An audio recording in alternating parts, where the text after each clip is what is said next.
1 Samuel chapter 1. There was a certain man from Ramathaim, a Zuphite from the hill country of Ephraim, whose name was Elkanah, son of Jeroham, the son of Elihu, the son of Tohu, the son of Zuph, an Ephraimite. He had 2 wives. One was called Hannah, and the other Peninnah. Peninnah had children, but Hannah had none. Year after year, this man went up from his town to worship and sacrifice to the Lord Almighty at Shiloh, where Hophni and Phinehas, the 2 sons of Eli, were priests of the Lord. Whenever the day came for Elkanah to sacrifice, he would give portions of the meat to his wife Peninnah and to all her sons and daughters. But to Hannah he gave a double portion, because he loved her, and the Lord had closed her womb. Because the Lord had closed Hannah's womb, her rival kept provoking her in order to irritate her. This went on year after year. Whenever Hannah went up to the house of the Lord, her rival provoked her till she wept and would not eat. Her husband, Elkanah, would say to her, "Hannah, why are you weeping? Why don't you eat? Why are you downhearted? Don't I mean more to you than 10 sons?" Once, when they had finished eating and drinking in Shiloh, Hannah stood up. Now Eli, the priest, was sitting on his chair by the doorpost of the Lord's house. In her deep anguish, Hannah prayed to the Lord, weeping bitterly. And she made a vow, saying, "Lord Almighty, if you will only look on your servant's misery and remember me, and not forget your servant, but give her a son, then I will give him to the Lord for all the days of his life, and no razor will ever be used on his head." As she kept on praying to the Lord, Eli observed her mouth. Hannah was praying in her heart, and her lips were moving, but her voice was not heard. Eli thought she was drunk and said to her, "How long are you going to stay drunk? Put away your wine." "Not so, my lord," Hannah replied. "I am a woman who is deeply troubled. I have not been drinking wine or beer. I was pouring out my soul to the Lord. Do not take your servant for a wicked woman. I have been praying here out of my great anguish and grief." Eli answered, "Go in peace, and may the God of Israel grant you what you have asked of him." She said, "May your servant find favor in your eyes." Then she went away and ate something, and her face was no longer downcast. Early the next morning they arose and worshipped before the Lord, and then went back to their home at Ramah. Elkanah made love to his wife Hannah, and the Lord remembered her. So in the course of time Hannah became pregnant and gave birth to a son. She named him Samuel, saying, "Because I asked the Lord for him." When her husband Elkanah went up with all his family to offer the annual sacrifice to the Lord and to fulfill his vow, Hannah did not go. She said to her husband, "After the boy is weaned, I will take him and present him before the Lord, and he will live there always." "Do what seems best to you," her husband Elkanah told her. "Stay here until you have weaned him. Only may the Lord make good his word." So the woman stayed at home and nursed her son until she had weaned him. After he was weaned, she took the boy with her, young as he was, along with a 3-year-old bull, an ephah of flour, and a skin of wine, and brought him to the house of the Lord at Shiloh. When the bull had been sacrificed, they brought the boy to Eli, and she said to him, "Pardon me, my lord. As surely as you live, I am the woman who stood here beside you praying to the Lord. I prayed for this child, and the Lord has granted me what I asked of him. So now I give him to the Lord. For his whole life he shall be given over to the Lord." And he worshipped the Lord there. 1 Samuel chapter 2. Then Hannah prayed and said, "My heart rejoices in the Lord. In the Lord my horn is lifted high. My mouth boasts over my enemies, for I delight in your deliverance. There is no one holy like the Lord. There is no one besides you. There is no rock like our God. Do not keep talking so proudly, or let your mouth speak such arrogance. For the Lord is a God who knows, and by him deeds are weighed. The bows of the warriors are broken, but those who stumbled are armed with strength. Those who are full hire themselves out for food, but those who are hungry no more. She who was barren has borne 7 children, but she who has had many sons pines away. The Lord brings death and makes alive. He brings down to the grave and raises up. The Lord sends poverty and wealth. He humbles and he exalts. He raises the poor from the dust and lifts the needy from the ash heap. He seats them with princes and makes them inherit a throne of honor. For the foundations of the earth are the Lord's. On them he has set the world. He will guard the feet of his faithful servants, but the wicked will be silenced in the place of darkness. It is not by strength that one prevails. Those who oppose the Lord will be broken. The Most High will thunder from heaven. The Lord will judge the ends of the earth. He will give strength to his king and exalt the horn of his anointed. Then Elkanah went home to Ramah, but the boy ministered before the Lord under Eli the priest. Eli's sons were scoundrels. They had no regard for the Lord. Now it was the practice of the priests that whenever any of the people offered a sacrifice, the priest's servant would come with a 3-pronged fork in his hand while the meat was being boiled, and would plunge the fork into the pan or kettle or cauldron or pot. Whatever the fork brought up, the priest would take for himself. This is how they treated all the Israelites who came to Shiloh. But even before the fat was burned, the priest's servant would come and say to the person who was sacrificing, "Give the priest some meat to roast. He won't accept boiled meat from you, but only raw."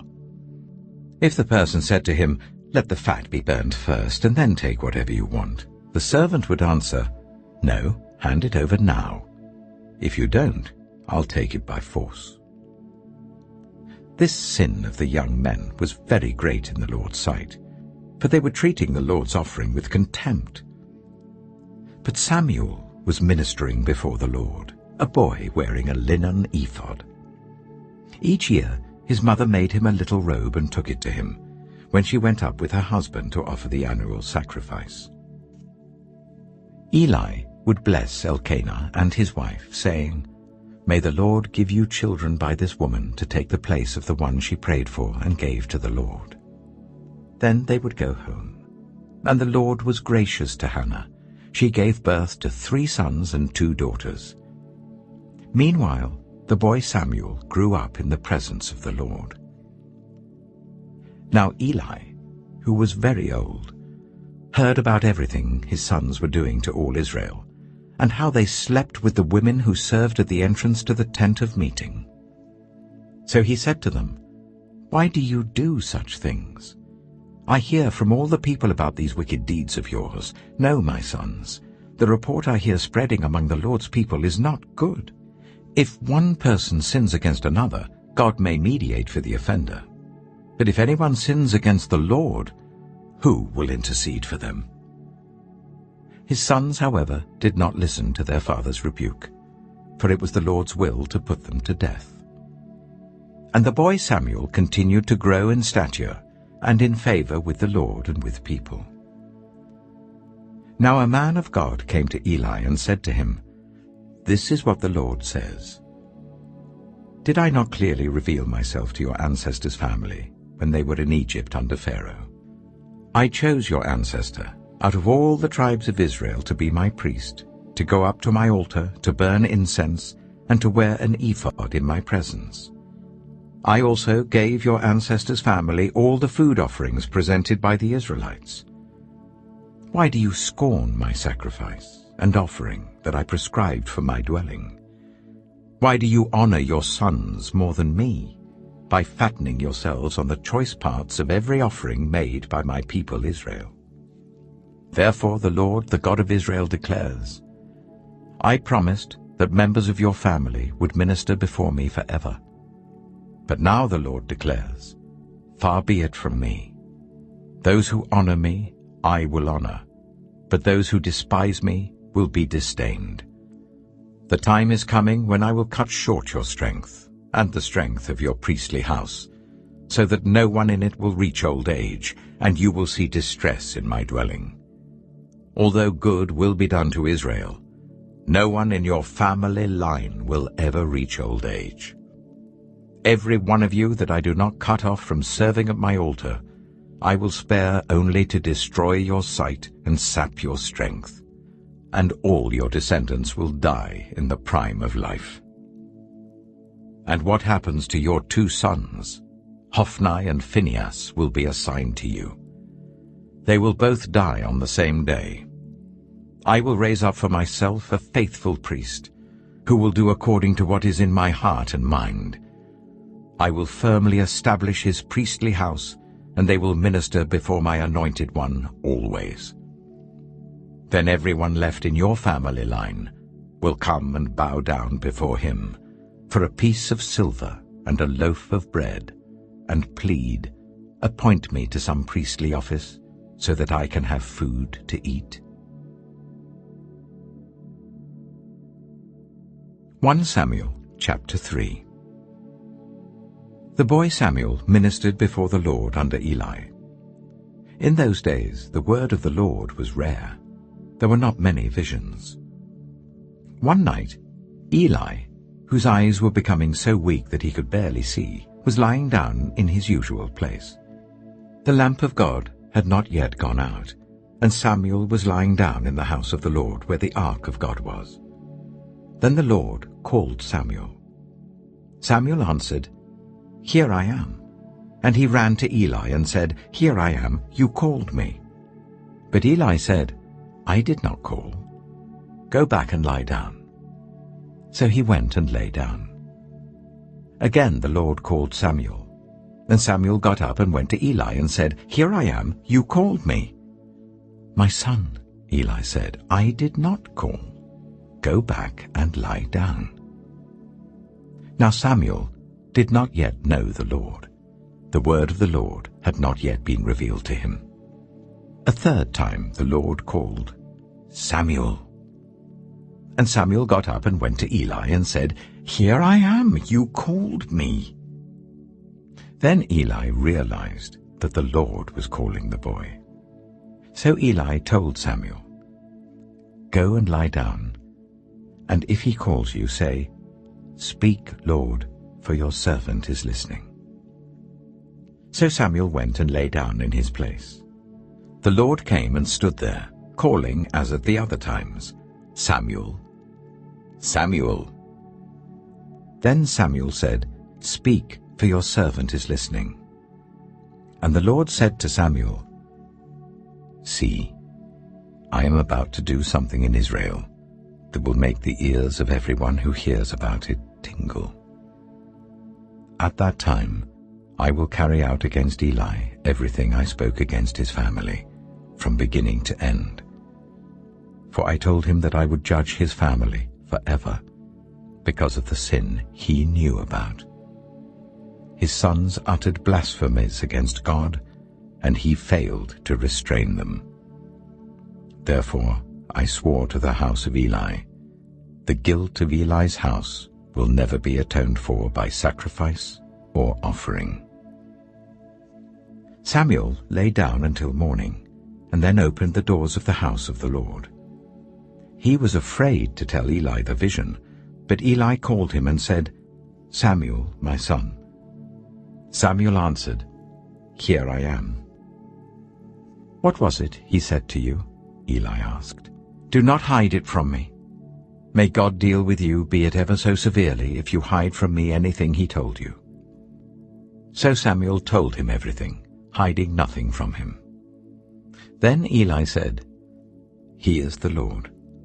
Let him do what is good in his eyes. The Lord was with Samuel as he grew up, and he let none of Samuel's words fall to the ground. And all Israel from Dan to Beersheba recognized that Samuel was attested as a prophet of the Lord. The Lord continued to appear at Shiloh, and there he revealed himself to Samuel through his word. 1 Samuel chapter 4. And Samuel's word came to all Israel. Now the Israelites went out to fight against the Philistines. The Israelites camped at Ebenezer, and the Philistines at Aphek. The Philistines deployed their forces to meet Israel, and as the battle spread, Israel was defeated by the Philistines, who killed about 4,000 of them on the battlefield. When the soldiers returned to camp, the elders of Israel asked, "Why did the Lord bring defeat on us today before the Philistines? Let us bring the ark of the Lord's covenant from Shiloh, so that he may go with us and save us from the hand of our enemies." So the people sent men to Shiloh, and they brought back the ark of the covenant of the Lord Almighty, who is enthroned between the cherubim. And Eli's 2 sons, Hophni and Phinehas, were there with the ark of the covenant of God. When the ark of the Lord's covenant came into the camp, all Israel raised such a great shout that the ground shook. Hearing the uproar, the Philistines asked, "What's all this shouting in the Hebrew camp?" When they learned that the ark of the Lord had come into the camp, the Philistines were afraid. "A god has come into the camp," they said. "Oh no, nothing like this has happened before. We're doomed. Who will deliver us from the hand of these mighty gods? They are the gods who struck the Egyptians with all kinds of plagues in the wilderness. Be strong, Philistines.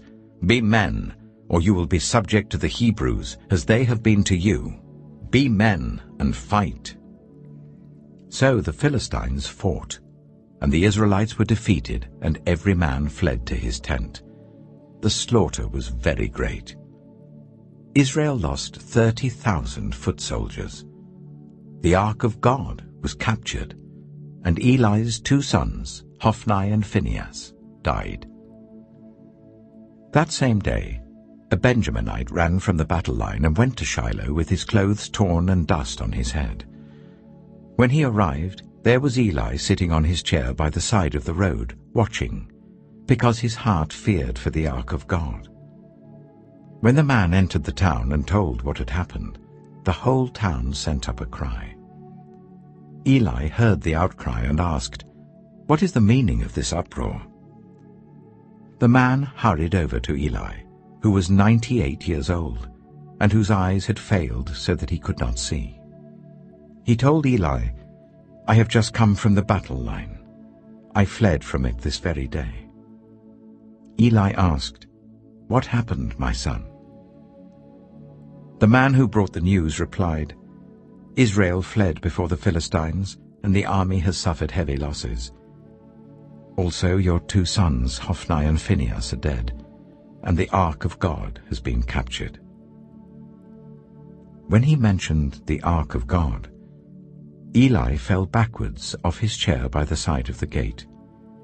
His neck was broken, and he died, for he was an old man, and he was heavy. He had led Israel for 40 years. His daughter-in-law, the wife of Phinehas, was pregnant and near the time of delivery.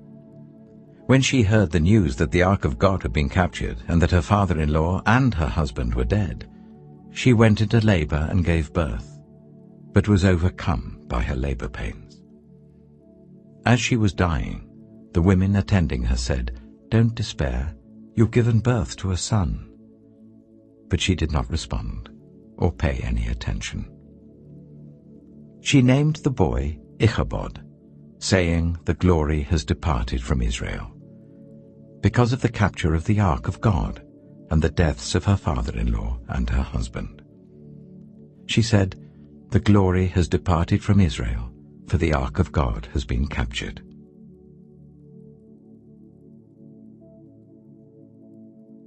(1 Samuel chapter 5).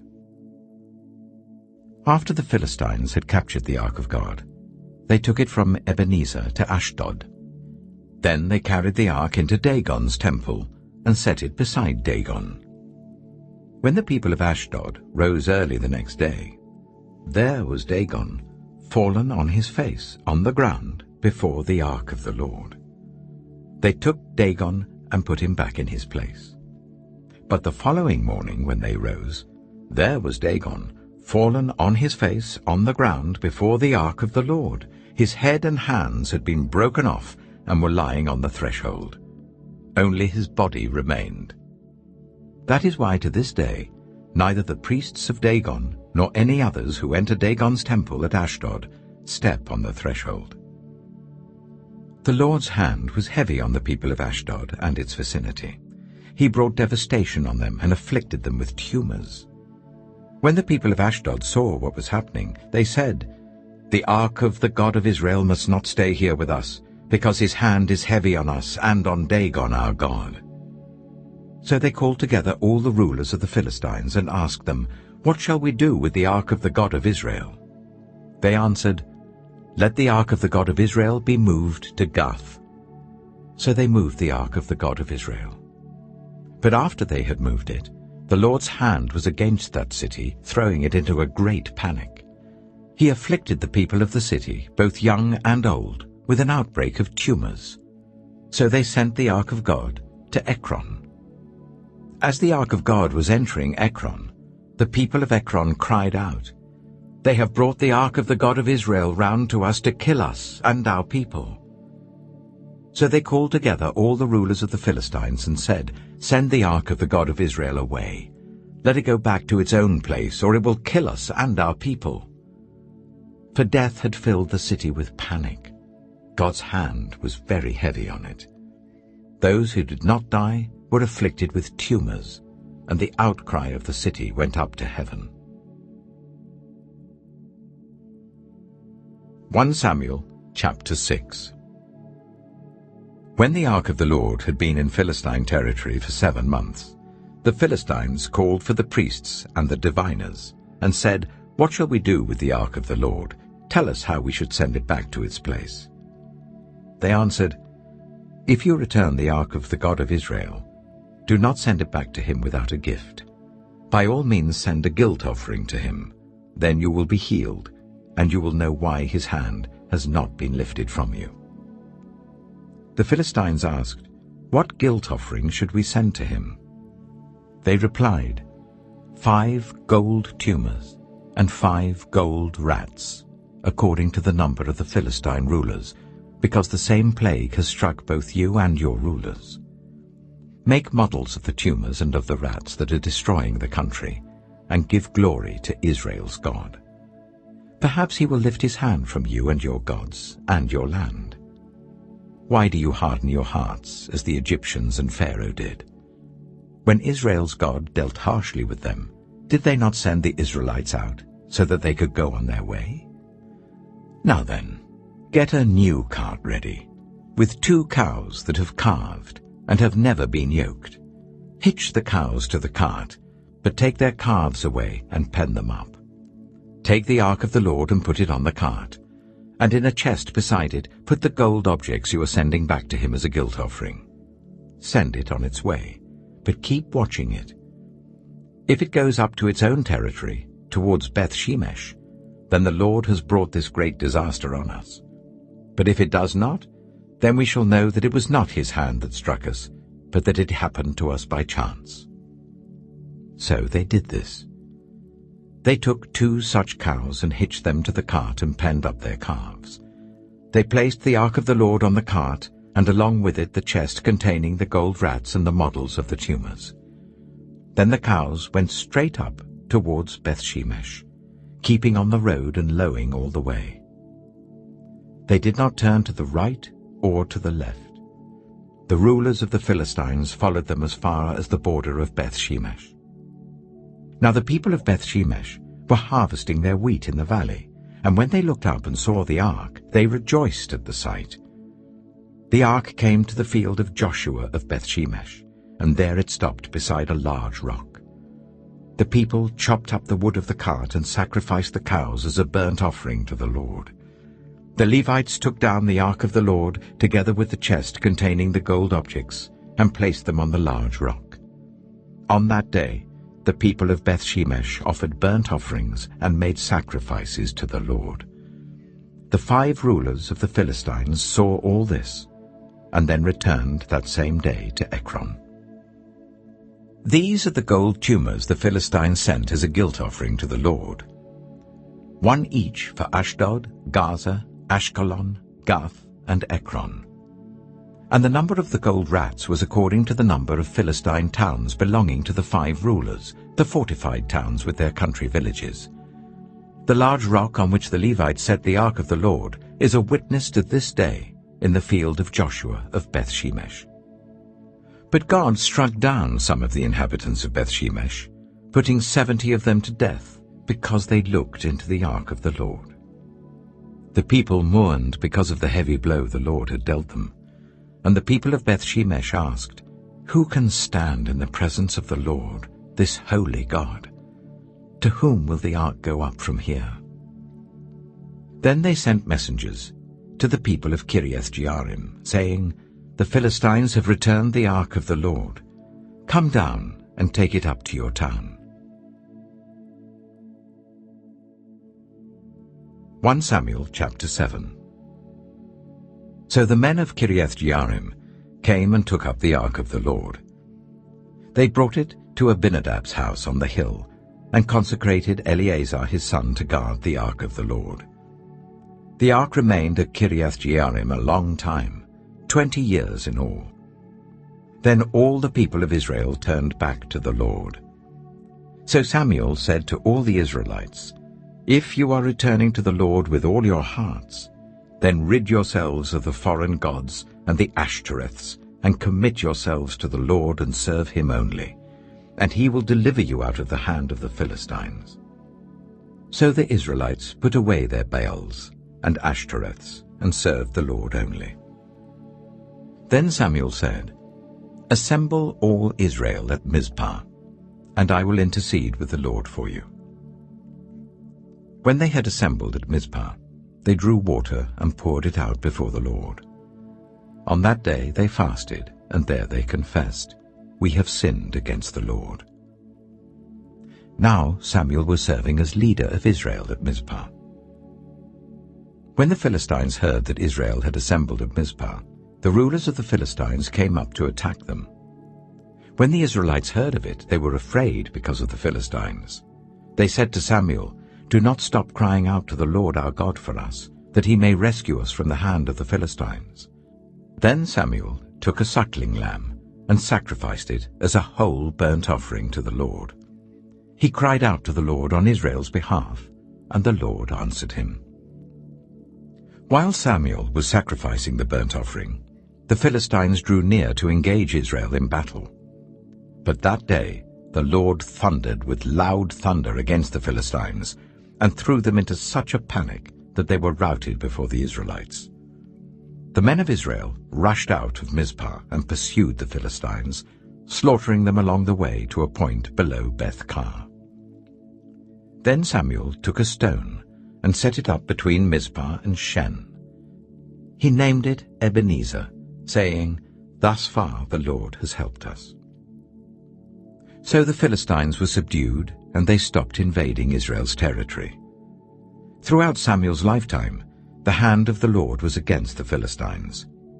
The towns from Ekron to Gath that the Philistines had captured from Israel were restored to Israel, and Israel delivered the neighboring territory from the hands of the Philistines, and there was peace between Israel and the Amorites.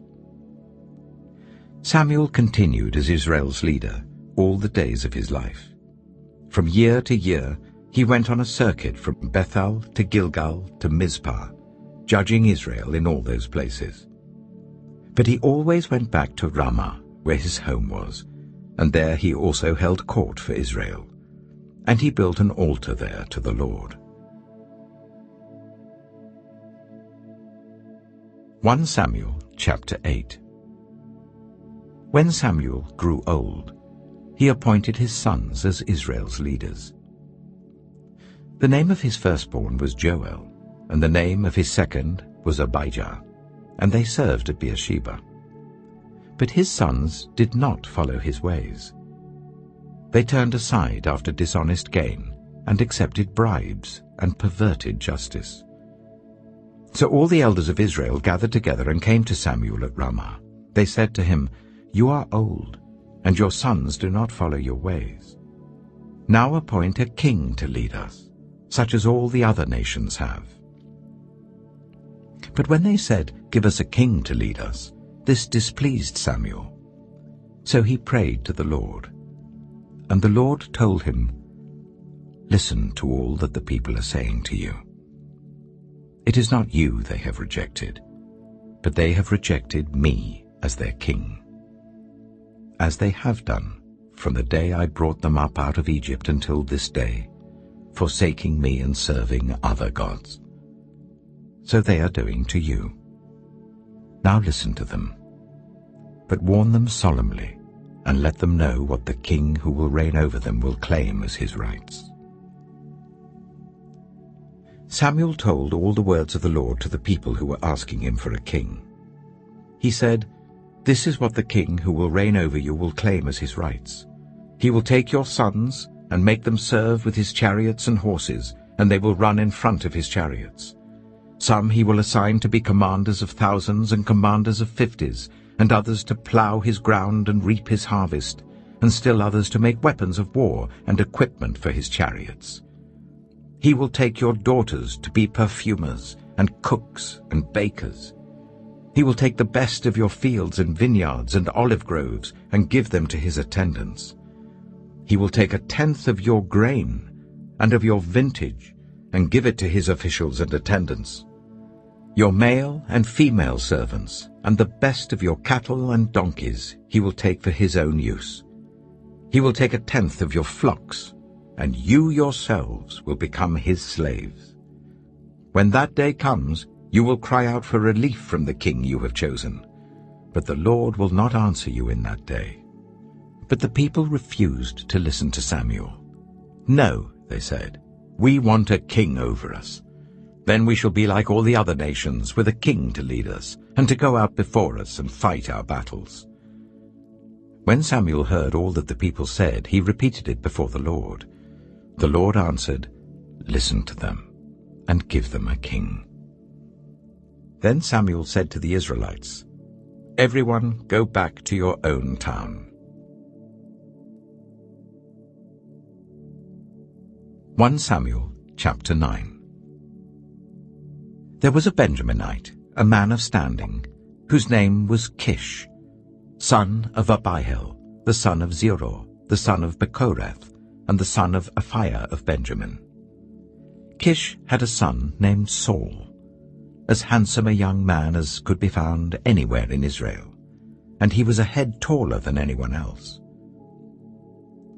Now the donkeys belonging to Saul's father, Kish, were lost, and Kish said to his son Saul, "Take one of the servants with you and go and look for the donkeys."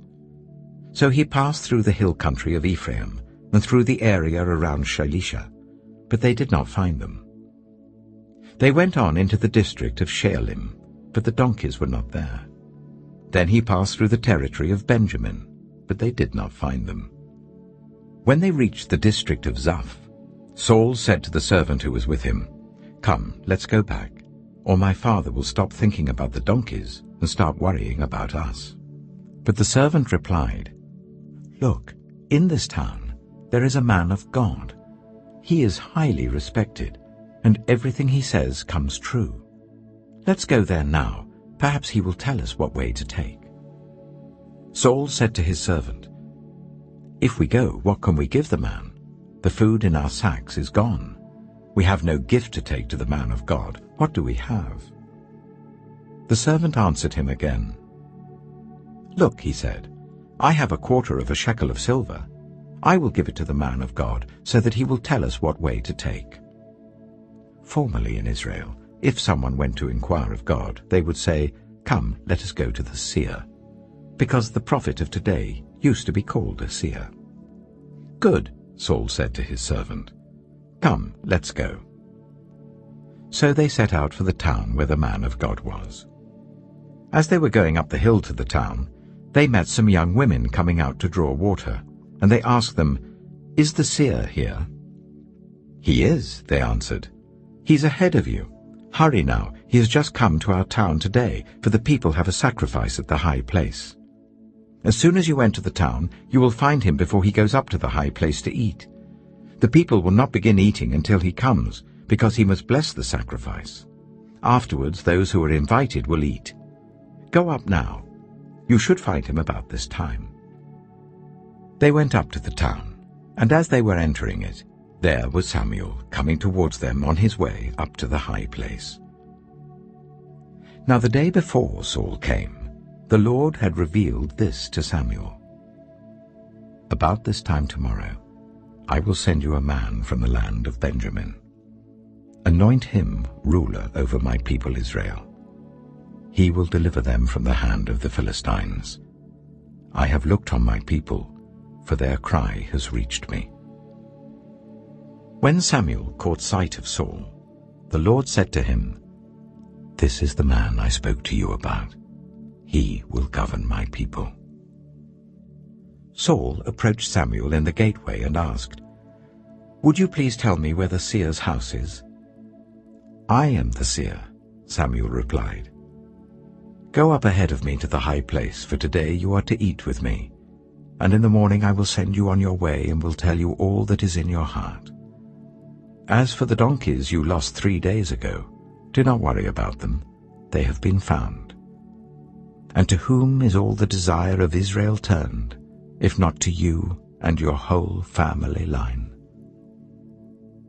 Saul answered, "But am I not a Benjaminite, from the smallest tribe of Israel? And is not my clan the least of all the clans of the tribe of Benjamin? Why do you say such a thing to me?"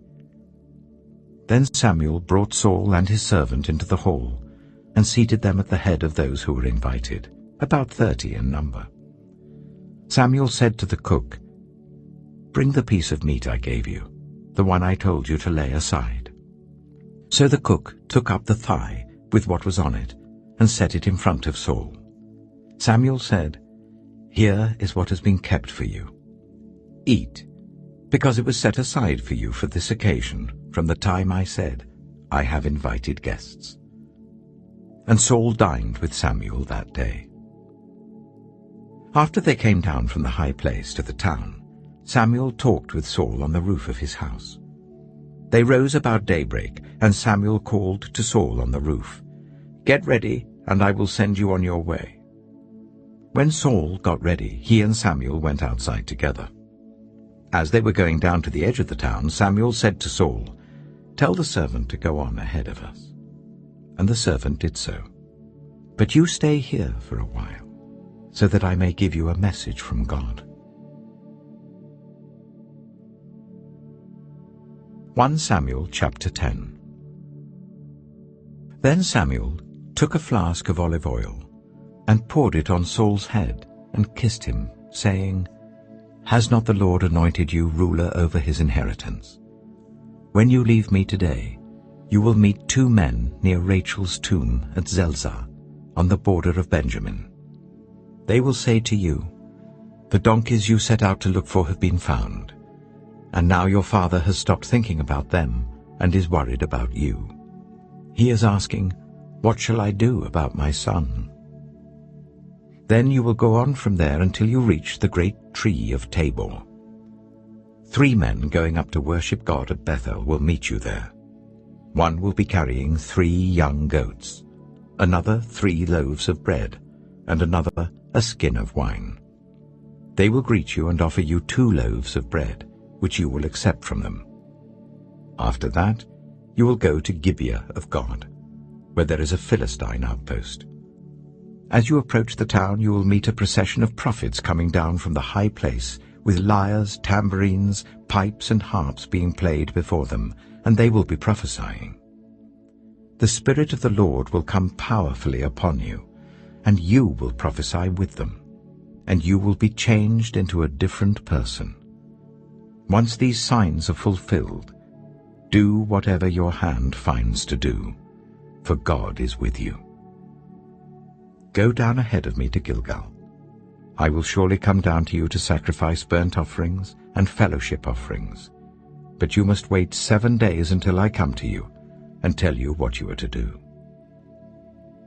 As Saul turned to leave Samuel, God changed Saul's heart, and all these signs were fulfilled that day. When he and his servant arrived at Gibeah, a procession of prophets met him. The Spirit of God came powerfully upon him, and he joined in their prophesying. When all those who had formerly known him saw him prophesying with the prophets, they asked each other, "What is this that has happened to the son of Kish? Is Saul also among the prophets?" A man who lived there answered, "And who is their father?" So it became a saying, "Is Saul also among the prophets?" After Saul stopped prophesying, he went to the high place. Now Saul's uncle asked him and his servant, "Where have you been?" "Looking for the donkeys," he said. "But when we saw they were not to be found, we went to Samuel." Saul's uncle said, "Tell me what Samuel said to you." Saul replied, "He assured us that the donkeys had been found."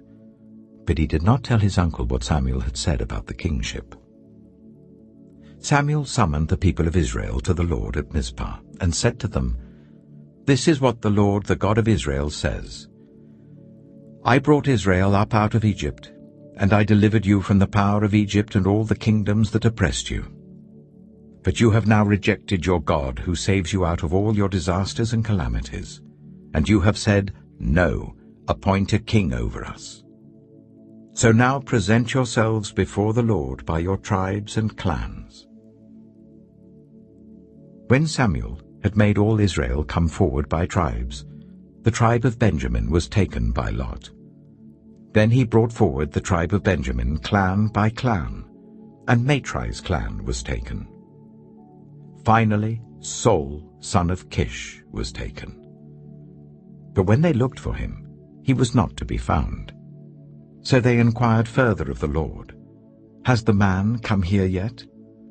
And the Lord said, "Yes, he has hidden himself among the supplies." They ran and brought him out, and as he stood among the people, he was a head taller than any of the others. Samuel said to all the people, "Do you see the man the Lord has chosen? There is no one like him among all the people."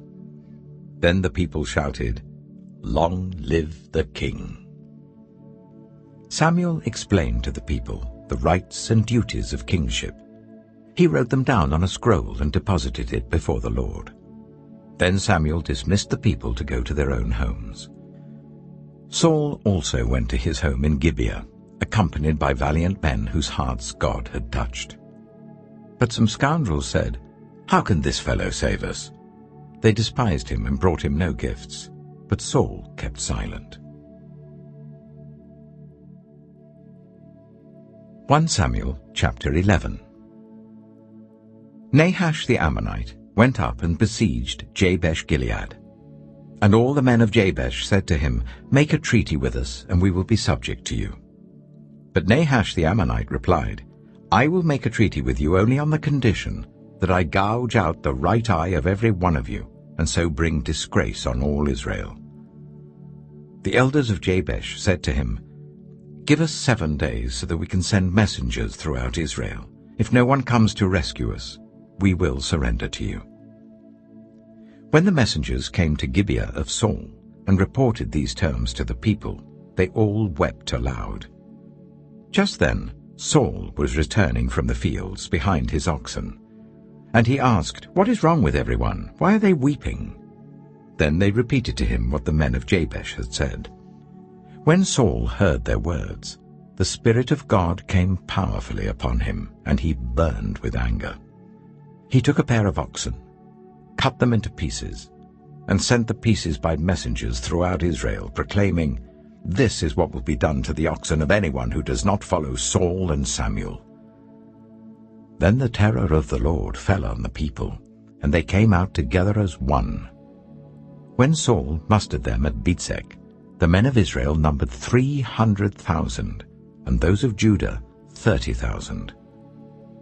They told the messengers who had come, "Say to the men of Jabesh Gilead, by the time the sun is hot tomorrow, you will be rescued." When the messengers went and reported this to the men of Jabesh, they were elated. They said to the Ammonites, "Tomorrow we will surrender to you, and you can do to us whatever you like." The next day, Saul separated his men into 3 divisions. During the last watch of the night, they broke into the camp of the Ammonites and slaughtered them until the heat of the day. Those who survived were scattered, so that no 2 of them were left together. The people then said to Samuel, "Who was it that asked, 'Shall Saul reign over us?' Turn these men over to us, so that we may put them to death." But Saul said, "No one will be put to death today, for this day the Lord has rescued Israel." Then Samuel said to the people, "Come, let us go to Gilgal, and there renew the kingship." So all the people went to Gilgal and made Saul king in the presence of the Lord. There they sacrificed fellowship offerings before the Lord, and Saul and all the Israelites held a great celebration. 1 Samuel chapter 12. Samuel said to all Israel, "I have listened to everything you said to me, and have set a king over you. Now you have a king as your leader. As for me, I am old and grey, and my sons are here with you. I have been your leader from my youth until this day. Here I stand. Testify against me in the presence of the Lord and his anointed. Whose ox have I taken? Whose donkey have I taken? Whom have I cheated? Whom have I oppressed? From whose hand have I accepted a bribe to make me shut my eyes? If I have done any of these things, I will make it right." "You have not cheated or oppressed us," they replied. "You have not taken anything from anyone's hand." Samuel said to them, "The Lord is witness against you, and also his anointed is witness this day, that you have not found anything in my hand." "He is witness," they said. Then Samuel said to the people, "It is the Lord who appointed Moses and Aaron, and brought your ancestors up out of Egypt. Now then, stand here, because I am going to confront you with evidence before the Lord as to all the righteous acts performed by the Lord for you and your ancestors. After Jacob entered Egypt, they cried to the Lord for help, and the Lord sent Moses and Aaron, who brought your ancestors out of Egypt and settled them in this place. But they forgot the Lord their God. So he sold them into the hands of Sisera, the commander of the army of Hazor, and into the hands of the Philistines and the king of Moab, who fought against them. They cried out to the Lord and said, "We have sinned. We have forsaken the Lord and served the Baals and the Ashtoreths.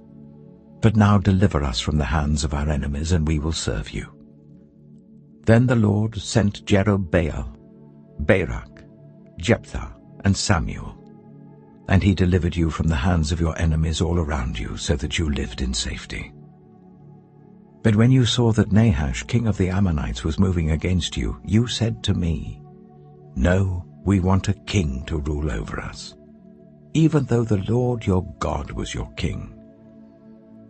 Now, here is the king you have chosen, the one you asked for.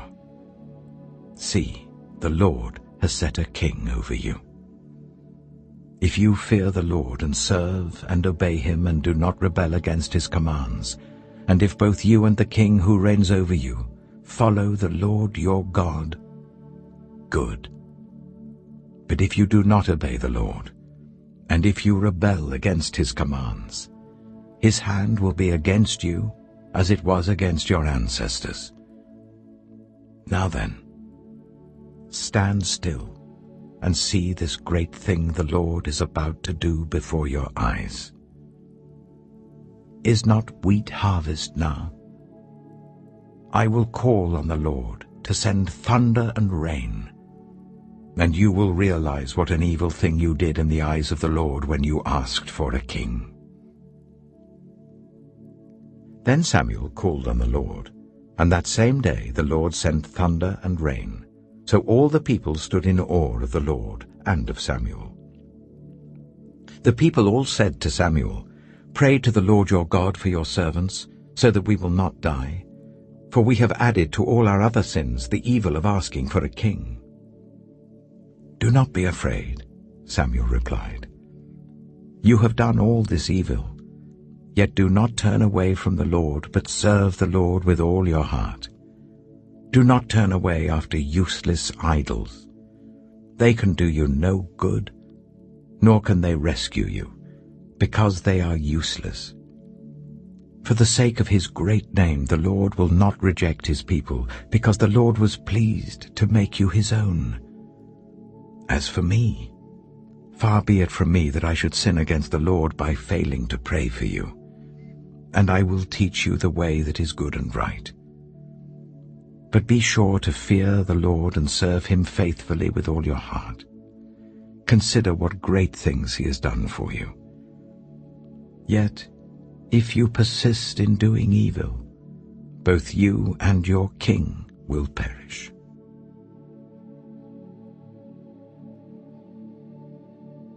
1 Samuel chapter 13.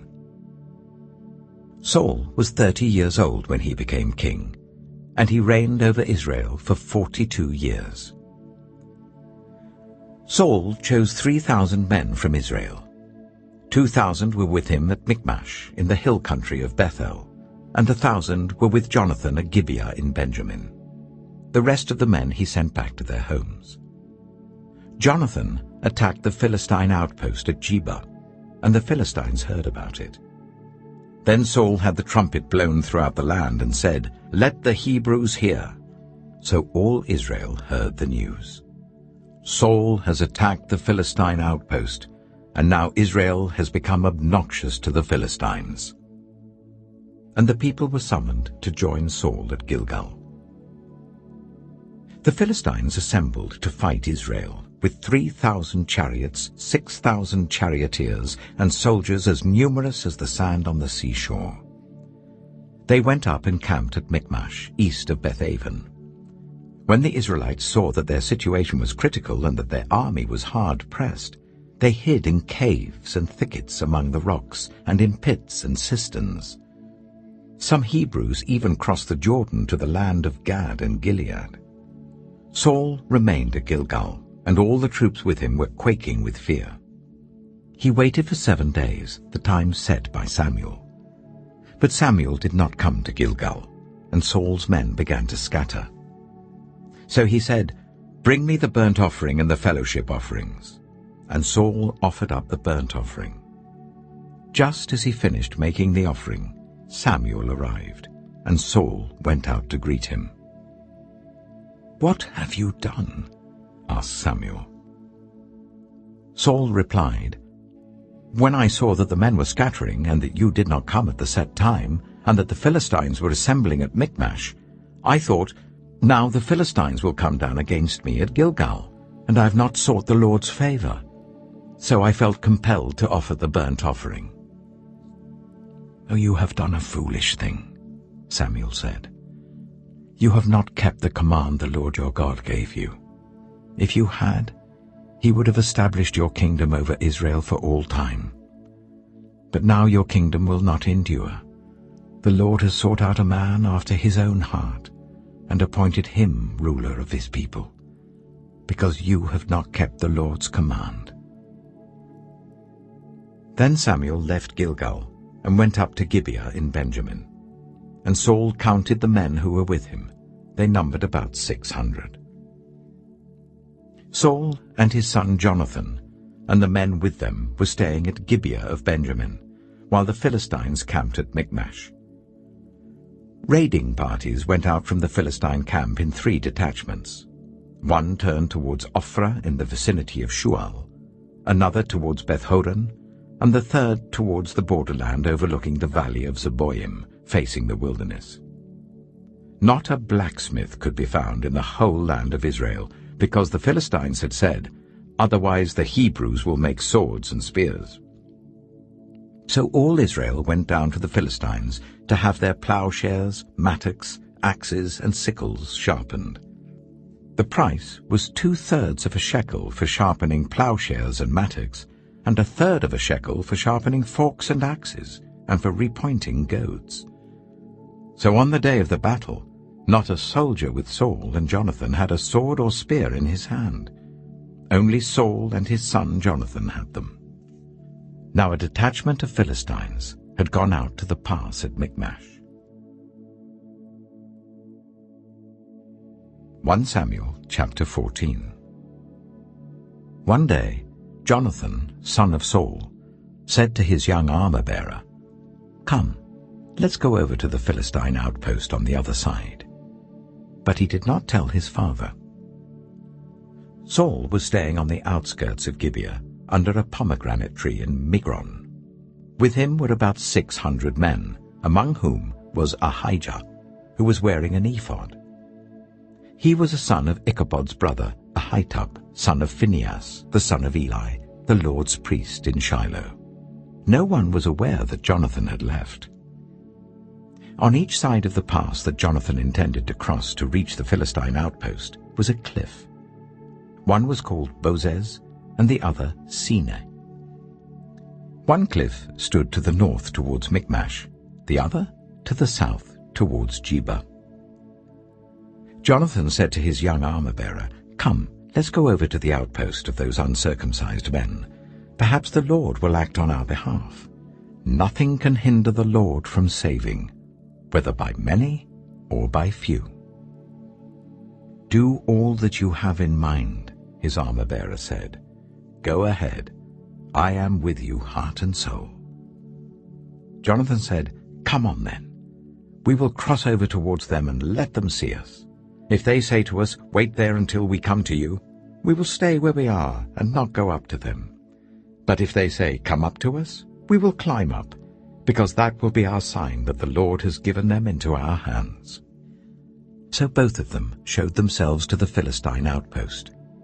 "Look," said the Philistines, "the Hebrews are crawling out of the holes they were hiding in." The men of the outposts shouted to Jonathan and his armor-bearer, "Come up to us and we'll teach you a lesson." So Jonathan said to his armor-bearer, "Climb up after me. The Lord has given them into the hand of Israel." Jonathan climbed up using his hands and feet, with his armor-bearer right behind him. The Philistines fell before Jonathan, and his armor-bearer followed and killed behind him. In that first attack, Jonathan and his armor-bearer killed some 20 men in an area of about half an acre. Then panic struck the whole army, those in the camp and field and those in the outposts and raiding parties, and the ground shook. It was a panic sent by God. Saul's lookouts at Gibeah in Benjamin saw the army melting away in all directions. Then Saul said to the men who were with him, "Muster the forces and see who has left us." When they did, it was Jonathan and his armor-bearer who were not there. Saul said to Ahijah, "Bring the ark of God." At that time it was with the Israelites. While Saul was talking to the priest, the tumult in the Philistine camp increased more and more. So Saul said to the priest, "Withdraw your hand." Then Saul and all his men assembled and went to the battle. They found the Philistines in total confusion, striking each other with their swords.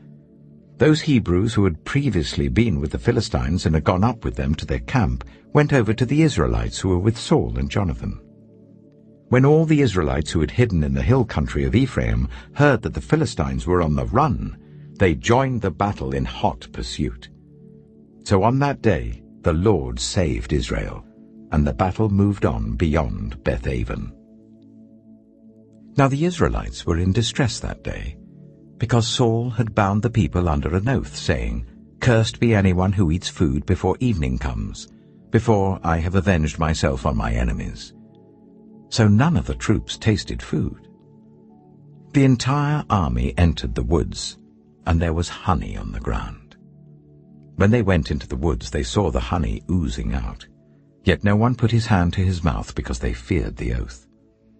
But Jonathan had not heard that his father had bound the people with the oath, so he reached out the end of the staff that was in his hand and dipped it into the honeycomb. He raised his hand to his mouth, and his eyes brightened. Then one of the soldiers told him, "Your father bound the army under a strict oath, saying, 'Cursed be anyone who eats food today.' That is why the men are faint." Jonathan said, "My father has made trouble for the country. See how my eyes brightened when I tasted a little of this honey. How much better it would have been if the men had eaten today some of the plunder they took from their enemies. Would not the slaughter of the Philistines have been even greater?" That day, after the Israelites had struck down the Philistines from Michmash to Ajalon, they were exhausted. They pounced on the plunder, and, taking sheep, cattle, and calves, they butchered them on the ground and ate them, together with the blood. Then someone said to Saul, "Look, the men are sinning against the Lord by eating meat that has blood in it." "You have broken faith," he said. "Roll a large stone over here at once."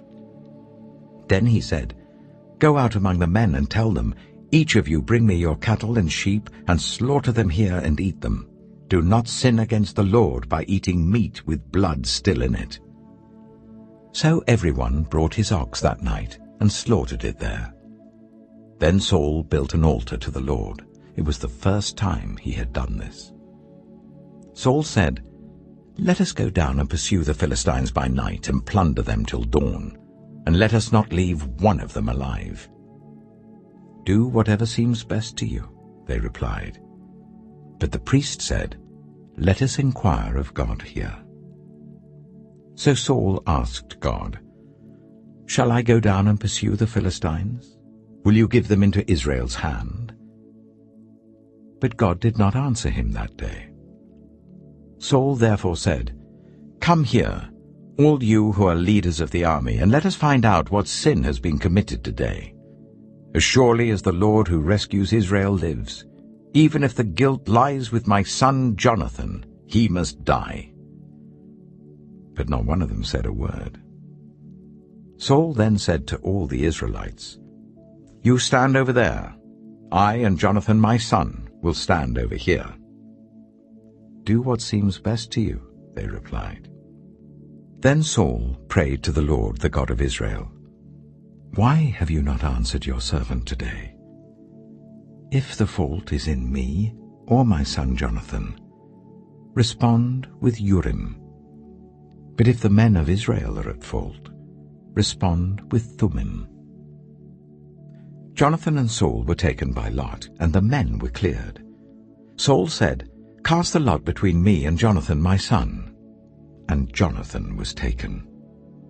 Then Saul said to Jonathan, "Tell me what you have done."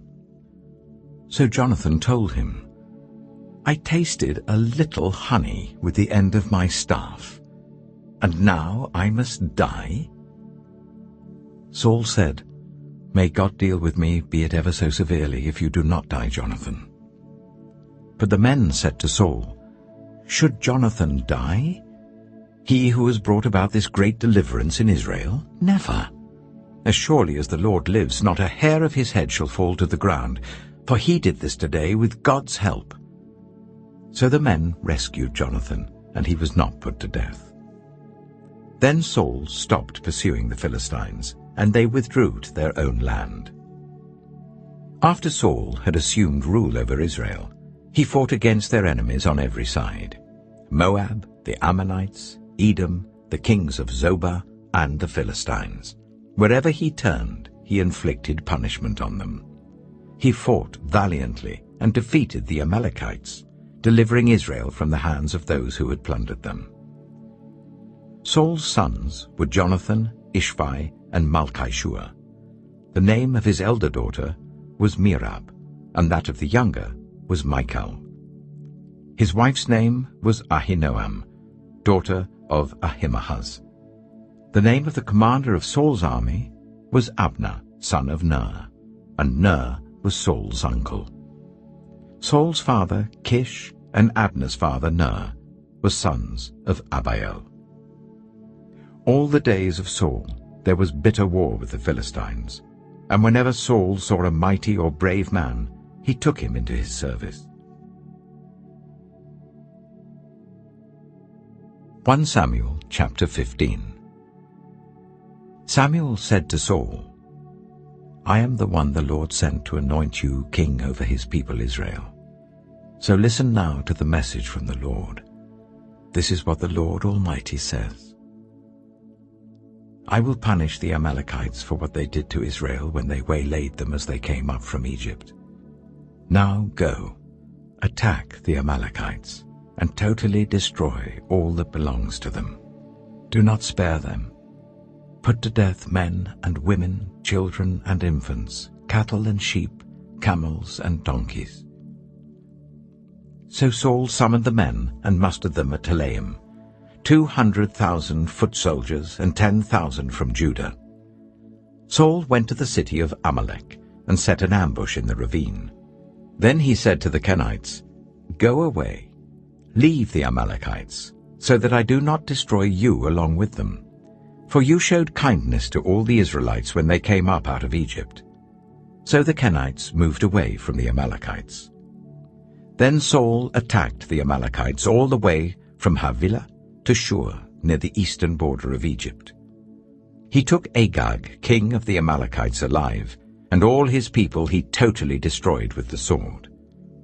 But Saul and the army spared Agag, and the best of the sheep and cattle, the fat calves and lambs, everything that was good. These they were unwilling to destroy completely, but everything that was despised and weak they totally destroyed.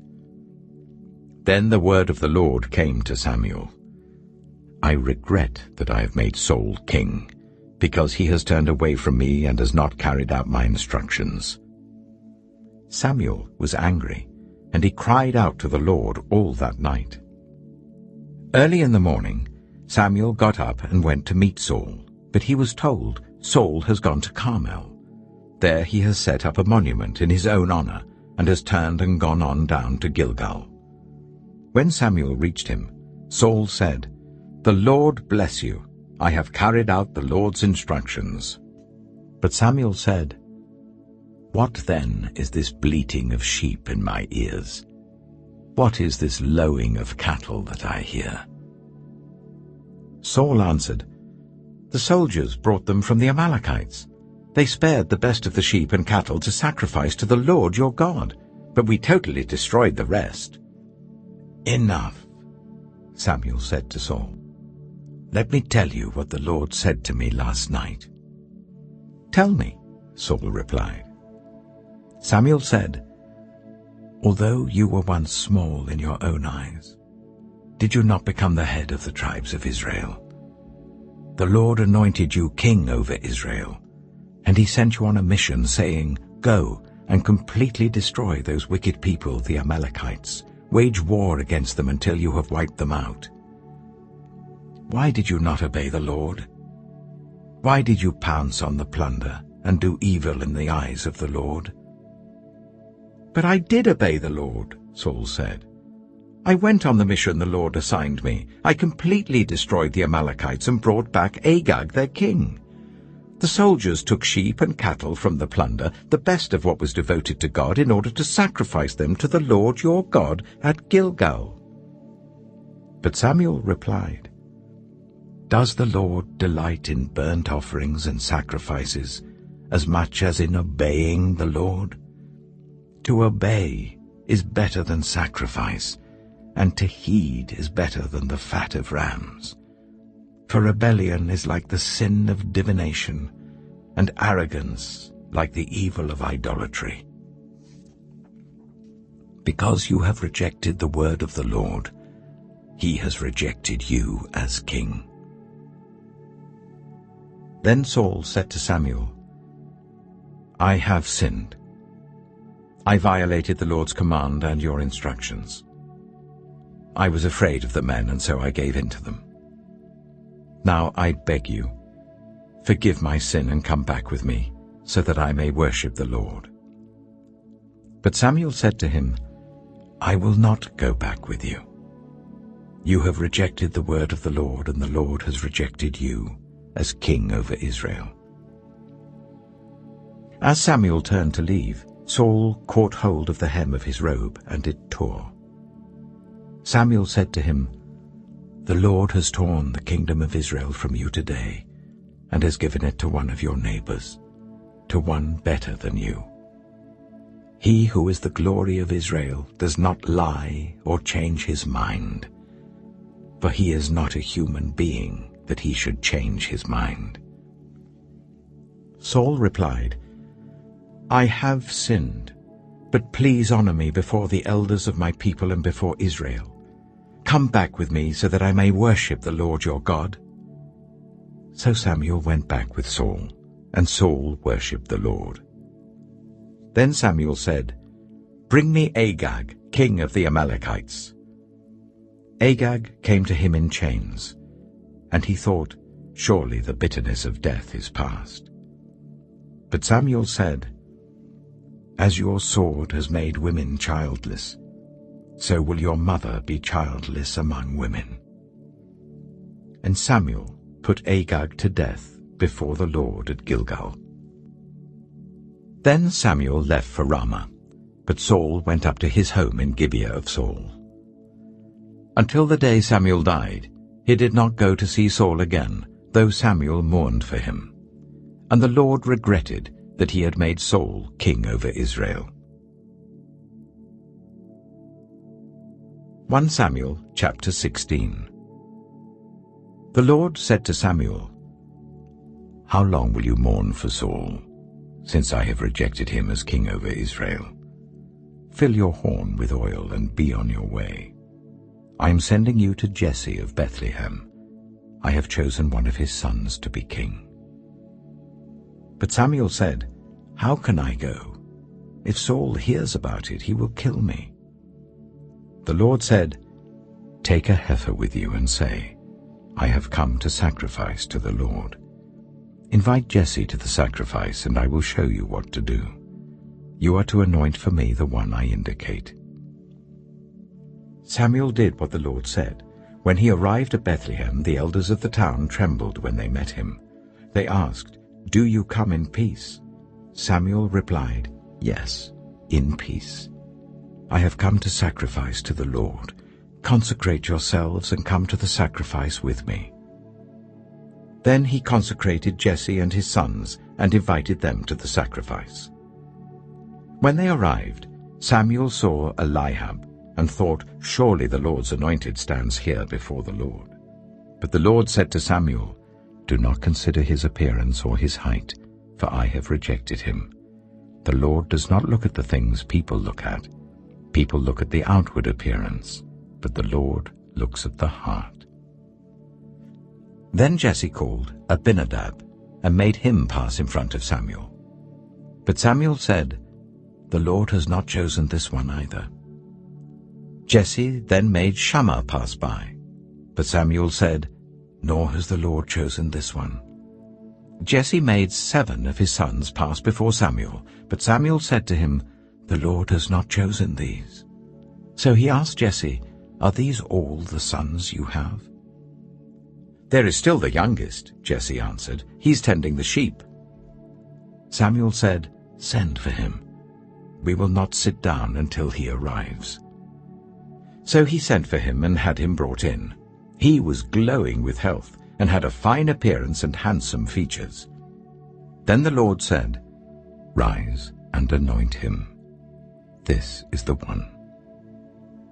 So Samuel took the horn of oil and anointed him in the presence of his brothers. And from that day on, the Spirit of the Lord came powerfully upon David. Samuel then went to Ramah. Now the Spirit of the Lord had departed from Saul, and an evil spirit from the Lord tormented him. Saul's attendants said to him, "See, an evil spirit from God is tormenting you. Let our Lord command his servants here to search for someone who can play the lyre. He will play when the evil spirit from God comes on you, and you will feel better." So Saul said to his attendants, "Find someone who plays well and bring him to me." One of the servants answered, "I've seen a son of Jesse of Bethlehem who knows how to play the lyre. He is a brave man and a warrior. He speaks well and is a fine-looking man, and the Lord is with him." Then Saul sent messengers to Jesse and said, "Send me your son David, who is with the sheep." So Jesse took a donkey loaded with bread, a skin of wine, and a young goat, and sent them with his son David to Saul. David came to Saul and entered his service. Saul liked him very much, and David became one of his armor-bearers. Then Saul sent word to Jesse, saying, "Allow David to remain in my service, for I am pleased with him." Whenever the Spirit from God came on Saul, David would take up his lyre and play. Then relief would come to Saul. He would feel better, and the evil spirit would leave him. 1 Samuel chapter 17.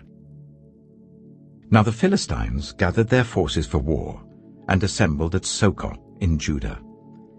They pitched camp at Ephes-dammim, between Socoh and Azekah.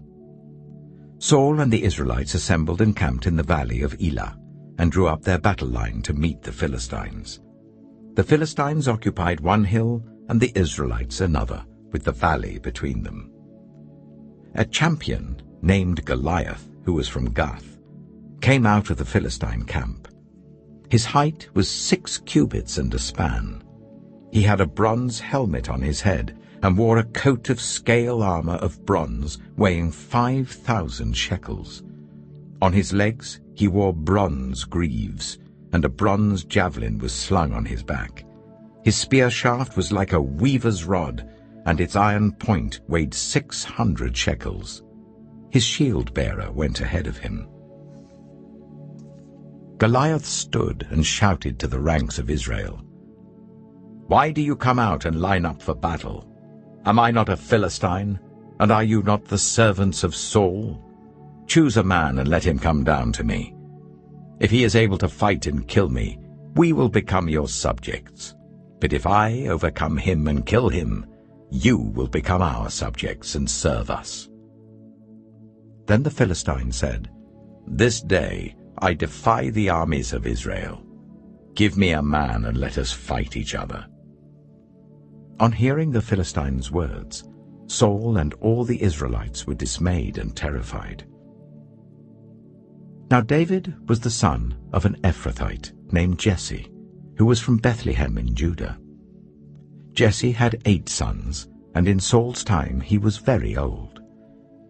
Jesse's 3 eldest sons had followed Saul to the war. The firstborn was Eliab, the second Abinadab, and the third Shammah. David was the youngest. The 3 eldest followed Saul, but David went back and forth from Saul to tend his father's sheep at Bethlehem. For 40 days the Philistine came forward every morning and evening and took his stand. Now Jesse said to his son David, "Take this ephah of roasted grain and these 10 loaves of bread for your brothers and hurry to their camp. Take along these 10 cheeses to the commander of their unit. See how your brothers are, and bring back some assurance from them. They are with Saul and all the men of Israel in the valley of Elah, fighting against the Philistines." Early in the morning, David left the flock in the care of a shepherd, loaded up and set out as Jesse had directed. He reached the camp as the army was going out to its battle positions, shouting the war cry. Israel and the Philistines were drawing up their lines facing each other. David left his things with the keeper of supplies, ran to the battle lines, and asked his brothers how they were. As he was talking with them, Goliath, the Philistine champion from Gath, stepped out from his lines and shouted his usual defiance, and David heard it.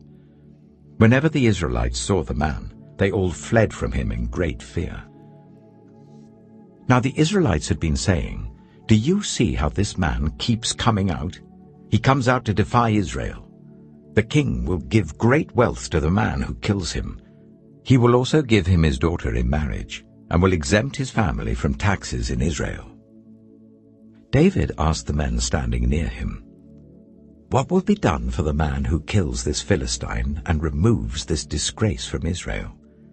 "Who is this uncircumcised Philistine that he should defy the armies of the living God?"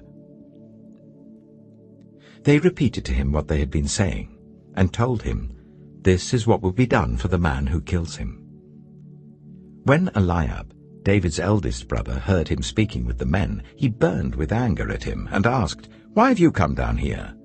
And with whom did you leave those few sheep in the wilderness? I know how conceited you are and how wicked your heart is. You came down only to watch the battle." "Now what have I done?" said David. "Can't I even speak?" He then turned away to someone else and brought up the same matter, and the men answered him as before. What David said was overheard and reported to Saul, and Saul sent for him. David said to Saul, "Let no one lose heart on account of this Philistine. Your servant will go and fight him." Saul replied, "You are not able to go out against this Philistine and fight him. You're only a young man, and he has been a warrior from his youth."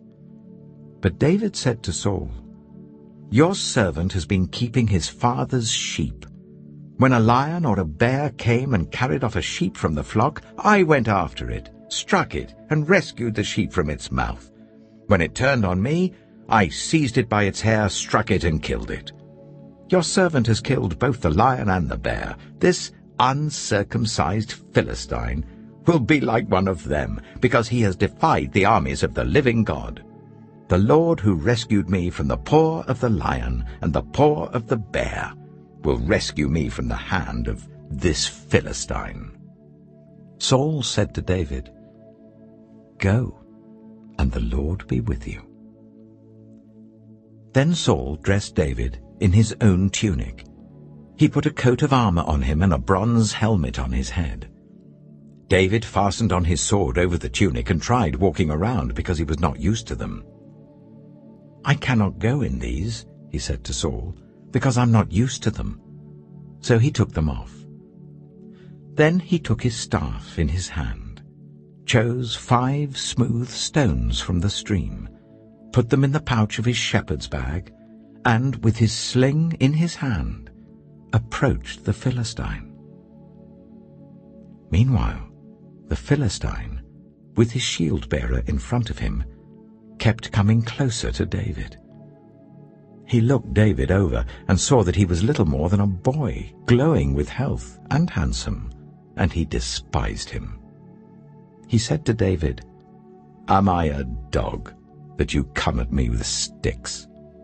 And the Philistine cursed David by his gods. "Come here," he said, "and I'll give your flesh to the birds and the wild animals." David said to the Philistine, "You come against me with sword and spear and javelin, but I come against you in the name of the Lord Almighty, the God of the armies of Israel, whom you have defied. This day the Lord will deliver you into my hands, and I'll strike you down and cut off your head. This very day I will give the carcasses of the Philistine army to the birds and the wild animals, and the whole world will know that there is a God in Israel. All those gathered here will know that it is not by sword or spear that the Lord saves, for the battle is the Lord's, and he will give all of you into our hands." As the Philistine moved closer to attack him, David ran quickly towards the battle line to meet him. Reaching into his bag and taking out a stone, he slung it and struck the Philistine on the forehead. The stone sank into his forehead, and he fell face down on the ground. So David triumphed over the Philistine with a sling and a stone. Without a sword in his hand, he struck down the Philistine and killed him. David ran and stood over him. He took hold of the Philistine's sword and drew it from the sheath. After he killed him, he cut off his head with the sword. When the Philistines saw that their hero was dead, they turned and ran. Then the men of Israel and Judah surged forward with a shout and pursued the Philistines to the entrance of Gath and to the gates of Ekron. Their dead was strewn along the Shearaim road to Gath and Ekron. When the Israelites returned from chasing the Philistines, they plundered their camp. David took the Philistines' head and brought it to Jerusalem. He put the Philistines' weapons in his own tent. As Saul watched David going out to meet the Philistine, he said to Abner, commander of the army, "Abner, whose son is that young man?" Abner replied, "As surely as you live, your majesty, I don't know." The king said, "Find out whose son this young man is." As soon as David returned from killing the Philistine, Abner took him and brought him before Saul, with David still holding the Philistine's head. "Whose son are you, young man?" Saul asked him. David said, "I am the son of your servant Jesse of Bethlehem." 1 Samuel chapter 18. After David had finished talking with Saul, Jonathan became one in spirit with David, and he loved him as himself. From that day, Saul kept David with him and did not let him return home to his family. And Jonathan made a covenant with David because he loved him as himself. Jonathan took off the robe he was wearing and gave it to David, along with his tunic and even his sword, his bow, and his belt. Whatever mission Saul sent him on, David was so successful that Saul gave him a high rank in the army. This pleased all the troops and Saul's officers as well. When the men were returning home after David had killed the Philistine, the women came out from all the towns of Israel to meet King Saul, with singing and dancing, with joyful songs, with tambourines and lyres. As they danced, they sang, "Saul has slain his thousands, and David his tens of thousands." Saul was very angry. This refrain displeased him greatly. "They have credited David with tens of thousands," he thought, "but me with only thousands. What more can he get but the kingdom?" And from that time on, Saul kept a close eye on David. The next day, an evil spirit from God came forcefully on Saul. He was prophesying in his house while David was playing the lyre, as he usually did. Saul had a spear in his hand, and he hurled it, saying to himself, "I'll pin David to the wall." But David eluded him twice. Saul was afraid of David, because the Lord was with David, but had departed from Saul. So he sent David away from him and gave him command over 1,000 men. And David led the troops in their campaigns. In everything he did, he had great success, because the Lord was with him. When Saul saw how successful he was afraid of him. But all Israel and Judah loved David, because he led them in their campaigns. Saul said to David, "Here is my elder daughter, Merab. I will give her to you in marriage. Only serve me bravely and fight the battles of the Lord." For Saul said to himself, "I will not raise a hand against him. Let the Philistines do that." But David said to Saul, "Who am I, and what is my family or my clan in Israel, that I should become the king's son-in-law?" So when the time came for Merab, Saul's daughter, to be given to David, she was given in marriage to Adriel of Meholah. Now Saul's daughter, Michal, was in love with David, and when they told Saul about it, he was pleased. "I will give her to him," he thought, "so that she may be a snare to him, and so that the hand of the Philistines may be against him." So Saul said to David, "Now you have a second opportunity to become my son-in-law." Then Saul ordered his attendants, "Speak to David privately and say, 'Look, the king likes you, and his attendants all love you. Now become his son-in-law.'" They repeated these words to David, but David said, "Do you think it is a small matter to become the king's son-in-law? I'm only a poor man and little known." When Saul's servants told him what David had said, Saul replied, "Say to David, The king wants no other price for the bride than 100 Philistine foreskins to take revenge on his enemies. Saul's plan was for David to fall by the hands of the Philistines. When the attendants told David these things, he was pleased to become the king's son-in-law. So before the allotted time elapsed, David took his men with him and went out and killed 200 Philistines and brought back their foreskins. They counted out the full number to the king so that David might become the king's son-in-law. Then Saul gave him his daughter Michal in marriage. When Saul realized that the Lord was with David and that his daughter Michal loved David, Saul became still more afraid of him, and he remained his enemy for the rest of his days. The Philistine commanders continued to go out to battle, and as often as they did, David met with more success than the rest of Saul's officers, and his name became well known. 1 Samuel chapter 19. Saul told his son Jonathan and all the attendants to kill David. But Jonathan had taken a great liking to David and warned him, "My father Saul is looking for a chance to kill you. Be on your guard tomorrow morning. Go into hiding and stay there. I will go out and stand with my father in the field where you are. I'll speak to him about you and will tell you what I find out." Jonathan spoke well of David to Saul his father and said to him, "Let not the king do wrong to his servant David. He has not wronged you, and what he has done has benefited you greatly. He took his life in his hands when he killed the Philistine. The Lord won a great victory for all Israel, and you saw it and were glad.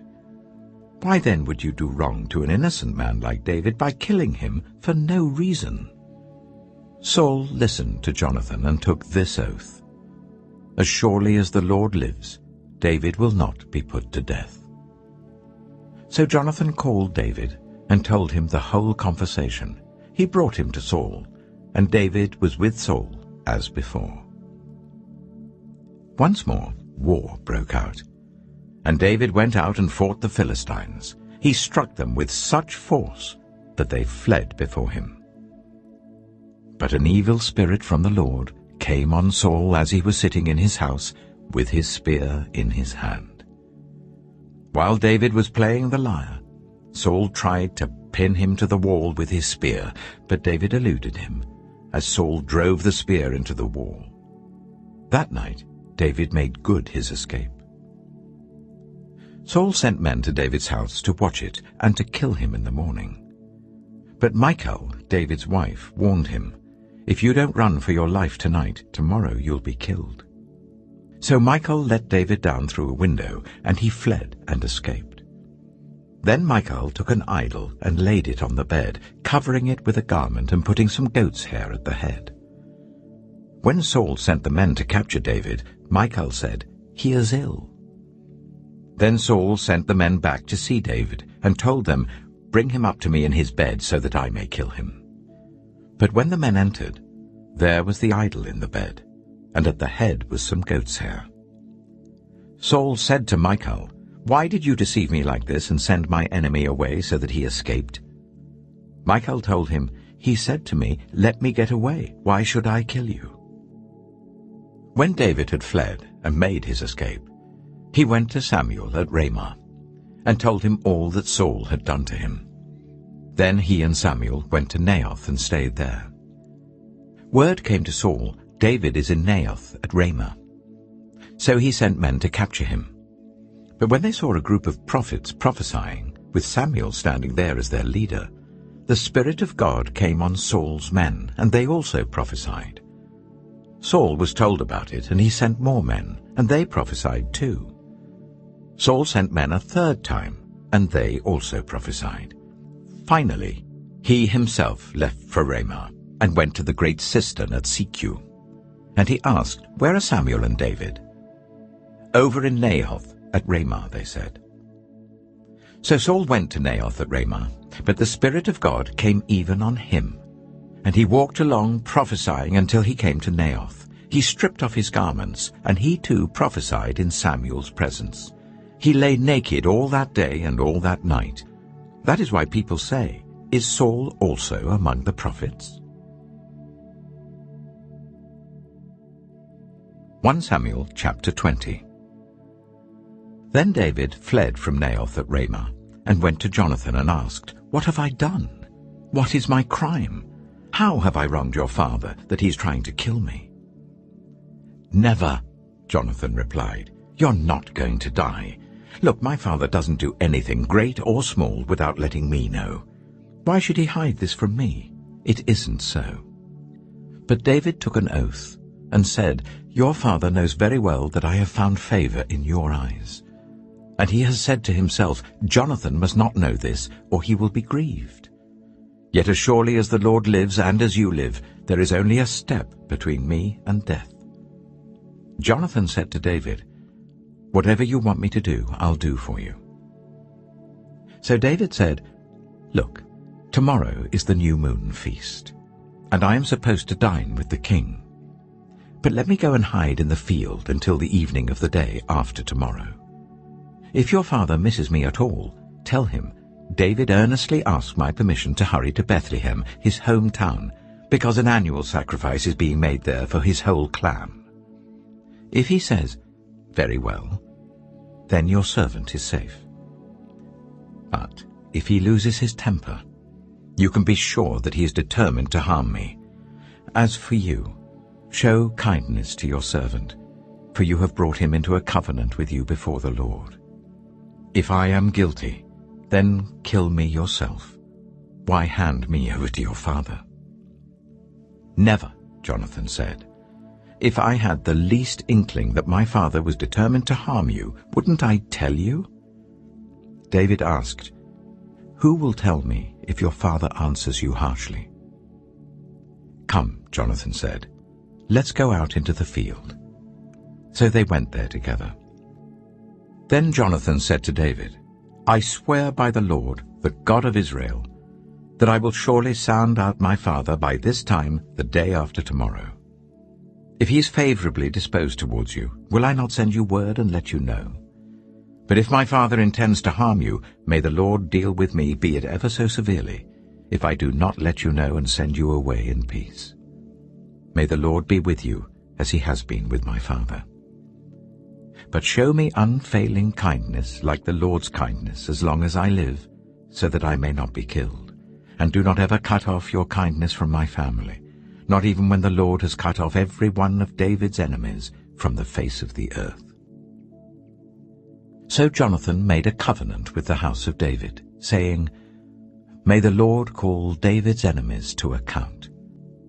And Jonathan made David reaffirm his oath out of love for him, because he loved him as he loved himself.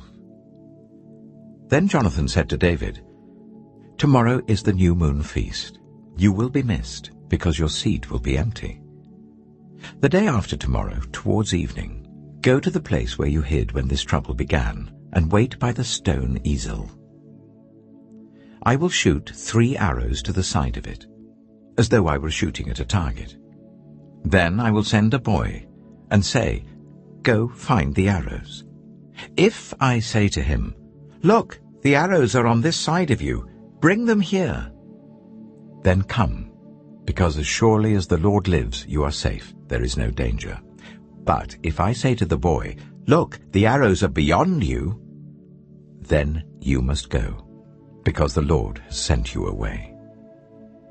And about the matter you and I discussed, remember, the Lord is witness between you and me forever." So David hid in the field. And when the new moon feast came, the king sat down to eat. He sat in his customary place by the wall, opposite Jonathan, and Abner sat next to Saul, but David's place was empty. Saul said nothing that day, for he thought something must have happened to David to make him ceremonially unclean. Surely he is unclean. But the next day, the 2nd day of the month, David's place was empty again. Then Saul said to his son Jonathan, "Why hasn't the son of Jesse come to the meal, either yesterday or today?" Jonathan answered, "David earnestly asked me for permission to go to Bethlehem. He said, 'Let me go because our family is observing a sacrifice in the town, and my brother has ordered me to be there. If I have found favor in your eyes, let me go to see my brothers. That is why he has not come to the king's table." Saul's anger flared up at Jonathan, and he said to him, "You son of a perverse and rebellious woman! Don't I know that you have sided with the son of Jesse to your own shame, and to the shame of the mother who bore you? As long as the son of Jesse lives on this earth, neither you nor your kingdom will be established. Now send someone to bring him to me, for he must die." "Why should he be put to death? What has he done?" Jonathan asked his father. But Saul hurled his spear at him to kill him. Then Jonathan knew that his father intended to kill David. Jonathan got up from the table in fierce anger. On that second day of the feast he did not eat, because he was grieved at his father's shameful treatment of David. In the morning, Jonathan went out to the field for his meeting with David. He had a small boy with him, and he said to the boy, "Run and find the arrows I shoot." As the boy ran, he shot an arrow beyond him. When the boy came to the place where Jonathan's arrow had fallen, Jonathan called out after him, "Isn't the arrow beyond you?" Then he shouted, "Hurry, go quickly, don't stop." The boy picked up the arrow and returned to his master. The boy knew nothing about all this, only Jonathan and David knew. Then Jonathan gave his weapons to the boy and said, "Go, carry them back to town." After the boy had gone, David got up from the south side of the stone and bowed down before Jonathan 3 times with his face to the ground. Then they kissed each other and wept together. But David wept the most. Jonathan said to David, "Go in peace, for we have sworn friendship with each other in the name of the Lord, saying, 'The Lord is witness between you and me, and between your descendants and my descendants forever.'" Then David left, and Jonathan went back to the town. 1 Samuel chapter 21. David went to Nob, to Ahimelech the priest. Ahimelech trembled when he met him and asked, "Why are you alone? Why is no one with you?" David answered Ahimelech the priest, "The king sent me on a mission and said to me, 'No one is to know anything about the mission I'm sending you on. As for my men, I've told them to meet me at a certain place. Now then, what have you to hand? Give me 5 loaves of bread, or whatever you can find.' But the priest answered David, 'I don't have any ordinary bread to hand. However, there is some consecrated bread here, provided the men have kept themselves from women.'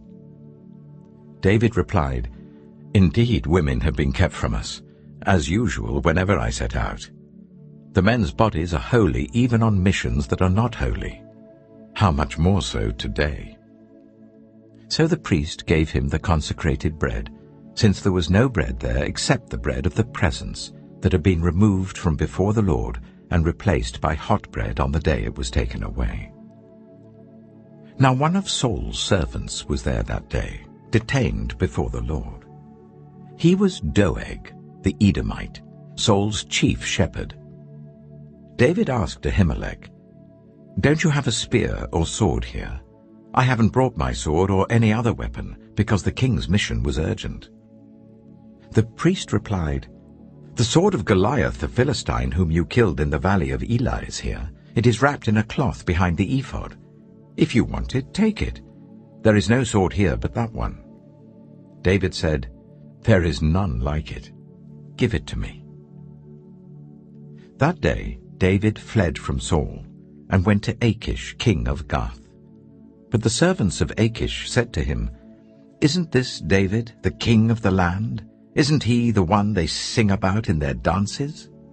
Saul has slain his thousands, and David his tens of thousands." David took these words to heart, and was very much afraid of Achish, king of Gath. So he feigned insanity in their presence. And while he was in their hands, he acted like a madman, making marks on the doors of the gate and letting saliva run down his beard. Achish said to his servants, Look at the man. He's insane. Why bring him to me? Am I so short of madmen that you have to bring this fellow here to carry on like this in front of me? Must this man come into my house?" 1 Samuel chapter 22. David left Gath and escaped to the cave of Adullam. When his brothers and his father's household heard about it, they went down to him there. All those who were in distress or in debt or discontented gathered round him, and he became their commander. About 400 men were with him. From there David went to Mizpah in Moab, and said to the king of Moab, "Would you let my father and mother come and stay with you until I learn what God will do for me?" So he left them with the king of Moab, and they stayed with him as long as David was in the stronghold. But the prophet Gad said to David, "Do not stay in the stronghold. Go into the land of Judah." So David left and went to the forest of Hereth. Now Saul heard that David and his men had been discovered, and Saul was seated, spear in hand, under the tamarisk tree on the hill at Gibeah, with all his officials standing at his side. He said to them, "Listen, men of Benjamin. Will the son of Jesse give all of you fields and vineyards? Will he make all of you commanders of thousands and commanders of hundreds? Is that why you've all conspired against me? No one tells me when my son makes a covenant with the son of Jesse. None of you is concerned about me or tells me that my son has incited my servant to lie in wait for me as he does today." But Doeg the Edomite, who was standing with Saul's officials, said, "I saw the son of Jesse come to Ahimelech, son of Ahitub at Nob. Ahimelech inquired of the Lord for him.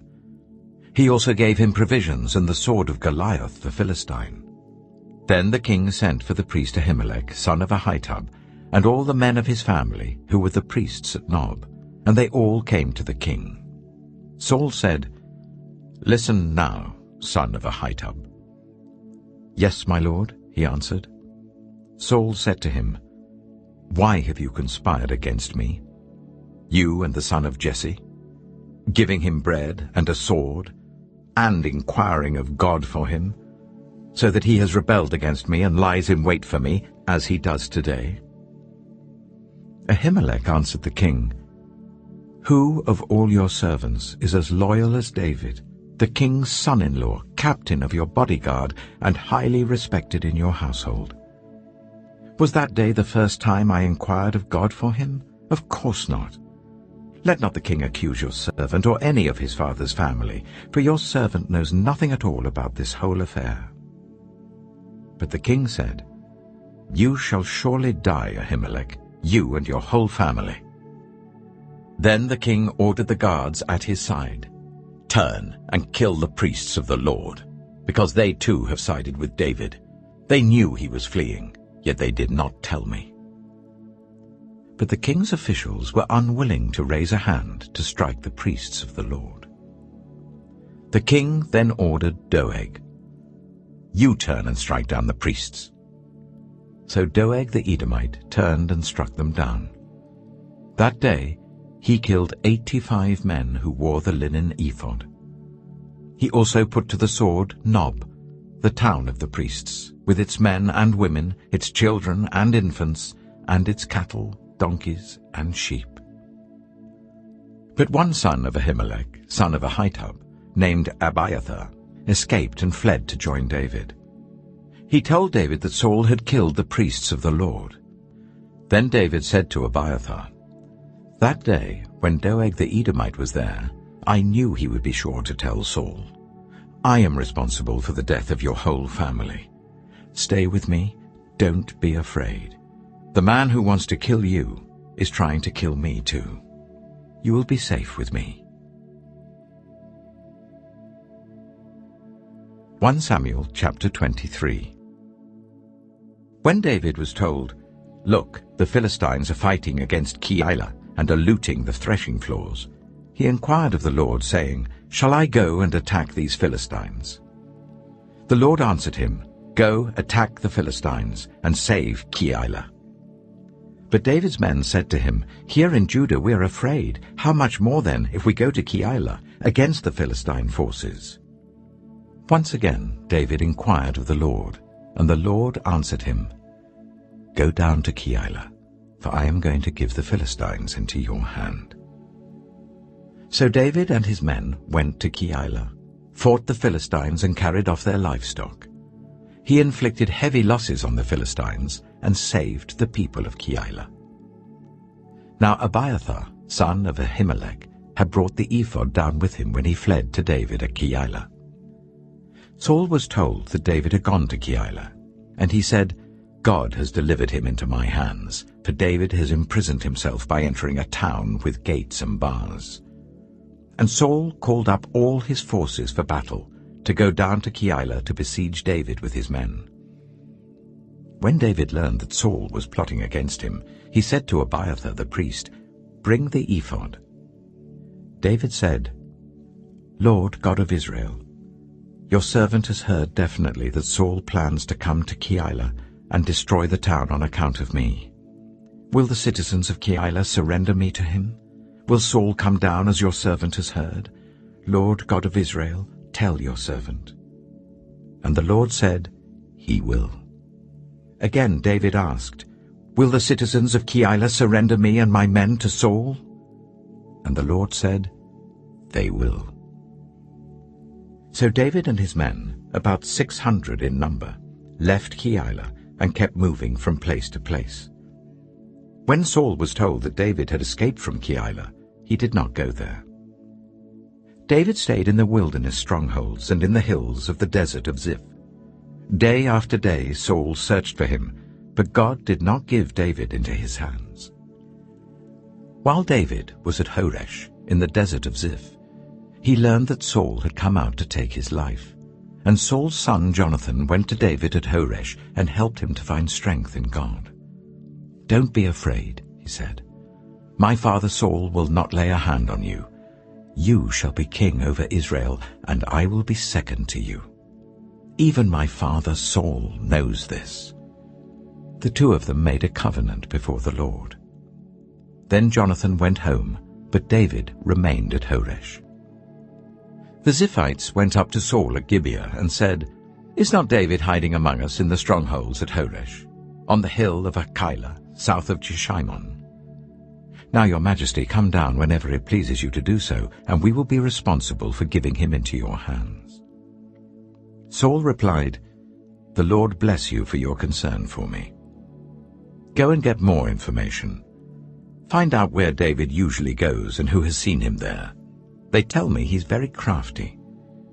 Find out about all the hiding places he uses and come back to me with definite information. Then I will go with you. If he is in the area, I will track him down among all the clans of Judah." So they set out and went to Ziph, ahead of Saul.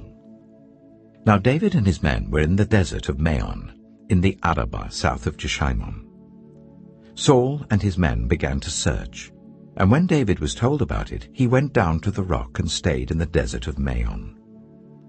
When Saul heard this, he went into the desert of Maon in pursuit of David. Saul was going along one side of the mountain, and David and his men were on the other side, hurrying to get away from Saul. As Saul and his forces were closing in on David and his men to capture them, a messenger came to Saul, saying, "Come quickly, the Philistines are raiding the land." Then Saul broke off his pursuit of David and went to meet the Philistines. That is why they call this place Selah Hamalakoth. And David went up from there and lived in the strongholds of En-Gedi. 1 Samuel chapter 24. After Saul returned from pursuing the Philistines, he was told, "David is in the desert of En-Gedi." So Saul took 3,000 able young men from all Israel and set out to look for David and his men near the crags of the wild goats. He came to the sheepfolds along the way.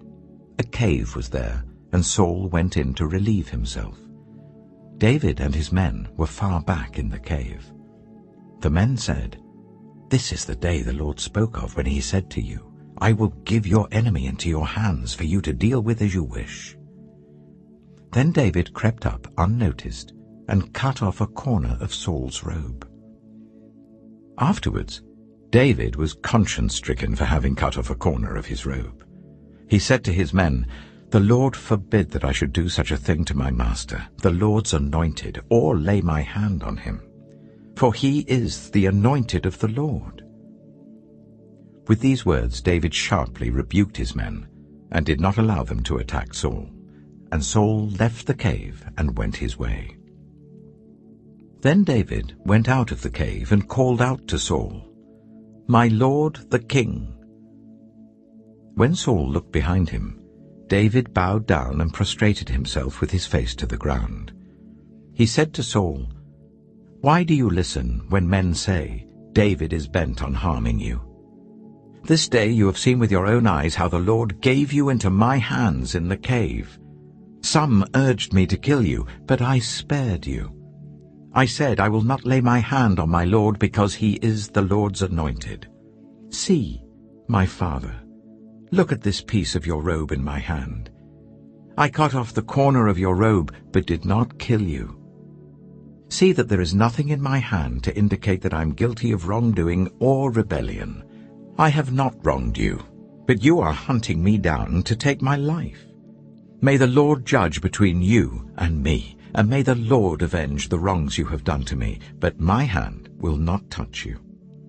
As the old saying goes, from evildoers come evil deeds, so my hand will not touch you." Against whom has the king of Israel come out? Who are you pursuing? A dead dog? A flea? May the Lord be our judge and decide between us. May he consider my cause and uphold it. May he vindicate me by delivering me from your hand." When David finished saying this, Saul asked, "Is that your voice, David my son?" And he wept aloud. "You are more righteous than I," he said. "You have treated me well, but I have treated you badly. You have just now told me about the good you did to me. The Lord gave me into your hands, but you did not kill me. When a man finds his enemy, does he let him get away unharmed?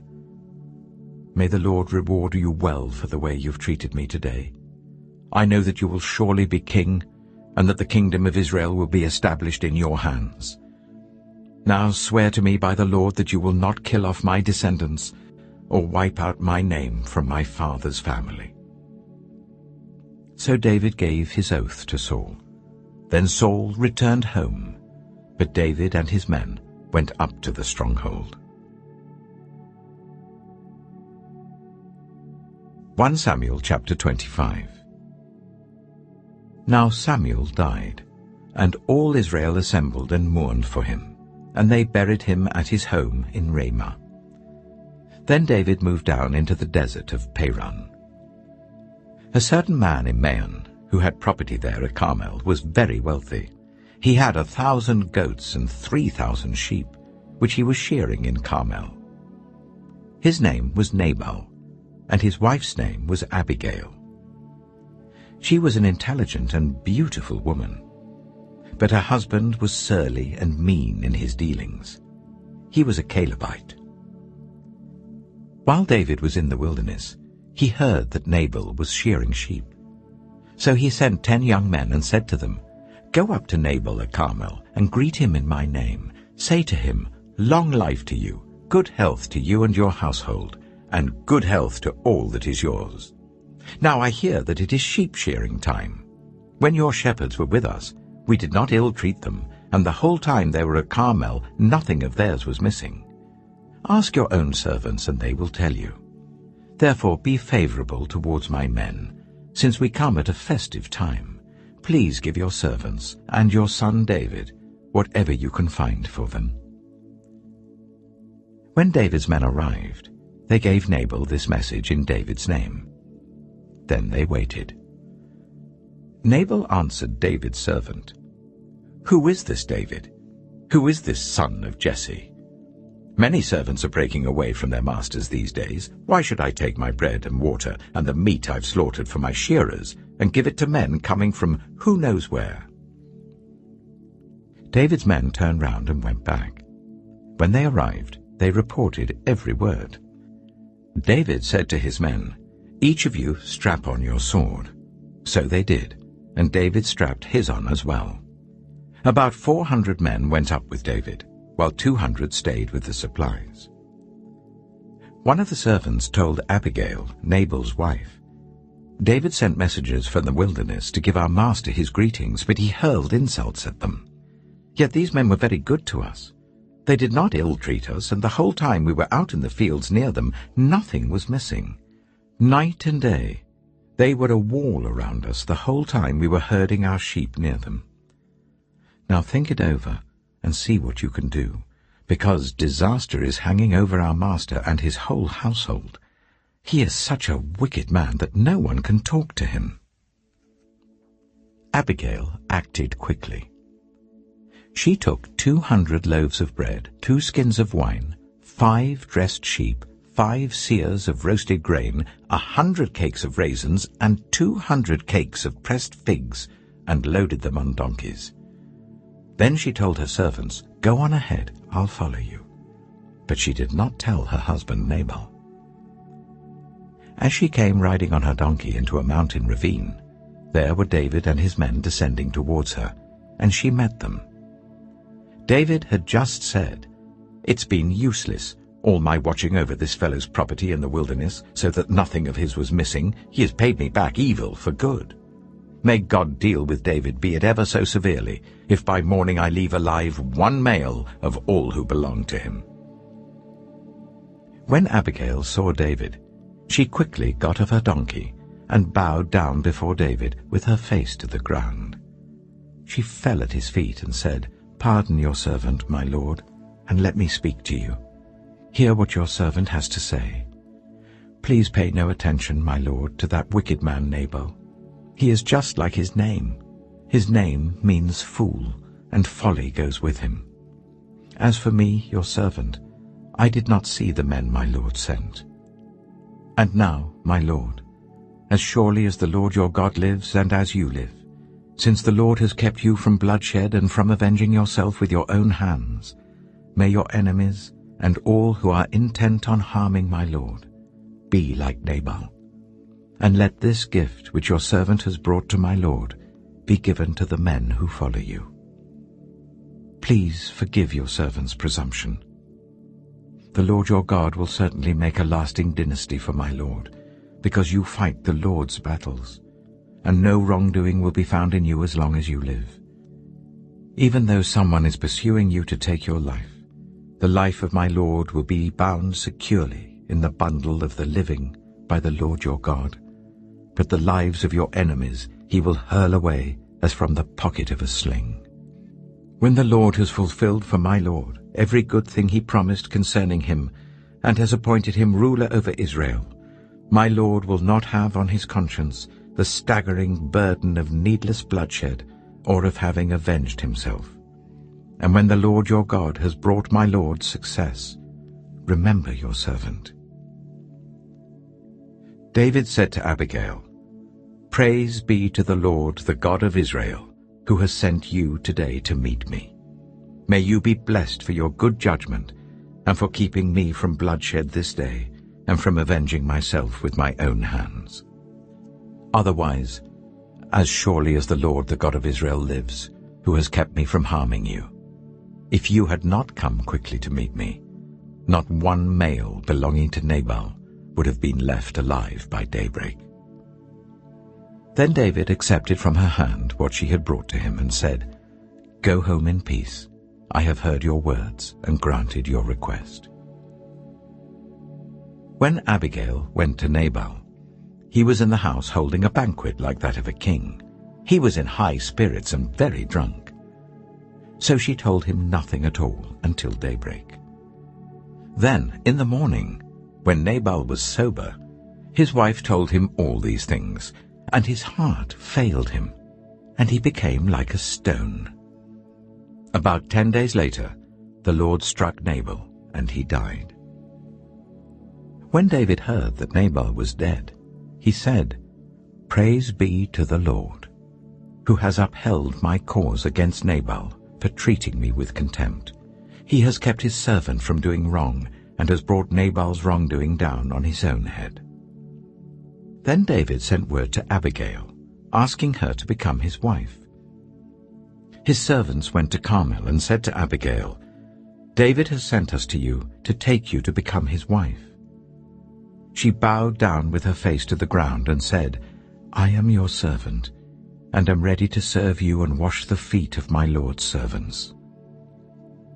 Abigail quickly got on a donkey, and attended by her 5 female servants, went with David's messengers and became his wife. David had also married Ahinoam of Jezreel, and they were both his wives. But Saul had given his daughter Michal, David's wife, to Paltiel, son of Laish, who was from Galim. 1 Samuel chapter 26. The Ziphites went to Saul at Gibeah and said, "Is not David hiding on the hill of Hachilah, which faces Jeshimon?" So Saul went down to the desert of Ziph with his 3,000 select Israelite troops to search there for David. Saul made his camp beside the road on the hill of Hachilah facing Jeshimon, but David stayed in the wilderness. When he saw that Saul had followed him there, he sent out scouts and learned that Saul had definitely arrived. Then David set out and went to the place where Saul had camped. He saw where Saul and Abner, son of Ner, the commander of the army, had lain down. Saul was lying inside the camp, with the army camped around him. David then asked Ahimelech the Hittite and Abishai, son of Zeruiah, Joab's brother, "Who will go down into the camp with me to Saul?" "I'll go with you," said Abishai. So David and Abishai went to the army by night, and there was Saul, lying asleep inside the camp with his spear stuck in the ground near his head. Abner and the soldiers were lying round him. Abishai said to David, "Today God has given your enemy into your hands. Now let me pin him to the ground with one thrust of the spear. I won't strike him twice." But David said to Abishai, "Don't destroy him. Who can lay a hand on the Lord's anointed and be guiltless? As surely as the Lord lives," he said, "the Lord himself will strike him, or his time will come and he will die, or he will go into battle and perish.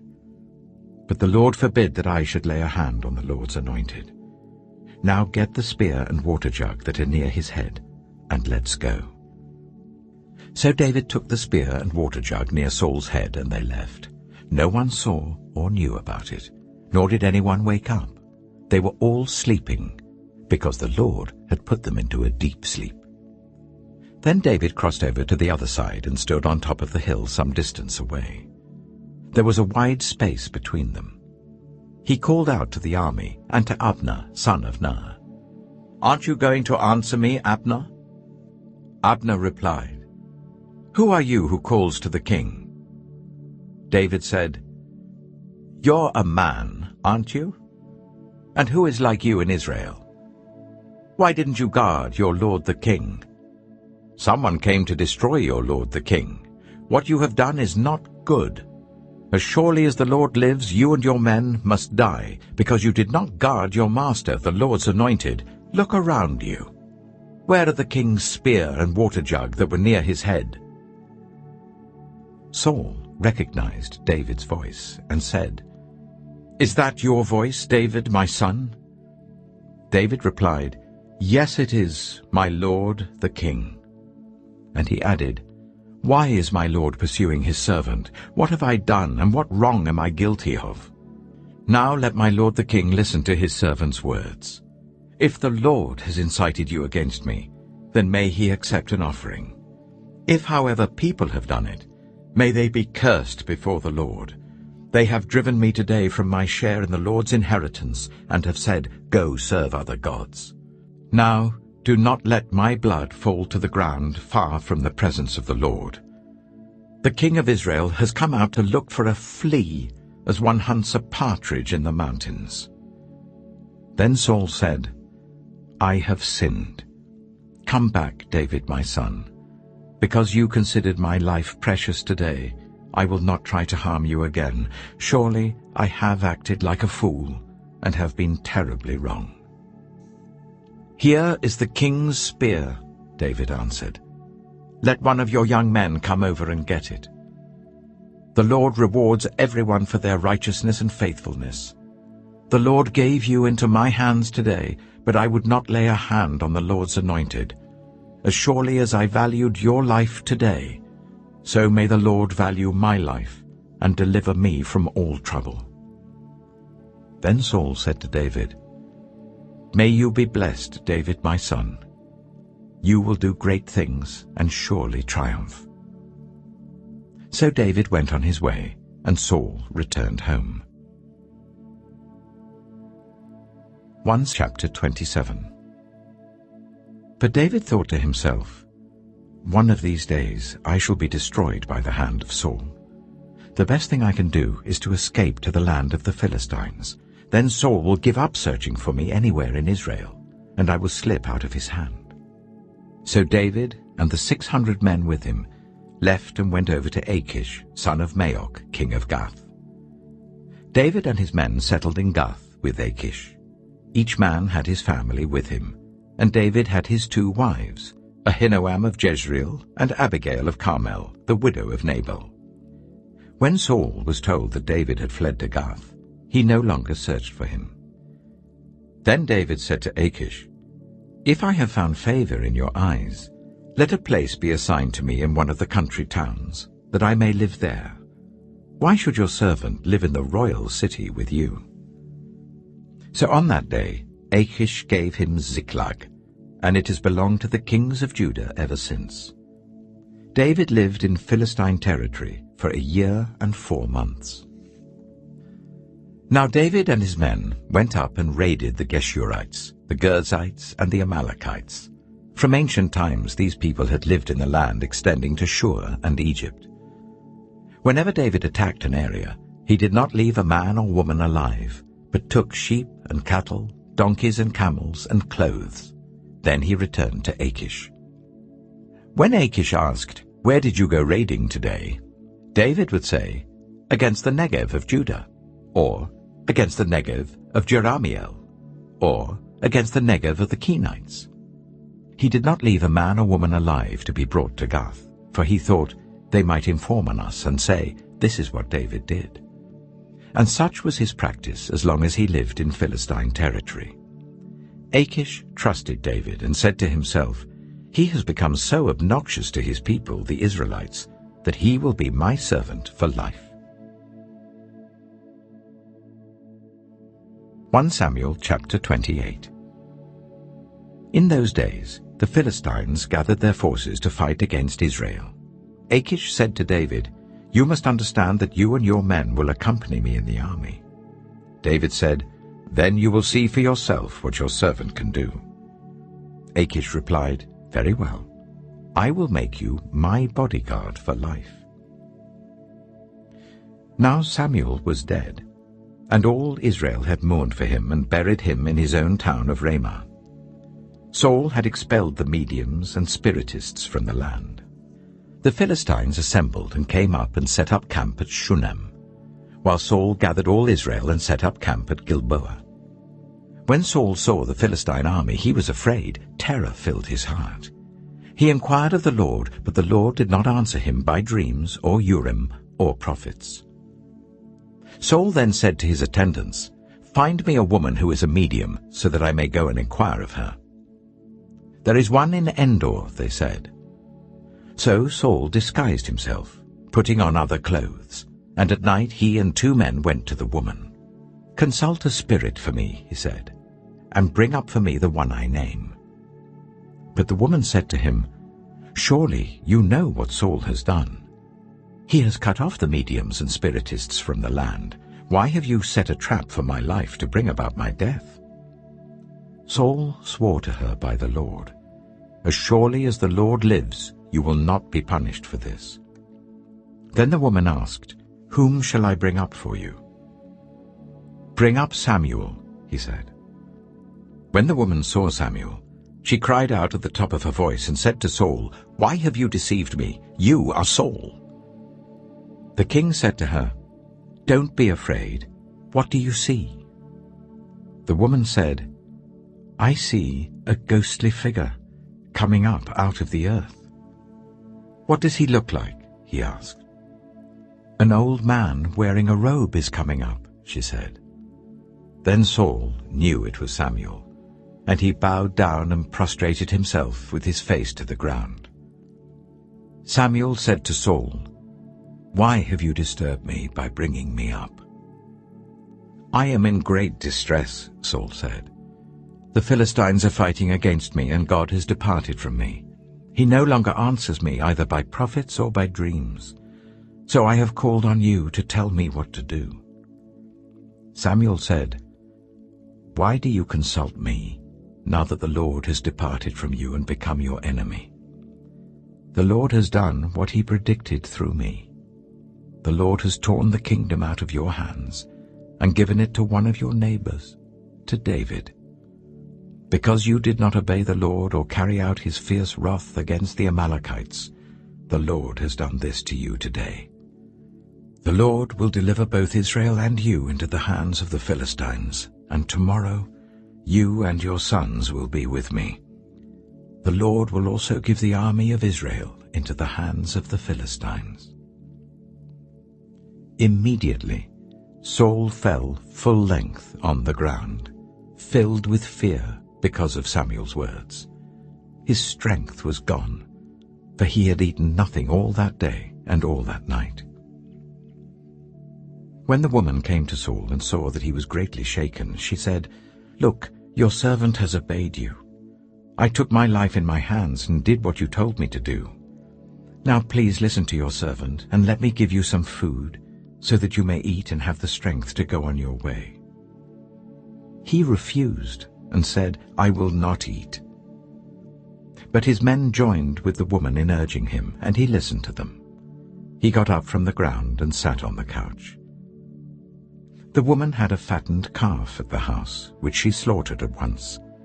She took some flour, kneaded it, and baked bread without yeast. Then she set it before Saul and his men, and they ate. That same night they got up and left. 1 Samuel chapter 29. The Philistines gathered all their forces at Aphek, and Israel camped by the spring in Jezreel. As the Philistine rulers marched with their units of hundreds and thousands, David and his men were marching at the rear with Achish. The commanders of the Philistines asked, "What about these Hebrews?" Achish replied, "Is this not David, who was an officer of Saul, king of Israel? He has already been with me for over a year, and from the day he left Saul until now, I have found no fault in him." But the Philistine commanders were angry with Achish and said, "Send the man back, that he may return to the place you assigned him. He must not go with us into battle, or he will turn against us during the fighting. How better could he regain his master's favor than by taking the heads of our own men? Isn't this the David they sang about in their dances? Saul has slain his thousands, and David his tens of thousands." So Achish called David and said to him, "As surely as the Lord lives, you have been reliable, and I would be pleased for you to serve with me in the army. From the day you came to me until today, I have found no fault in you, but the rulers don't approve of you. Now turn back and go in peace. Do nothing to displease the Philistine rulers." "But what have I done?" asked David. "What have you found against your servant from the day I came to you until now? Why can't I go and fight against the enemies of my lord the king?" Achish answered, "I know that you have been as pleasing in my eyes as an angel of God.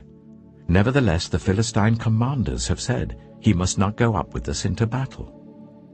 Now get up early, along with your master's servants who have come with you, and leave in the morning as soon as it is light." So David and his men got up early in the morning to go back to the land of the Philistines, and the Philistines went up to Jezreel. 1 Samuel chapter 30.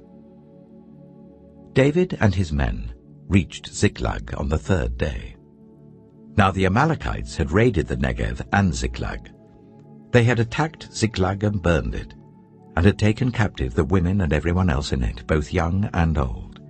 They killed none of them, but carried them off as they went on their way. When David and his men reached Ziklag, they found it destroyed by fire, and their wives and sons and daughters taken captive. So David and his men wept aloud until they had no strength left to weep.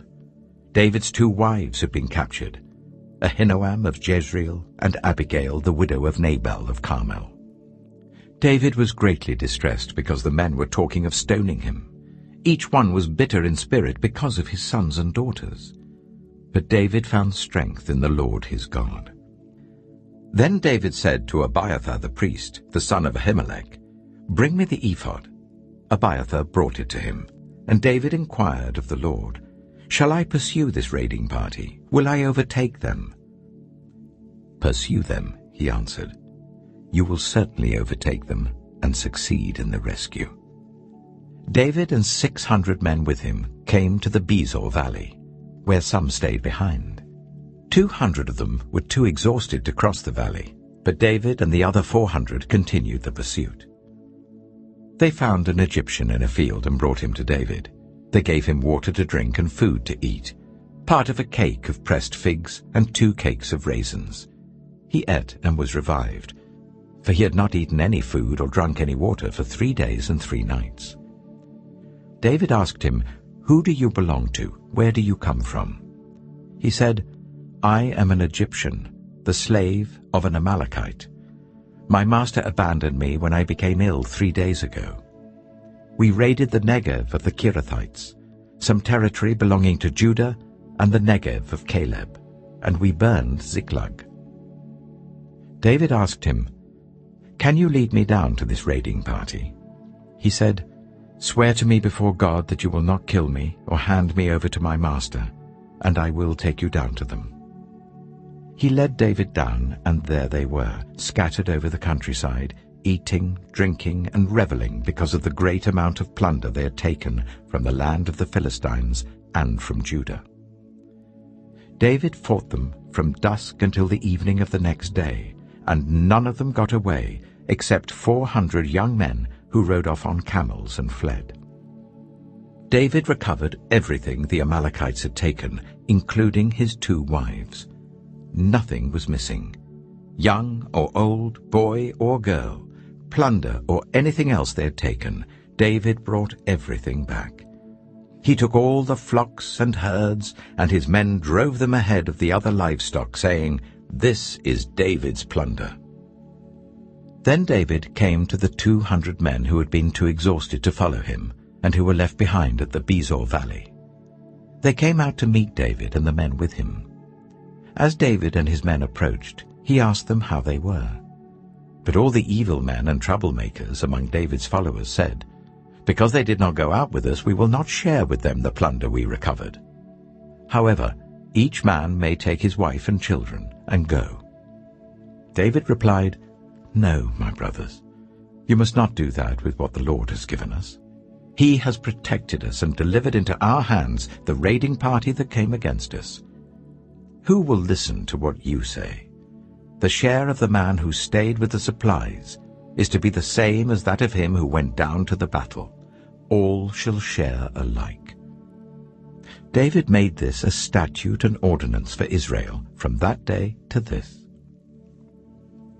When David reached Ziklag, he sent some of the plunder to the elders of Judah who were his friends, saying, "Here is a gift for you from the plunder of the Lord's enemies."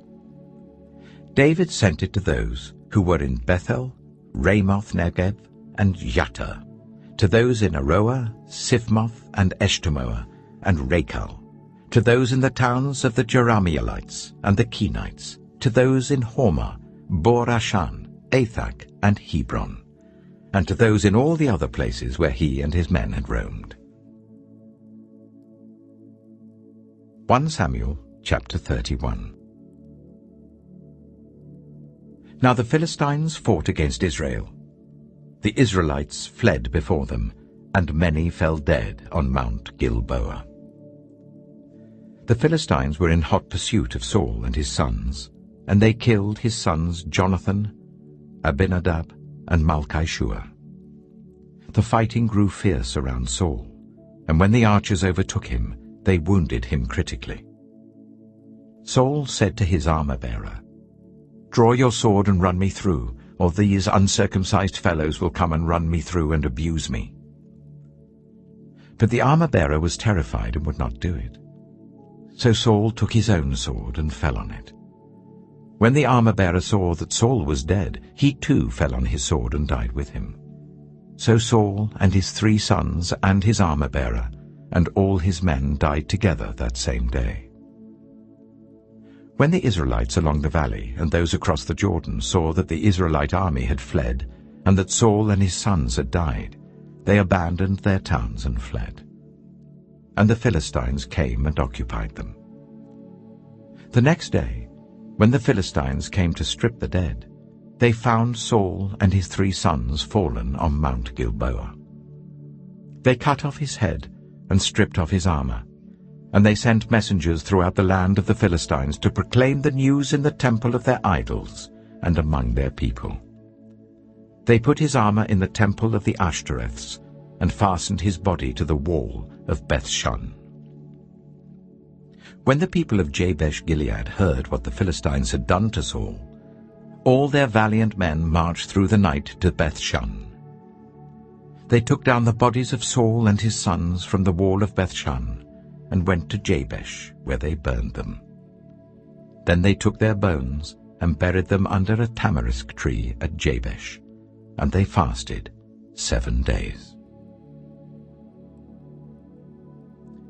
2 Samuel chapter 1. After the death of Saul, David returned from striking down the Amalekites and stayed in Ziklag 2 days. On the 3rd day, a man arrived from Saul's camp with his clothes torn and dust on his head. When he came to David, he fell to the ground to pay him honor. "Where have you come from?" David asked him. He answered, "I have escaped from the Israelite camp." "What happened?" David asked. "Tell me." "The men fled from the battle," he replied. "Many of them fell and died. And Saul and his son Jonathan are dead." Then David said to the young man who brought him the report, "How do you know that Saul and his son Jonathan are dead?" "I happened to be on Mount Gilboa," the young man said, "and there was Saul leaning on his spear with the chariots and their drivers in hot pursuit. When he turned round and saw me, he called out to me, and I said, 'What can I do?' He asked me, 'Who are you?' 'An Amalekite,' I answered. Then he said to me, 'Stand here by me and kill me. I'm in the throes of death, but I'm still alive.' So I stood beside him and killed him, because I knew that after he had fallen he could not survive. And I took the crown that was on his head and the band on his arm, and have brought them here to my lord." Then David and all the men with him took hold of their clothes and tore them. They mourned and wept and fasted till evening for Saul and his son Jonathan, and for the army of the Lord and for the nation of Israel, because they had fallen by the sword. David said to the young man who brought him the report, "Where are you from?" "I am the son of a foreigner, an Amalekite," he answered. David asked him, "Why weren't you afraid to lift your hand to destroy the Lord's anointed?" Then David called one of his men and said, "Go, strike him down." So he struck him down, and he died. For David had said to him, "Your blood be on your own head. Your own mouth testified against you when you said, 'I killed the Lord's anointed.'" David took up this lament concerning Saul and his son Jonathan, and he ordered that the people of Judah be taught this lament of the bow. It is written in the book of Jasher. "A gazelle lies slain on your heights, Israel. How the mighty have fallen. Tell it not in Gath. Proclaim it not in the streets of Ashkelon, lest the daughters of the Philistines be glad, lest the daughters of the uncircumcised rejoice. Mountains of Gilboa, May you have neither dew nor rain. May no showers fall on your terraced fields. For there the shield of the mighty was despised, the shield of Saul, no longer rubbed with oil. From the blood of the slain, from the flesh of the mighty, the bow of Jonathan did not turn back. The sword of Saul did not return unsatisfied. Saul and Jonathan, in life they were loved and admired, and in death they were not parted. They were swifter than eagles, they were stronger than lions. Daughters of Israel, weep for Saul, who clothed you in scarlet and finery, who adorned your garments with ornaments of gold. How the mighty have fallen in battle! Jonathan lies slain on your heights. I grieve for you, Jonathan, my brother. You were very dear to me. Your love for me was wonderful, more wonderful than that of women. How the mighty have fallen! The weapons of war have perished. 2 Samuel chapter 2. In the course of time, David inquired of the Lord. "Shall I go up to one of the towns of Judah?" he asked. The Lord said, "Go up." David asked, "Where shall I go?" "To Hebron," the Lord answered. So David went up there with his 2 wives, Ahinoam of Jezreel and Abigail, the widow of Nabal of Carmel. David also took the men who were with him, each with his family, and they settled in Hebron and its towns. Then the men of Judah came to Hebron, and there they anointed David king over the tribe of Judah. When David was told that it was the men from Jabesh-Gilead who had buried Saul, he sent messengers to them to say to them, "The Lord bless you for showing this kindness to Saul your master by burying him. May the Lord now show you kindness and faithfulness, and I too will show you the same favor because you have done this. Now then, be strong and brave, for Saul your master is dead, and the people of Judah have anointed me king over them." Meanwhile, Abner, son of Ner, the commander of Saul's army, had taken Ishbosheth, son of Saul, and brought him over to Mahanaim. He made him king over Gilead, Ashuri, and Jezreel, and also over Ephraim, Benjamin, and all Israel. Ishbosheth, son of Saul, was 40 years old when he became king over Israel, and he reigned 2 years. The tribe of Judah, however, remained loyal to David. The length of time David was king in Hebron over Judah was 7 years and 6 months. Abner, son of Ner, together with the men of Ishbosheth, son of Saul, left Mahanaim and went to Gibeon. Joab, son of Zeruiah, and David's men went out and met them at the pool of Gibeon. One group sat down on one side of the pool, and one group on the other side. Then Abner said to Joab, "Let's have some of the young men get up and fight hand to hand in front of us." "All right, let them do it," Joab said. So they stood up and were counted. 12 men for Benjamin and Ishbosheth, son of Saul, and 12 for David. Then each man grabbed his opponent by the head and thrust his dagger into his opponent's side, and they fell down together. So that place in Gibeon was called Helkath Hazurim. The battle that day was very fierce, and Abner and the Israelites were defeated by David's men. The 3 sons of Zeruiah were there, Joab, Abishai, and Asahel. Now Asahel was as fleet-footed as a wild gazelle. He chased Abner, turning neither to the right nor to the left as he pursued him. Abner looked behind him and asked, "Is that you, Asahel?" "It is," he answered. Then Abner said to him, "Turn aside to the right or to the left. Take on one of the young men and strip him of his weapons." But Asahel would not stop chasing him. Again Abner warned Asahel, "Stop chasing me. Why should I strike you down? How could I look your brother Joab in the face?"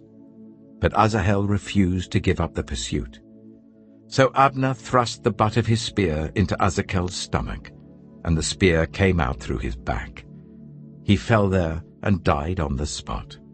And every man stopped when he came to the place where Asahel had fallen and died. But Joab and Abishai pursued Abner, and as the sun was setting they came to the hill of Ammah near Giah, on the way to the wasteland of Gibeon. Then the men of Benjamin rallied behind Abner. They formed themselves into a group and took their stand on top of a hill.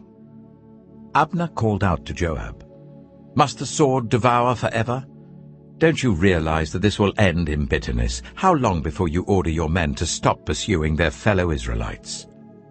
Joab answered, "As surely as God lives, if you had not spoken, the men would have continued pursuing them until morning." So Joab blew the trumpet, and all the troops came to a halt. They no longer pursued Israel, nor did they fight any more. All that night Abner and his men marched through the Arabah. They crossed the Jordan, continued through the morning hours, and came to Mahanaim. Then Joab stopped pursuing Abner and assembled the whole army. Besides Asahel, 19 of David's men were found missing. But David's men had killed 360 Benjaminites who were with Abner. They took Asahel and buried him in his father's tomb at Bethlehem. Then Joab and his men marched all night and arrived at Hebron by daybreak. 2 Samuel chapter 3. The war between the house of Saul and the house of David lasted a long time. David grew stronger and stronger, while the house of Saul grew weaker and weaker. Sons were born to David in Hebron. His firstborn was Amnon, the son of Ahinoam of Jezreel. His second, Chileab, the son of Abigail, the widow of Nabal of Carmel. The third, Absalom, the son of Maacah, daughter of Talmai, king of Geshur. The fourth, Adonijah, the son of Haggith. The fifth, Shephatiah, the son of Abital. And the sixth, Ithream, the son of David's wife Eglah. These were born to David in Hebron.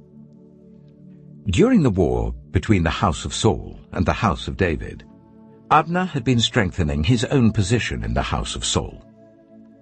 Now Saul had had a concubine named Rizpah, daughter of Aiah, and Ishbosheth said to Abner, "Why did you sleep with my father's concubine?" Abner was very angry because of what Ishbosheth had said. So he answered, "Am I a dog's head on Judah's side?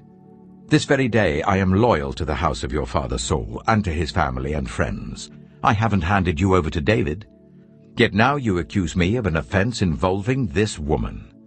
May God deal with Abner, be it ever so severely, if I do not do for David what the Lord promised him on oath, and transfer the kingdom from the house of Saul, and establish David's throne over Israel and Judah, from Dan to Beersheba."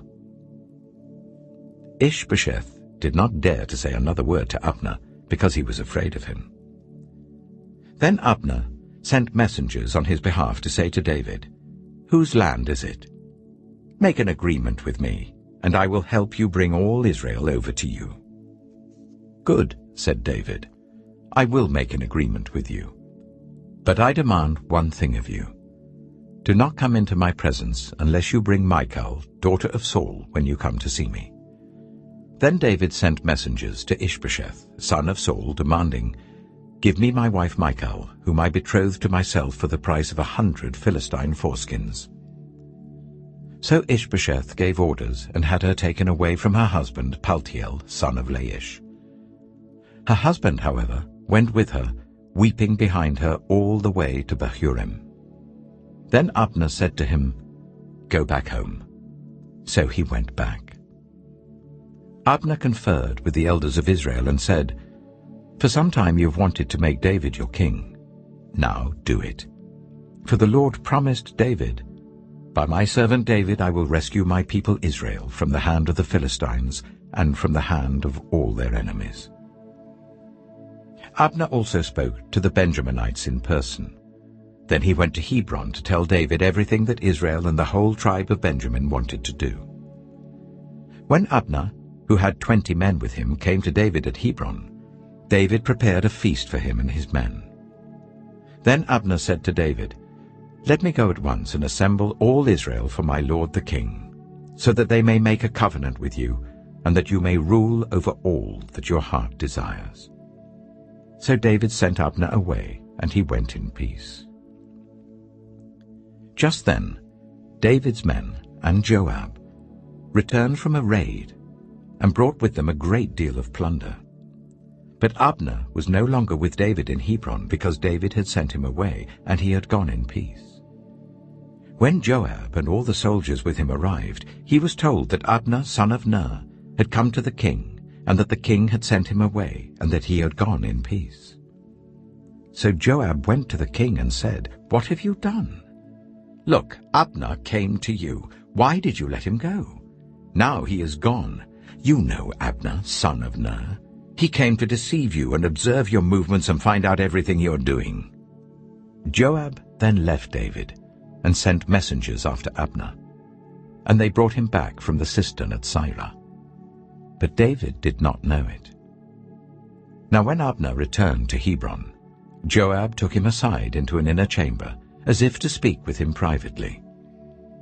And there, to avenge the blood of his brother Asahel, Joab stabbed him in the stomach, and he died. Later, when David heard about this, he said, "I and my kingdom are forever innocent before the Lord concerning the blood of Abner, son of Ner.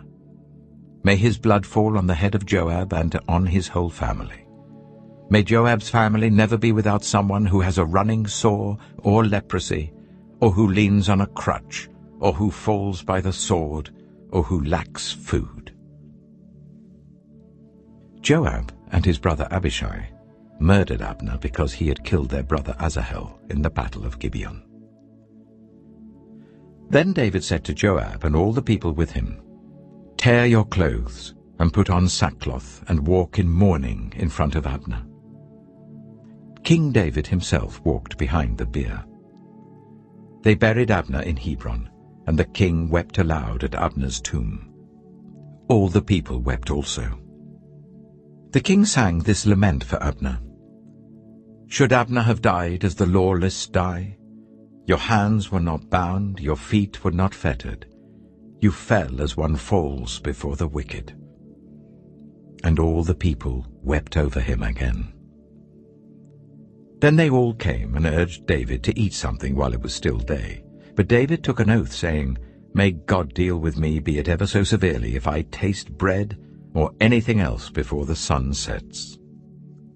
All the people took note and were pleased. Indeed, everything the king did pleased them. So on that day all the people there and all Israel knew that the king had no part in the murder of Abner, son of Ner. Then the king said to his men, "Do you not realize that a commander and a great man has fallen in Israel this day? And today, though I am the anointed king, I am weak. And these sons of Zeruiah are too strong for me. May the Lord repay the evildoer according to his evil deeds." 2 Samuel chapter 4. When Ishbosheth, son of Saul, heard that Abner had died in Hebron, he lost courage, and all Israel became alarmed. Now Saul's son had 2 men who were leaders of raiding bands. One was named Baanah, and the other Rechab. They were sons of Rimmon the Beerothite, from the tribe of Benjamin. Beeroth is considered part of Benjamin because the people of Beeroth fled to Gittaim and have resided there as foreigners to this day. Jonathan, son of Saul, had a son who was lame in both feet. He was 5 years old when the news about Saul and Jonathan came from Jezreel. His nurse picked him up and fled, but as she hurried to leave, he fell and became disabled. His name was Mephibosheth. Now Rechab and Baanah, the sons of Rimmon the Beerothite, set out for the house of Ishbosheth, and they arrived there in the heat of the day while he was taking his noonday rest. They went into the inner part of the house as if to get some wheat, and they stabbed him in the stomach. Then Rechab and his brother Baanah slipped away. They had gone into the house while he was lying on the bed in his bedroom. After they stabbed and killed him, they cut off his head. Taking it with them, they traveled all night by way of the Arabah. They brought the head of Ishbosheth to David at Hebron and said to the king, "Here is the head of Ishbosheth, son of Saul, your enemy, who tried to kill you. This day the Lord has avenged my lord the king against Saul and his offspring." David answered Rechab and his brother Baanah, the sons of Rimmon the Beerothite, "As surely as the Lord lives, who has delivered me out of every trouble, when someone told me, 'Saul is dead,' and thought he was bringing good news, I seized him and put him to death in Ziklag. That was the reward I gave him for his news. How much more, when wicked men have killed an innocent man in his own house and on his own bed? Should I not now demand his blood from your hand and rid the earth of you?" So David gave an order to his men, and they killed them. They cut off their hands and feet and hung the bodies by the pool in Hebron. But they took the head of Ishbosheth and buried it in Abner's tomb at Hebron. 2 Samuel chapter 5.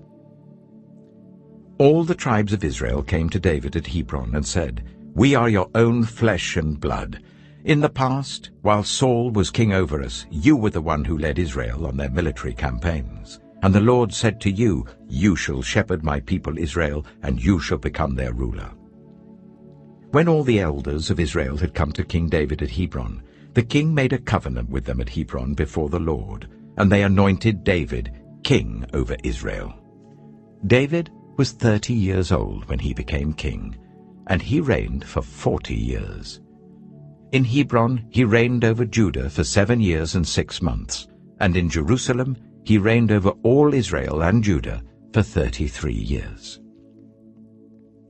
The king and his men marched to Jerusalem to attack the Jebusites who lived there. The Jebusites said to David, "You will not get in here. Even the blind and the lame can ward you off." They thought, "David cannot get in here." Nevertheless, David captured the fortress of Zion, which is the city of David. On that day, David had said, "Anyone who conquers the Jebusites will have to use the water shaft to reach those lame and blind, who are David's enemies. That is why they say, 'The blind and lame will not enter the palace.'" David then took up residence in the fortress and called it the City of David. He built up the area around it from the terraces inwards, and he became more and more powerful because the Lord God Almighty was with him. Now Hiram, king of Tyre, sent envoys to David, along with cedar logs and carpenters and stonemasons, and they built a palace for David. Then David knew that the Lord had established him as king over Israel, and had exalted his kingdom for the sake of his people Israel. After he left Hebron, David took more concubines and wives in Jerusalem, and more sons and daughters were born to him. These are the names of the children born to him there: Shammua, Shobab, Nathan, Solomon, Ibhar, Elishua, Nepheg, Japhiah, Elishama, Eliada, and Eliphalet.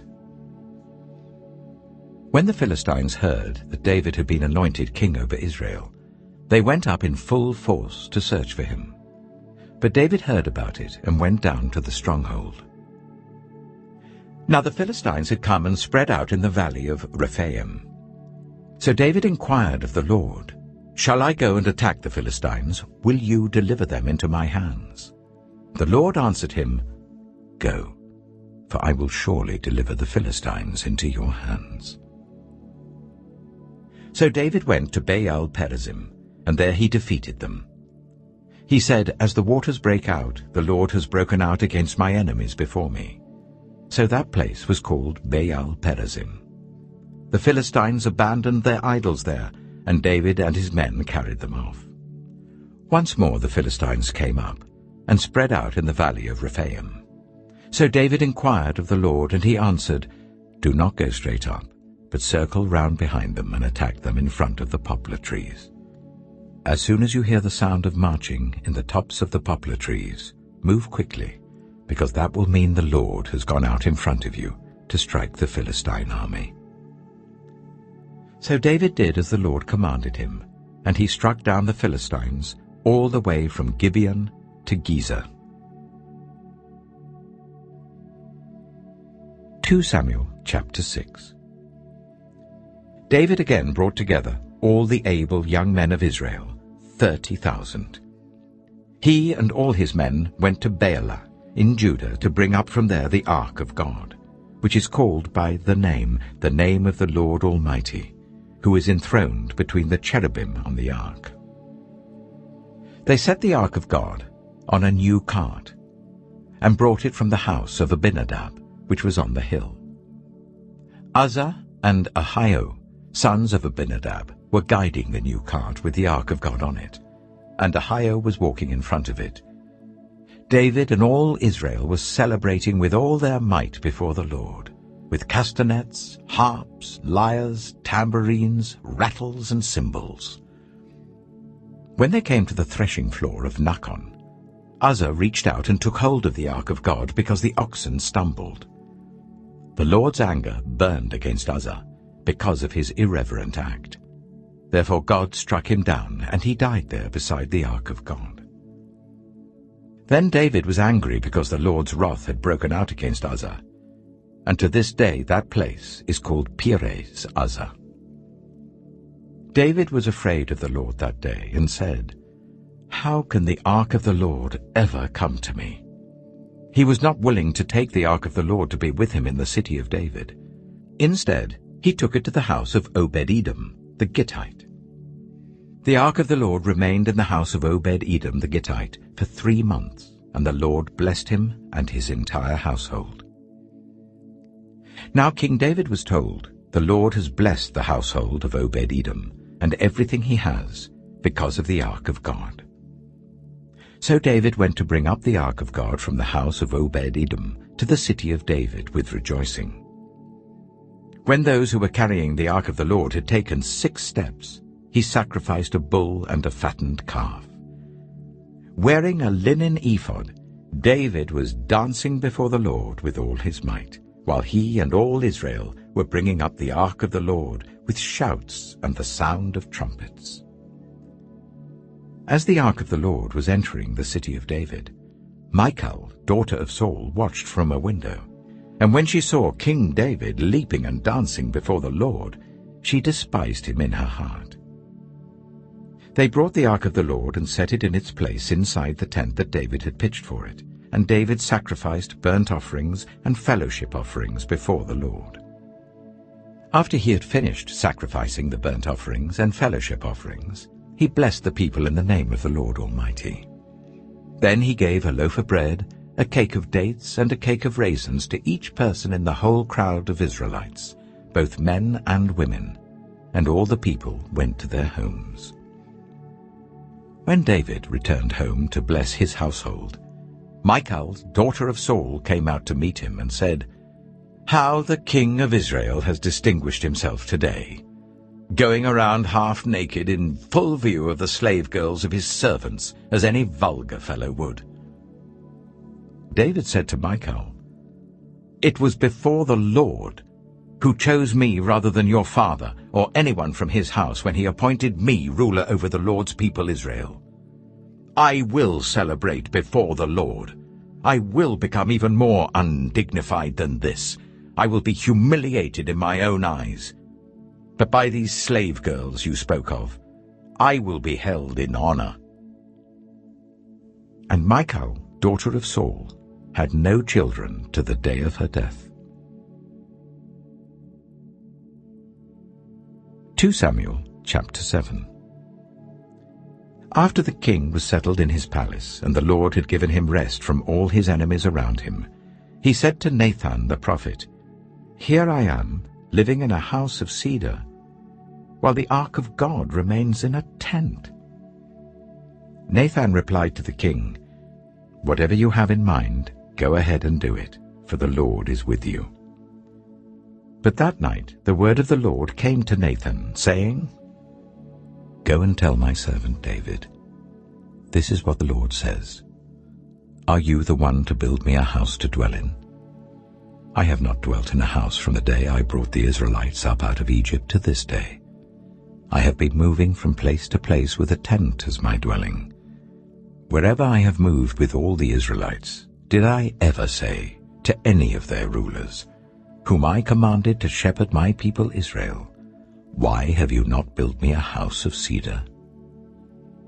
Now then, tell my servant David, this is what the Lord Almighty says. I took you from the pasture, from tending the flock, and appointed you ruler over my people Israel. I have been with you wherever you have gone, and I have cut off all your enemies from before you.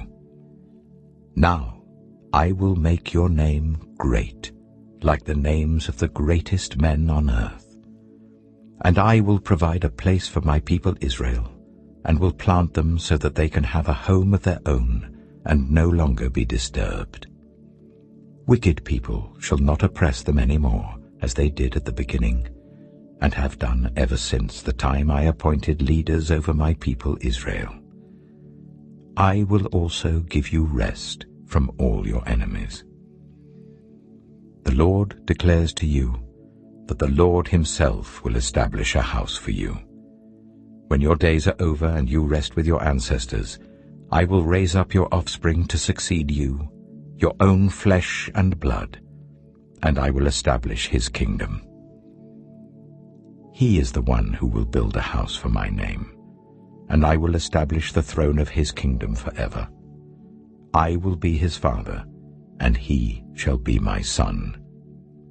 When he does wrong, I will punish him with a rod wielded by men, with floggings inflicted by human hands. But my love will never be taken away from him, as I took it away from Saul, whom I removed from before you. Your house and your kingdom shall endure forever before me. Your throne shall be established forever. Nathan reported to David all the words of this entire revelation. Then King David went in and sat before the Lord, and he said, Who am I, sovereign Lord? And what is my family, that you have brought me this far?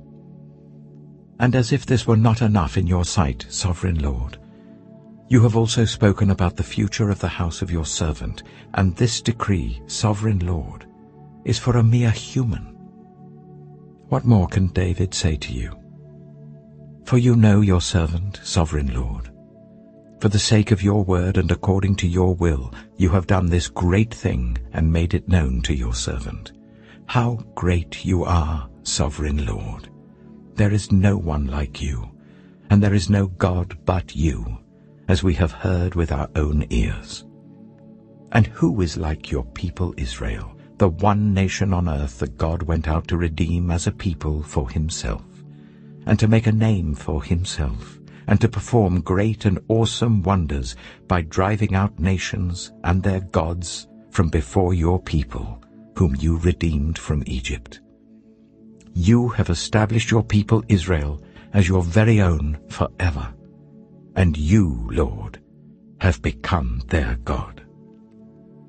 And now, Lord God, keep forever the promise you have made concerning your servant and his house. Do as you promised, so that your name will be great forever. Then people will say, The Lord Almighty is God over Israel, and the house of your servant David will be established in your sight. Lord Almighty, God of Israel, you have revealed this to your servant, saying, I will build a house for you. So your servant has found courage to pray this prayer to you. Sovereign Lord, you are God. Your covenant is trustworthy, and you have promised these good things to your servant. Now be pleased to bless the house of your servant, that it may continue forever in your sight. For you, sovereign Lord, have spoken, and with your blessing the house of your servant will be blessed forever. 2 Samuel chapter 8. In the course of time, David defeated the Philistines and subdued them. And he took Metheg-Ammah from the control of the Philistines. David also defeated the Moabites. He made them lie down on the ground and measured them off with a length of cord. Every 2 lengths of them were put to death, and the third length was allowed to live. So the Moabites became subject to David and brought him tribute. Moreover, David defeated Hadadezer, son of Rehob, king of Zobah, when he went to restore his monument at the river Euphrates. David captured 1,000 of his chariots, 7,000 charioteers, and 20,000 foot soldiers. He hamstrung all but 100 of the chariot horses. When the Arameans of Damascus came to help Hadadezer, king of Zobah, David struck down 22,000 of them. He put garrisons in the Aramean kingdom of Damascus, and the Arameans became subject to him and brought tribute. The Lord gave David victory wherever he went. David took the gold shields that belonged to the officers of Hadadezer and brought them to Jerusalem. From Tebah and Berothai, towns that belonged to Hadadezer, King David took a great quantity of bronze. When Tou, king of Hamath, heard that David had defeated the entire army of Hadadezer, he sent his son Joram to King David to greet him and congratulate him on his victory in battle over Hadadezer, who had been at war with Tou. Joram brought with him articles of silver, of gold, and of bronze. King David dedicated these articles to the Lord, as he had done with the silver and gold from all the nations he had subdued: Edom and Moab, the Ammonites and the Philistines, and Amalek. He also dedicated the plunder taken from Hadadezer, son of Rehob, king of Zobah. And David became famous after he returned from striking down 18,000 Edomites in the valley of Salt. He put garrisons throughout Edom, and all the Edomites became subject to David. The Lord gave David victory wherever he went. David reigned over all Israel, doing what was just and right for all his people. Joab, son of Zeruiah, was over the army. Jehoshaphat, son of Ahilud, was recorder. Zadok, son of Ahitub, and Ahimelech, son of Abiathar, were priests. Sariah was secretary. Benaiah, son of Jehoiada, was over the Kerethites and Pelethites, and David's sons were priests. 2 Samuel chapter 9. David asked, "Is there anyone still left of the house of Saul, to whom I can show kindness for Jonathan's sake?" Now there was a servant of Saul's household named Ziba. They summoned him to appear before David, and the king said to him, "Are you Ziba?" "At your service," he replied. The king asked, "Is there no one still alive from the house of Saul, to whom I can show God's kindness?" Ziba answered the king, "There is still a son of Jonathan. He is lame in both feet." "Where is he?" the king asked. Ziba answered, "He is at the house of Machir, son of Amiel, in Lo-Debar." So King David had him brought from Lo-Debar, from the house of Machir, son of Amiel. When Mephibosheth, son of Jonathan, the son of Saul, came to David, he bowed down to pay him honor. David said, "Mephibosheth." "At your service," he replied. "Don't be afraid," David said to him, "for I will surely show you kindness for the sake of your father Jonathan. I will restore to you all the land that belonged to your grandfather Saul, and you will always eat at my table." Mephibosheth bowed down and said, "What is your servant, that you should notice a dead dog like me?" Then the king summoned Ziba, Saul's steward, and said to him, "I have given your master's grandson everything that belonged to Saul and his family. You and your sons and your servants are to farm the land for him and bring in the crops, so that your master's grandson may be provided for.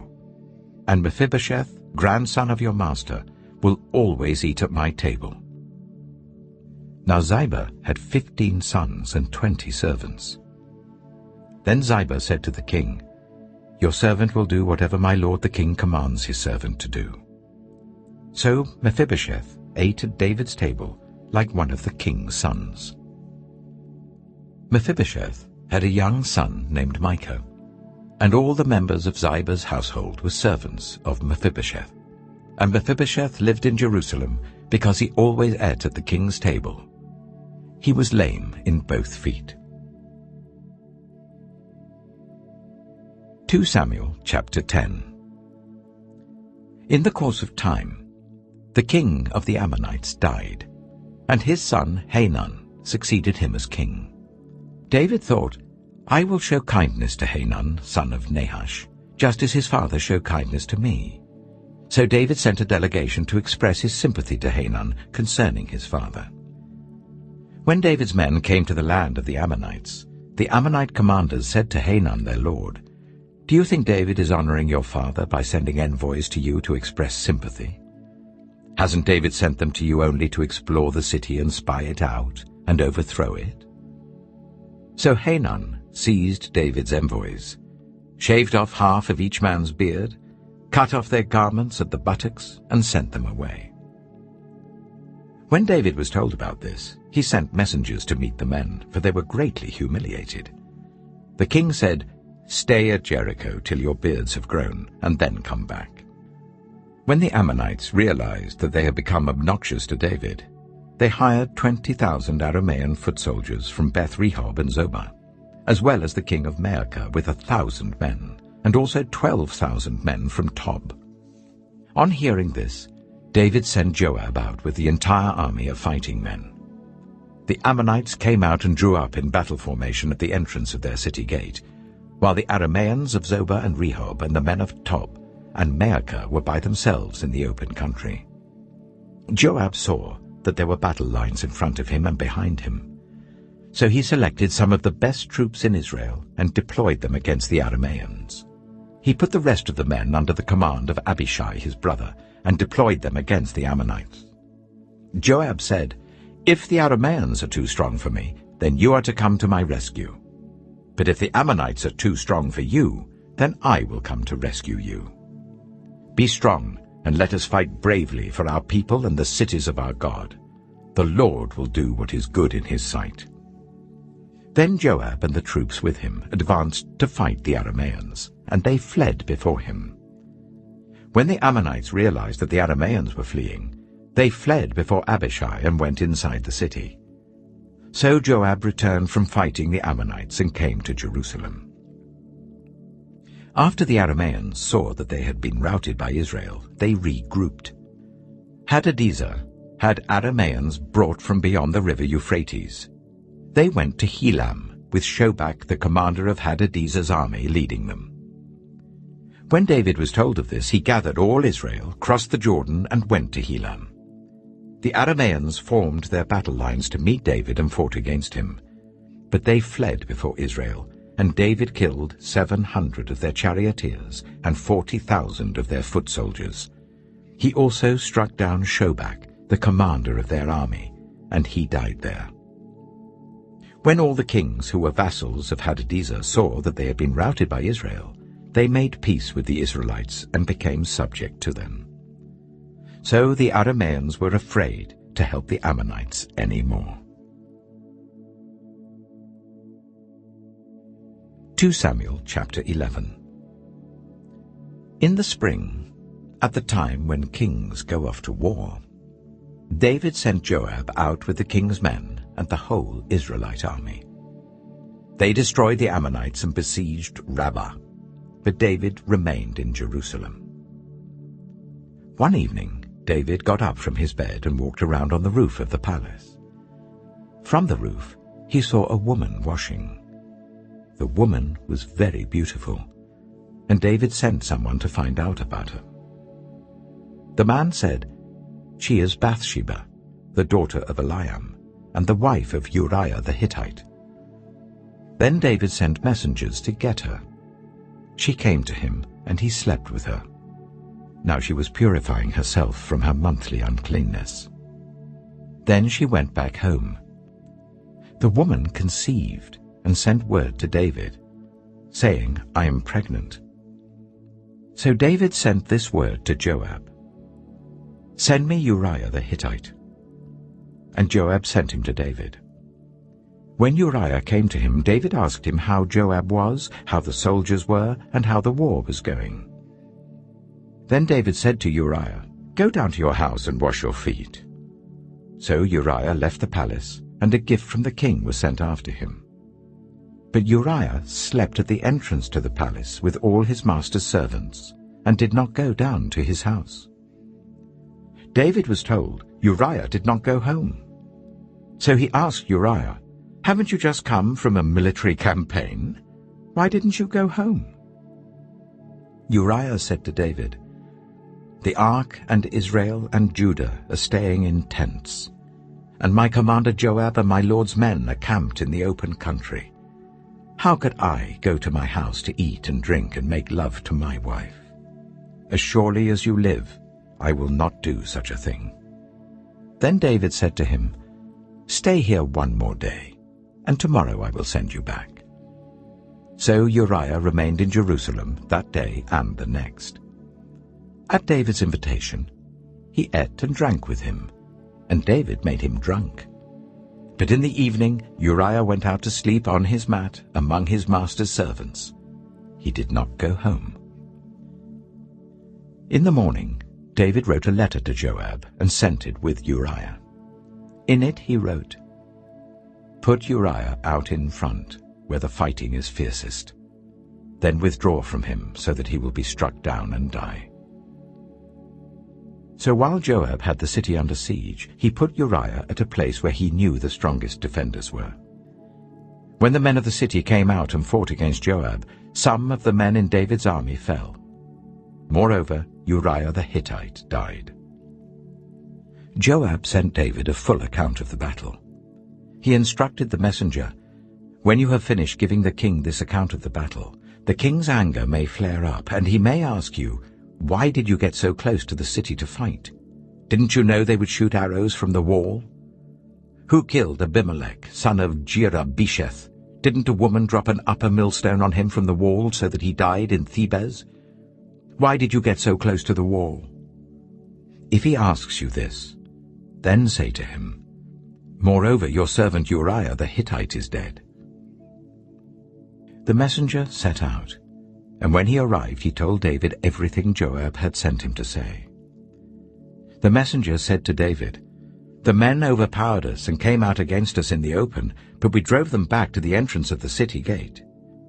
Then the archers shot arrows at your servants from the wall, and some of the king's men died.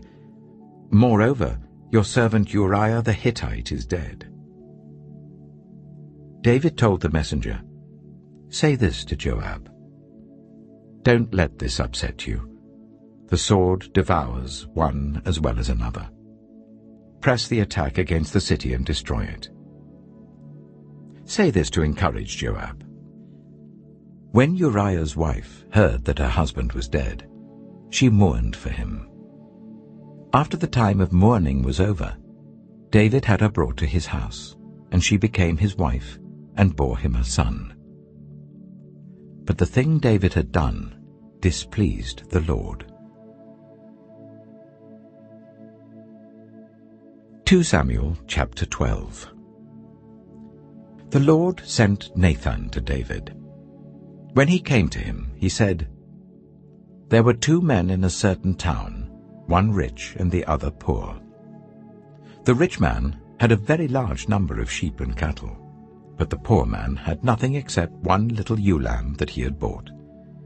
He raised it, and it grew up with him and his children. It shared his food, drank from his cup, and even slept in his arms. It was like a daughter to him. Now a traveler came to the rich man, but the rich man refrained from taking one of his own sheep or cattle to prepare a meal for the traveler who had come to him. Instead, he took the ewe lamb that belonged to the poor man and prepared it for the one who had come to him. David burned with anger against the man and said to Nathan, "As surely as the Lord lives, the man who did this must die. He must pay for that lamb 4 times over, because he did such a thing and had no pity." Then Nathan said to David, "You are the man. This is what the Lord, the God of Israel, says. I anointed you king over Israel, and I delivered you from the hand of Saul. I gave your master's house to you, and your master's wives into your arms. I gave you all Israel and Judah. And if all this had been too little, I would have given you even more. Why did you despise the word of the Lord by doing what is evil in his eyes? You struck down Uriah the Hittite with the sword and took his wife to be your own. You killed him with the sword of the Ammonites. Now, therefore, the sword shall never depart from your house, because you despised me and took the wife of Uriah the Hittite to be your own. This is what the Lord says. Out of your own household I'm going to bring calamity on you. Before your very eyes I will take your wives and give them to one who is close to you, and he will sleep with your wives in broad daylight. You did it in secret, but I will do this thing in broad daylight before all Israel. Then David said to Nathan, I have sinned against the Lord. Nathan replied, The Lord has taken away your sin. You're not going to die. But because by doing this you have shown utter contempt for the Lord, the son born to you will die. After Nathan had gone home, the Lord struck the child that Uriah's wife had borne to David, and he became ill. David pleaded with God for the child. He fasted and spent the nights lying in sackcloth on the ground. The elders of his household stood beside him to get him up from the ground, but he refused, and he would not eat any food with them. On the 7th day, the child died. David's attendants were afraid to tell him that the child was dead, for they thought, while the child was still living, he wouldn't listen to us when we spoke to him. How can we now tell him the child is dead? He may do something desperate. David noticed that his attendants were whispering among themselves, and he realized that the child was dead. Is the child dead? He asked. Yes, they replied. He is dead. Then David got up from the ground. After he had washed, put on lotions and changed his clothes, he went into the house of the Lord and worshipped. Then he went to his own house, and at his request they served him food, and he ate. His attendants asked him, Why are you acting in this way? While the child was alive, you fasted and wept, but now that the child is dead, you get up and eat. He answered, While the child was alive, I fasted and wept. I thought, who knows? The Lord may be gracious to me and let the child live. But now that he is dead, why should I go on fasting? Can I bring him back again? I will go to him, but he will not return to me. Then David comforted his wife Bathsheba, and he went to her and made love to her. She gave birth to a son, and they named him Solomon. The Lord loved him, and because the Lord loved him, he sent word through Nathan the prophet to name him Jedidiah. Meanwhile, Joab fought against Rabbah of the Ammonites and captured the royal citadel. Joab then sent messengers to David, saying, I have fought against Rabbah and taken its water supply. Now muster the rest of the troops and besiege the city and capture it. Otherwise I shall take the city, and it will be named after me. So David mustered the entire army and went to Rabbah, and attacked and captured it. David took the crown from their king's head, and it was placed on his own head. It weighed a talent of gold, and it was set with precious stones. David took a great quantity of plunder from the city, and brought out the people who were there, consigning them to labor with saws and with iron picks and axes, and he made them work at brickmaking. David did this to all the Ammonite towns. Then he and his entire army returned to Jerusalem. 2 Samuel chapter 13. In the course of time, Amnon, son of David, fell in love with Tamar, the beautiful sister of Absalom, son of David. Amnon became so obsessed with his sister Tamar that he made himself ill. She was a virgin, and it seemed impossible for him to do anything to her. Now Amnon had an adviser named Jonadab, son of Shimeah, David's brother. Jonadab was a very shrewd man. He asked Amnon, "Why do you, the king's son, look so haggard morning after morning? Won't you tell me?" Amnon said to him, "I'm in love with Tamar, my brother Absalom's sister." "Go to bed and pretend to be ill," Jonadab said. "When your father comes to see you, say to him, 'I would like my sister Tamar to come and give me something to eat. Let her prepare the food in my sight, so that I may watch her and then eat it from her hand.'" So Amnon lay down and pretended to be ill. When the king came to see him, Amnon said to him, "I would like my sister Tamar to come and make some special bread in my sight, so that I may eat from her hand." David sent word to Tamar at the palace, "Go to the house of your brother Amnon and prepare some food for him." So Tamar went to the house of her brother Amnon, who was lying down. She took some dough, kneaded it, made the bread in his sight, and baked it. Then she took the pan and served him the bread, but he refused to eat. "Send everyone out of here," Amnon said. So everyone left him. Then Amnon said to Tamar, "Bring the food here into my bedroom, so that I may eat it from your hand." And Tamar took the bread she had prepared and brought it to her brother Amnon in his bedroom. But when she took it to him to eat, he grabbed her and said, "Come to bed with me, my sister." "No, my brother," she said to him, "don't force me. Such a thing should not be done in Israel. Don't do this wicked thing. What about me? Where could I get rid of my disgrace? And what about you? You would be like one of the wicked fools in Israel. Please speak to the king. He will not keep me from being married to you." But he refused to listen to her, and since he was stronger than she, he raped her. Then Amnon hated her with intense hatred. In fact, he hated her more than he had loved her. Amnon said to her, "Get up and get out."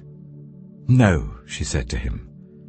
"Sending me away would be a greater wrong than what you have already done to me." But he refused to listen to her. He called his personal servant and said, "Get this woman out of my sight and bolt the door after her." So his servant put her out and bolted the door after her. She was wearing an ornate robe, for this was the kind of garment the virgin daughters of the king wore. Tamar put ashes on her head and tore the ornate robe she was wearing. She put her hands on her head and went away, weeping aloud as she went. Her brother Absalom said to her, "Has that Amnon, your brother, been with you?" "Be quiet for now, my sister. He is your brother. Don't take this thing to heart." And Tamar lived in her brother Absalom's house, a desolate woman. When King David heard all this, he was furious. And Absalom never said a word to Amnon, either good or bad. He hated Amnon because he had disgraced his sister Tamar.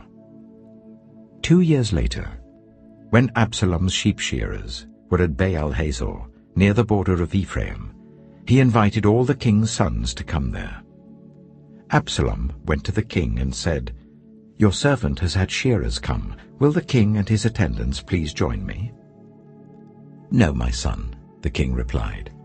"All of us should not go. We would only be a burden to you." Although Absalom urged him, he still refused to go but gave him his blessing. Then Absalom said, "If not, please let my brother Amnon come with us." The king asked him, "Why should he go with you?" But Absalom urged him. So he sent with him Amnon and the rest of the king's sons. Absalom ordered his men, "Listen, when Amnon is in high spirits from drinking wine, and I say to you, 'Strike Amnon down,' then kill him. Don't be afraid. Haven't I given you this order? Be strong and brave." So Absalom's men did to Amnon what Absalom had ordered. Then all the king's sons got up, mounted their mules, and fled. While they were on their way, the report came to David, "Absalom has struck down all the king's sons. Not one of them is left." The king stood up, tore his clothes, and lay down on the ground, and all his attendants stood by with their clothes torn. But Jonadab, son of Shimeah, David's brother, said, "My lord should not think that they killed all the princes. Only Amnon is dead." This has been Absalom's express intention ever since the day that Amnon raped his sister Tamar. My lord the king should not be concerned about the report that all the king's sons are dead. Only Amnon is dead. Meanwhile, Absalom had fled. Now the man standing watch looked up and saw many people on the road west of him coming down the side of the hill. The watchman went and told the king, "I see men in the direction of Horonaim on the side of the hill." Jonadab said to the king, "See, the king's sons have come. It has happened just as your servant said." As he finished speaking, the king's sons came in, wailing loudly. The king too and all his attendants wept very bitterly. Absalom fled and went to Talmai, son of Ammihud, the king of Geshur. But King David mourned many days for his son. After Absalom fled and went to Geshur, he stayed there for 3 years, and King David longed to go to Absalom, for he was consoled concerning Amnon's death. 2 Samuel chapter 14. Joab, son of Zeruiah, knew that the king's heart longed for Absalom. So Joab sent someone to Tekoa, and had a wise woman brought from there. He said to her, "Pretend you are in mourning. Dress in mourning clothes, and don't use any cosmetic lotions. Act like a woman who has spent many days grieving for the dead. Then go to the king and speak these words to him." And Joab put the words in her mouth. When the woman from Tekoa went to the king, she fell with her face to the ground to pay him honor, and she said, "Help me, your majesty." The king asked her, "What is troubling you?" She said, "I am a widow. My husband is dead. I, your servant, had 2 sons. They got into a fight with each other in the field, and no one was there to separate them. One struck the other and killed him. Now the whole clan has risen up against your servant. They say, 'Hand over the one who struck his brother down, so that we may put him to death for the life of his brother whom he killed. Then we will get rid of the heir as well.' They would put out the only burning coal I have left, leaving my husband neither name nor descendant on the face of the earth." The king said to the woman, "Go home, and I will issue an order on your behalf." But the woman from Tekoa said to him, "Let my lord the king pardon me and my family, and let the king and his throne be without guilt." The king replied, "If anyone says anything to you, bring them to me, and they will not bother you again." She said, "Then let the king invoke the Lord his God to prevent the avenger of blood from adding to this destruction, so that my son shall not be destroyed." "As surely as the Lord lives," he said, "not one hair of your son's head will fall to the ground." Then the woman said, "Let your servant speak a word to my lord the king." "Speak," he replied. The woman said, "Why then have you devised a thing like this against the people of God? When the king says this, does he not convict himself? For the king has not brought back his banished son. Like water spilled on the ground which cannot be recovered, so we must die. But that is not what God desires. Rather he devises ways so that a banished person does not remain banished from him. And now I have come to say this to my lord the king, because the people have made me afraid. Your servant thought, 'I will speak to the king. Perhaps he will grant his servant's request. Perhaps the king will agree to deliver his servant from the hand of the man who is trying to cut off both me and my son from God's inheritance.' And now your servant says, 'May the word of my lord the king secure my inheritance, for my lord the king is like an angel of God in discerning good and evil. May the Lord your God be with you.'" Then the king said to the woman, "Don't keep from me the answer to what I am going to ask you." "Let my lord the king speak," the woman said. The king asked, "Isn't the hand of Joab with you in all this?" The woman answered, As surely as you live, my lord the king, no one can turn to the right or to the left from anything my lord the king says. Yes, it was your servant Joab who instructed me to do this, and who put all these words into the mouth of your servant. Your servant Joab did this to change the present situation. My lord has wisdom like that of an angel of God. He knows everything that happens in the land. The king said to Joab, Very well, I will do it. Go, bring back the young man Absalom. Joab fell with his face to the ground to pay him honor, and he blessed the king.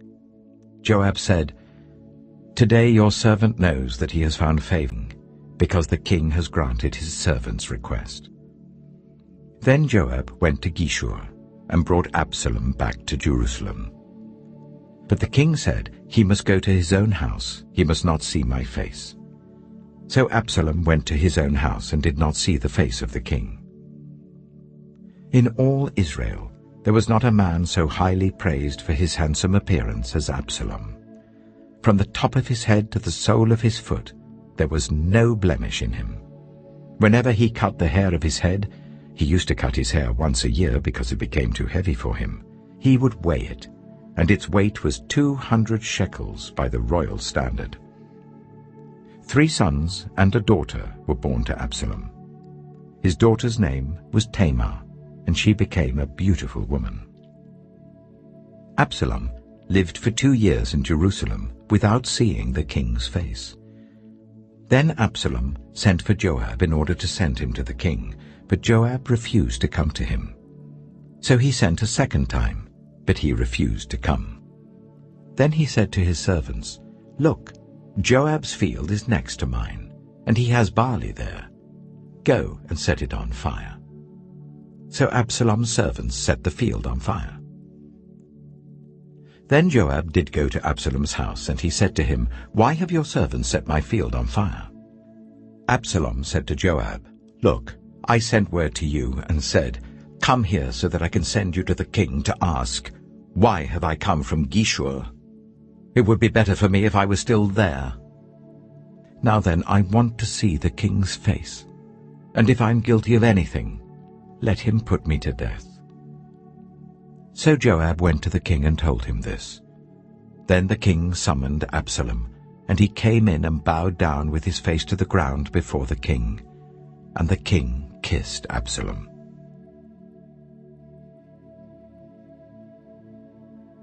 2 Samuel chapter 15. In the course of time, Absalom provided himself with a chariot and horses, and with 50 men to run ahead of him. He would get up early and stand by the side of the road leading to the city gate. Whenever anyone came with a complaint to be placed before the king for a decision, Absalom would call out to him, What town are you from? He would answer, Your servant is from one of the tribes of Israel.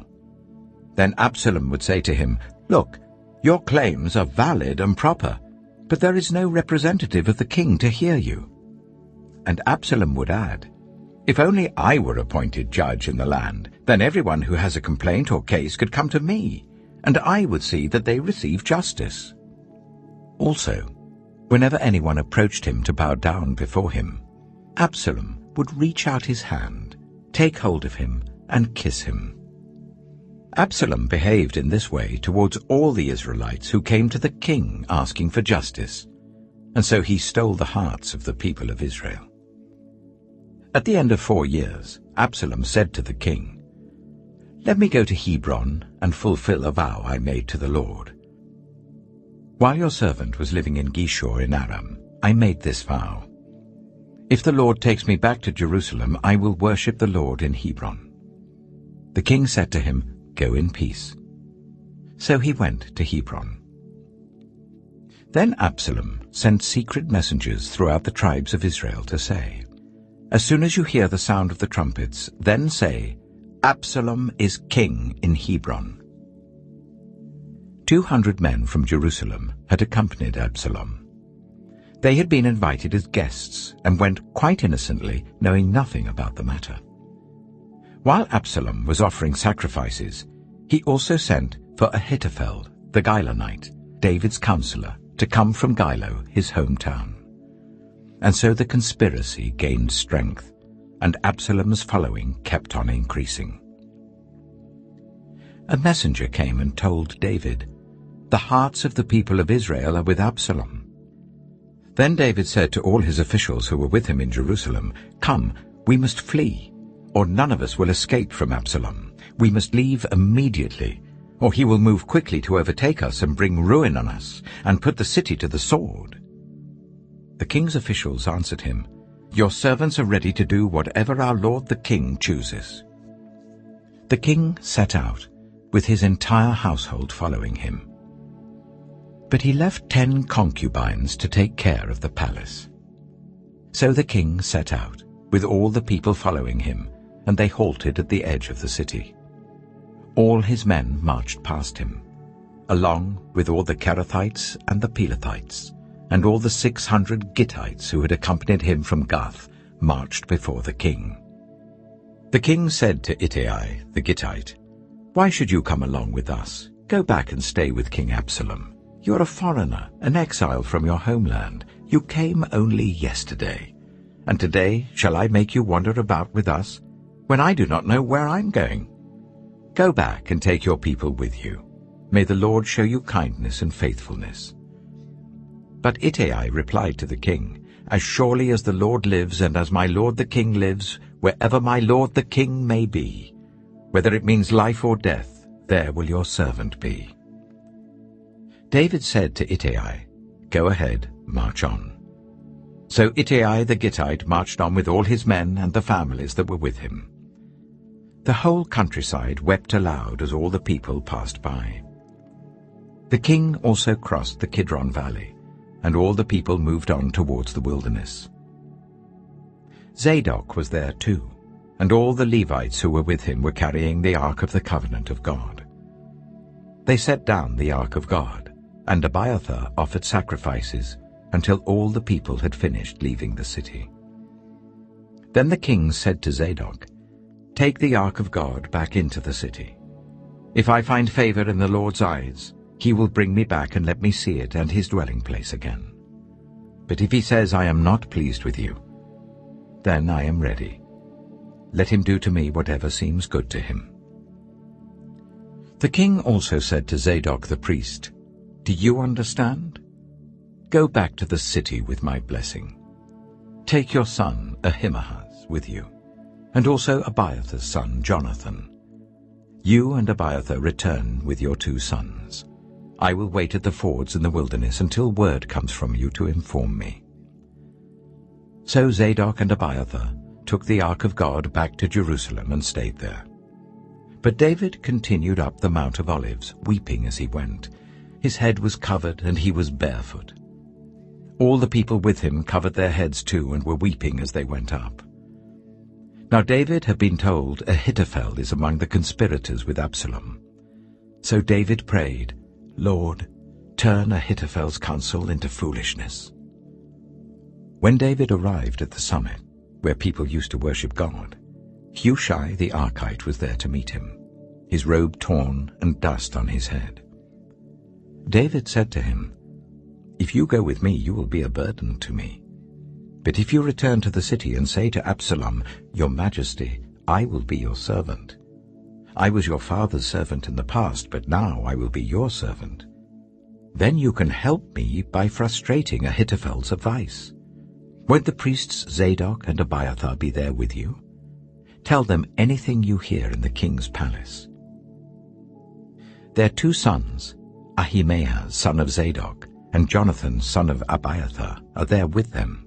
Send them to me with anything you hear." So Hushai, David's confidant, arrived at Jerusalem as Absalom was entering the city.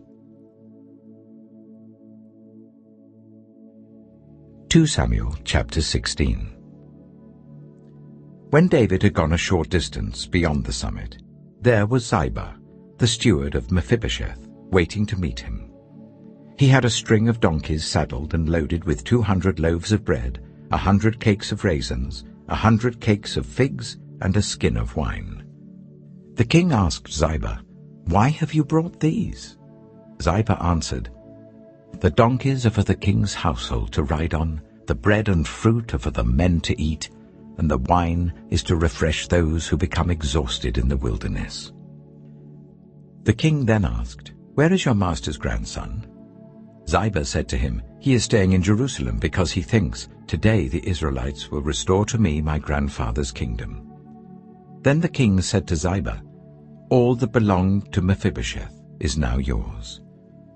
"I humbly bow," Ziba said. "May I find favor in your eyes, my lord the king."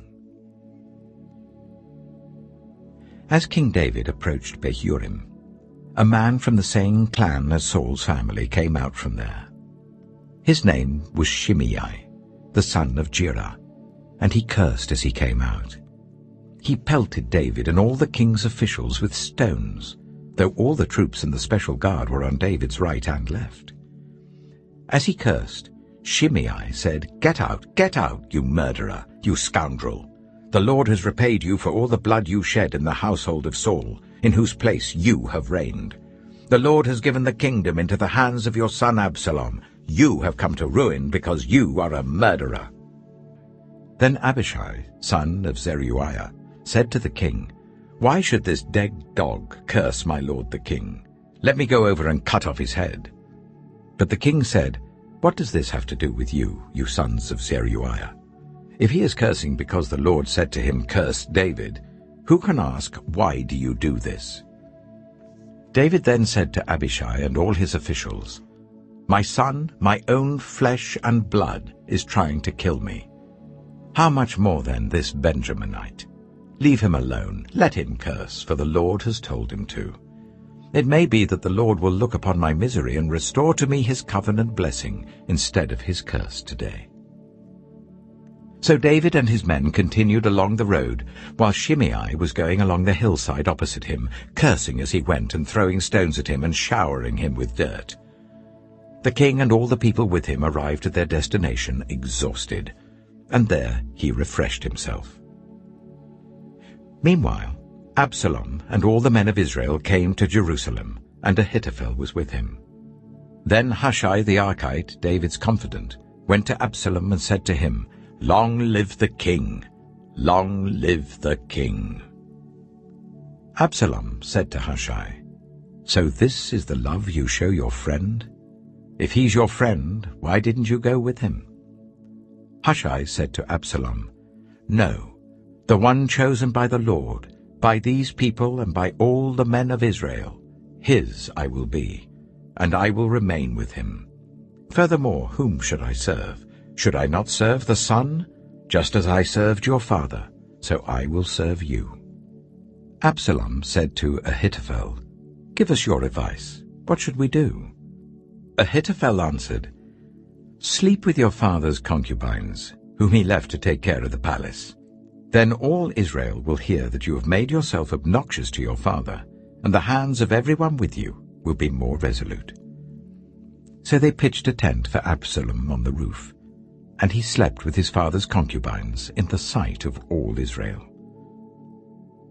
Now in those days, the advice Ahithophel gave was like that of one who inquires of God. That was how both David and Absalom regarded all of Ahithophel's advice. 2 Samuel chapter 17.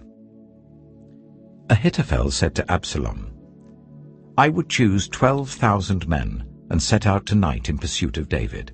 I would attack him while he is weary and weak. I would strike him with terror, and then all the people with him will flee.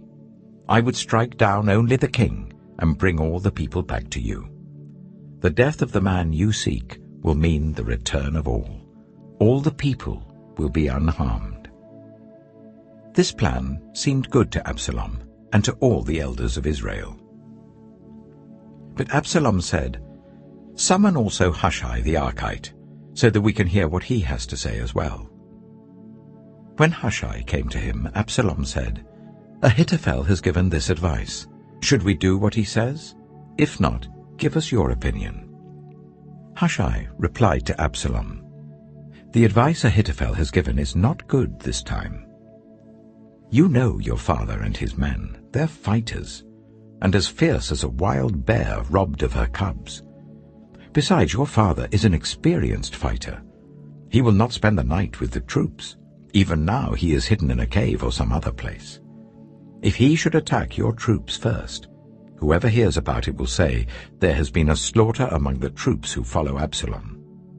Then even the bravest soldier, whose heart is like the heart of a lion, will melt with fear, for all Israel knows that your father is a fighter, and that those with him are brave.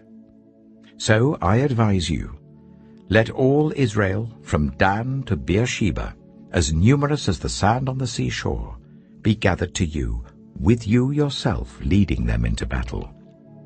Then we will attack him wherever he may be found, and we will fall on him as dew settles on the ground. Neither he nor any of his men will be left alive. If he withdraws into a city, then all Israel will bring ropes to that city, and we will drag it down to the valley until not so much as a pebble is left." Absalom and all the men of Israel said, "The advice of Hushai the Archite is better than that of Ahithophel." For the Lord had determined to frustrate the good advice of Ahithophel in order to bring disaster on Absalom.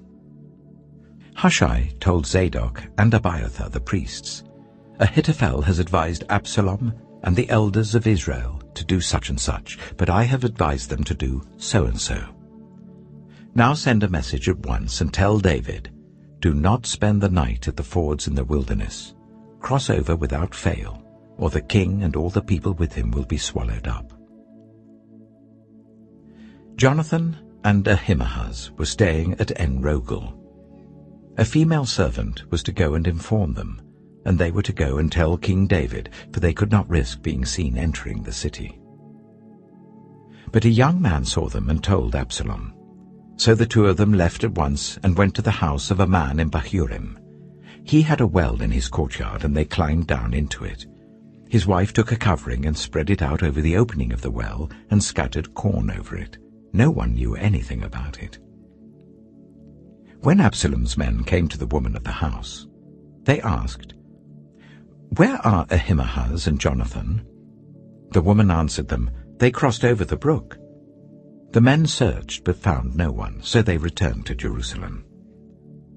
After they had gone, the two climbed out of the well and went to inform King David. They said to him, "Set out and cross the river at once. Ahithophel has advised such and such against you." So David and all the people with him set out and crossed the Jordan. By daybreak, no one was left who had not crossed the Jordan. When Ahithophel saw that his advice had not been followed, he saddled his donkey and set out for his house in his hometown. He put his house in order and then hanged himself.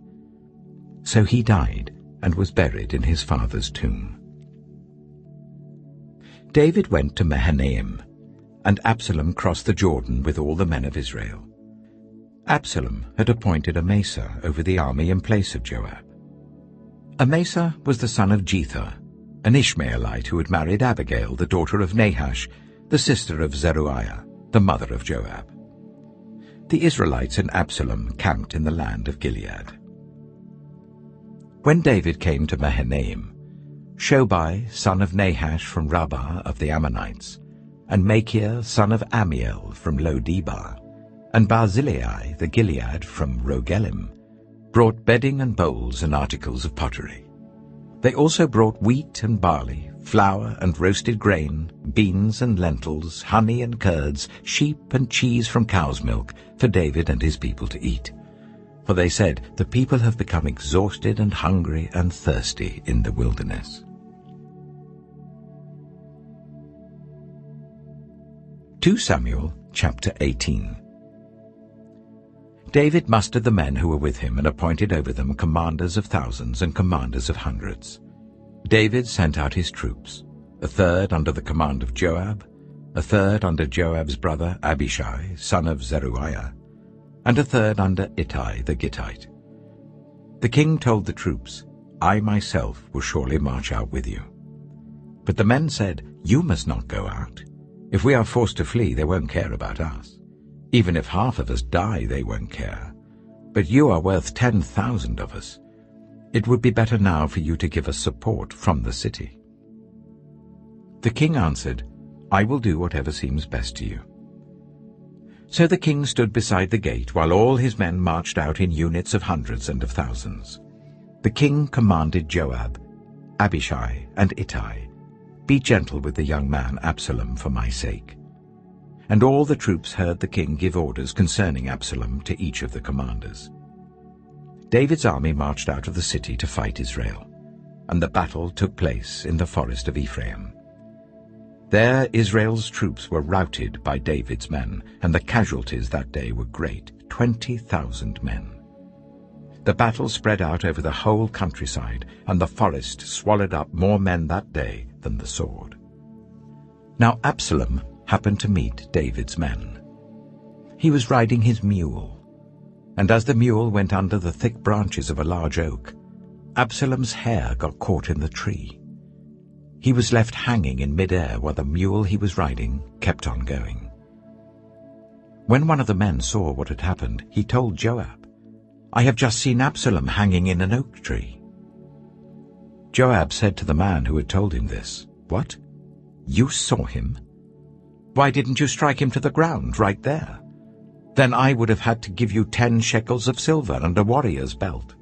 But the man replied, "Even if 1,000 shekels were weighed out into my hands, I would not lay a hand on the king's son. In our hearing, the king commanded you and Abishai and Ittai, protect the young man Absalom for my sake.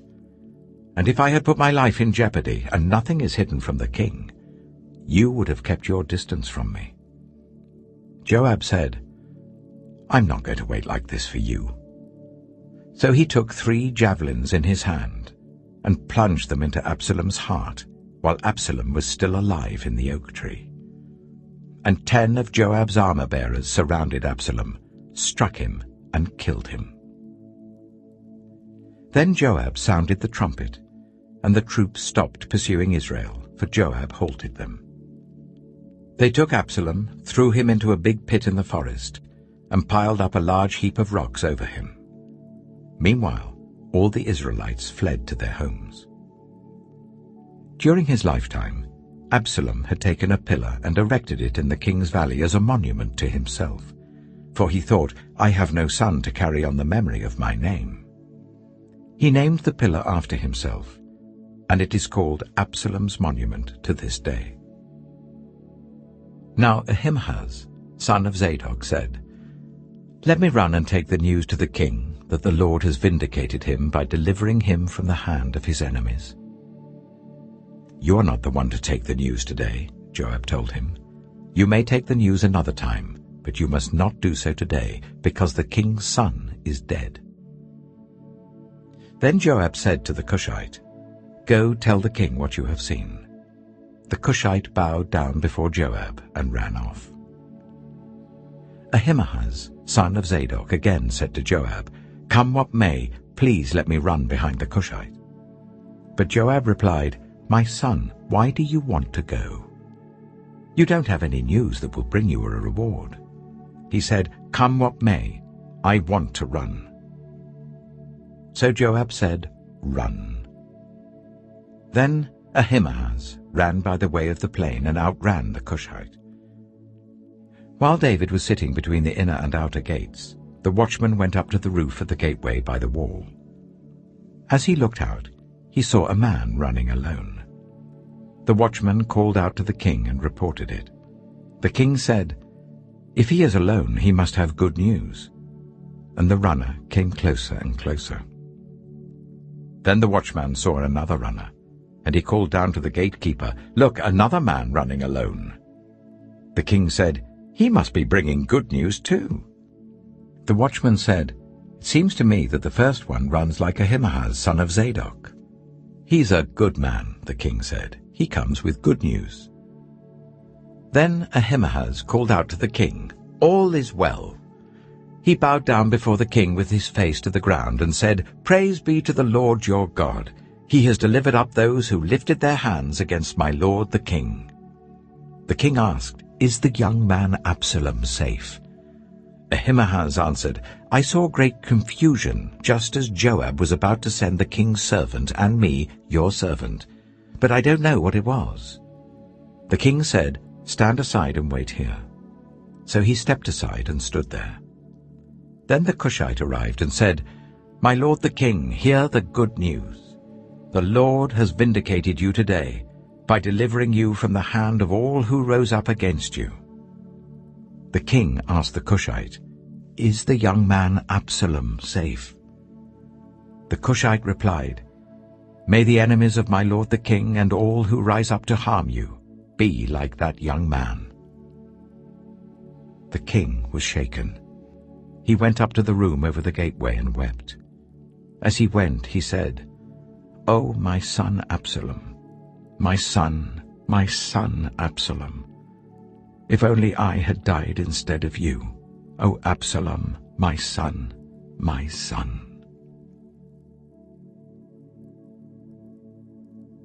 2 Samuel chapter 19. Joab was told, "The king is weeping and mourning for Absalom."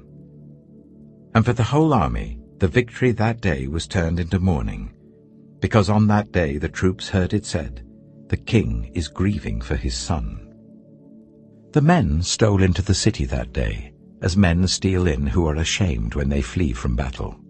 The king covered his face and cried out, "Oh, my son Absalom! Oh, Absalom, my son, my son!" Then Joab went into the house to the king and said, "Today you have humiliated all your men who have just saved your life and the lives of your sons and daughters and the lives of your wives and concubines. You love those who hate you and hate those who love you. You have made it clear today that the commanders and their men mean nothing to you. I see that you would be pleased if Absalom were alive today and all of us were dead. Now go out and encourage your men. I swear by the Lord that if you don't go out, not a man will be left with you by nightfall. This will be worse for you than all the calamities that have come on you from your youth till now." So the king got up and took his seat in the gateway. When the men were told the king is sitting in the gateway, they all came before him. Meanwhile, the Israelites had fled to their homes. Throughout the tribes of Israel, all the people were arguing among themselves, saying, "The king delivered us from the hand of our enemies. He is the one who rescued us from the hand of the Philistines. But now he has fled the country to escape from Absalom, and Absalom, whom we anointed to rule over us, has died in battle. So why do you say nothing about bringing the king back?" King David sent this message to Zadok and Abiathar the priests. "Ask the elders of Judah, why should you be the last to bring the king back to his palace, since what is being said throughout Israel has reached the king at his quarters? You are my relatives, my own flesh and blood. So why should you be the last to bring back the king? And say to Amasa, are you not my own flesh and blood? May God deal with me, be it ever so severely, if you are not the commander of my army for life in place of Joab." He won over the hearts of the men of Judah, so that they were all of one mind. They sent word to the king, "Return, you and all your men." Then the king returned and went as far as the Jordan. Now the men of Judah had come to Gilgal to go out and meet the king and bring him across the Jordan. Shimei, son of Gera, the Benjamite from Bahurim, hurried down with the men of Judah to meet King David. With him were 1,000 Benjaminites, along with Ziba, the steward of Saul's household, and his 15 sons and 20 servants. They rushed to the Jordan where the king was. They crossed at the ford to take the king's household over and to do whatever he wished. When Shimei, son of Gera, crossed the Jordan, he fell prostrate before the king and said to him, "May my lord not hold me guilty. Do not remember how your servant did wrong on the day my lord the king left Jerusalem. May the king put it out of his mind. For I, your servant, know that I have sinned. But today I have come here as the first from the tribes of Joseph, to come down and meet my lord the king." Then Abishai, son of Zeruiah, said, "Shouldn't Shimei be put to death for this? He cursed the Lord's anointed." David replied, "What does this have to do with you, you sons of Zeruiah? What right do you have to interfere?" Should anyone be put to death in Israel today? Don't I know that today I am king over Israel? So the king said to Shimei, You shall not die. And the king promised him on oath. Mephibosheth, Saul's grandson, also went down to meet the king. He had not taken care of his feet or trimmed his moustache or washed his clothes from the day the king left until the day he returned safely. When he came from Jerusalem to meet the king asked him, Why didn't you go with me, Mephibosheth? He said, My lord the king, since I, your servant, am lame, I said, I will have my donkey saddled and will ride on it, so that I can go with the king. But Ziba my servant betrayed me, and he has slandered your servant to my lord the king. My lord the king is like an angel of God, so do whatever you wish. All my grandfather's descendants deserved nothing but death from my lord the king, but you gave your servant a place among those who eat at your table. So what right do I have to make any more appeals to the king? The king said to him, Why say more? I order you and Ziba to divide the land. Mephibosheth said to the king, Let him take everything, now that my lord the king has returned home safely. Barzillai the Gileadite also came down from Rogelim to cross the Jordan with the king and to send him on his way from there. Now Barzillai was very old, 80 years of age. He had provided for the king during his stay in Mahanaim, for he was a very wealthy man. The king said to Barzillai, Cross over with me and stay with me in Jerusalem, and I will provide for you. But Barzillai answered the king, How many more years shall I live, that I should go up to Jerusalem with the king? I am now 80 years old. Can I tell the difference between what is enjoyable and what is not?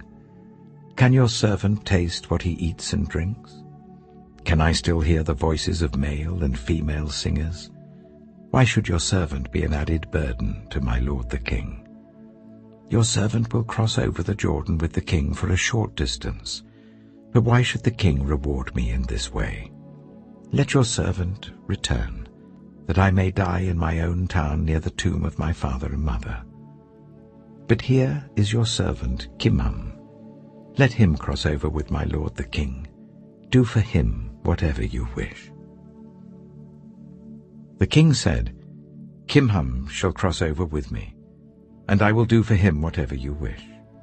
And anything you desire from me I will do for you.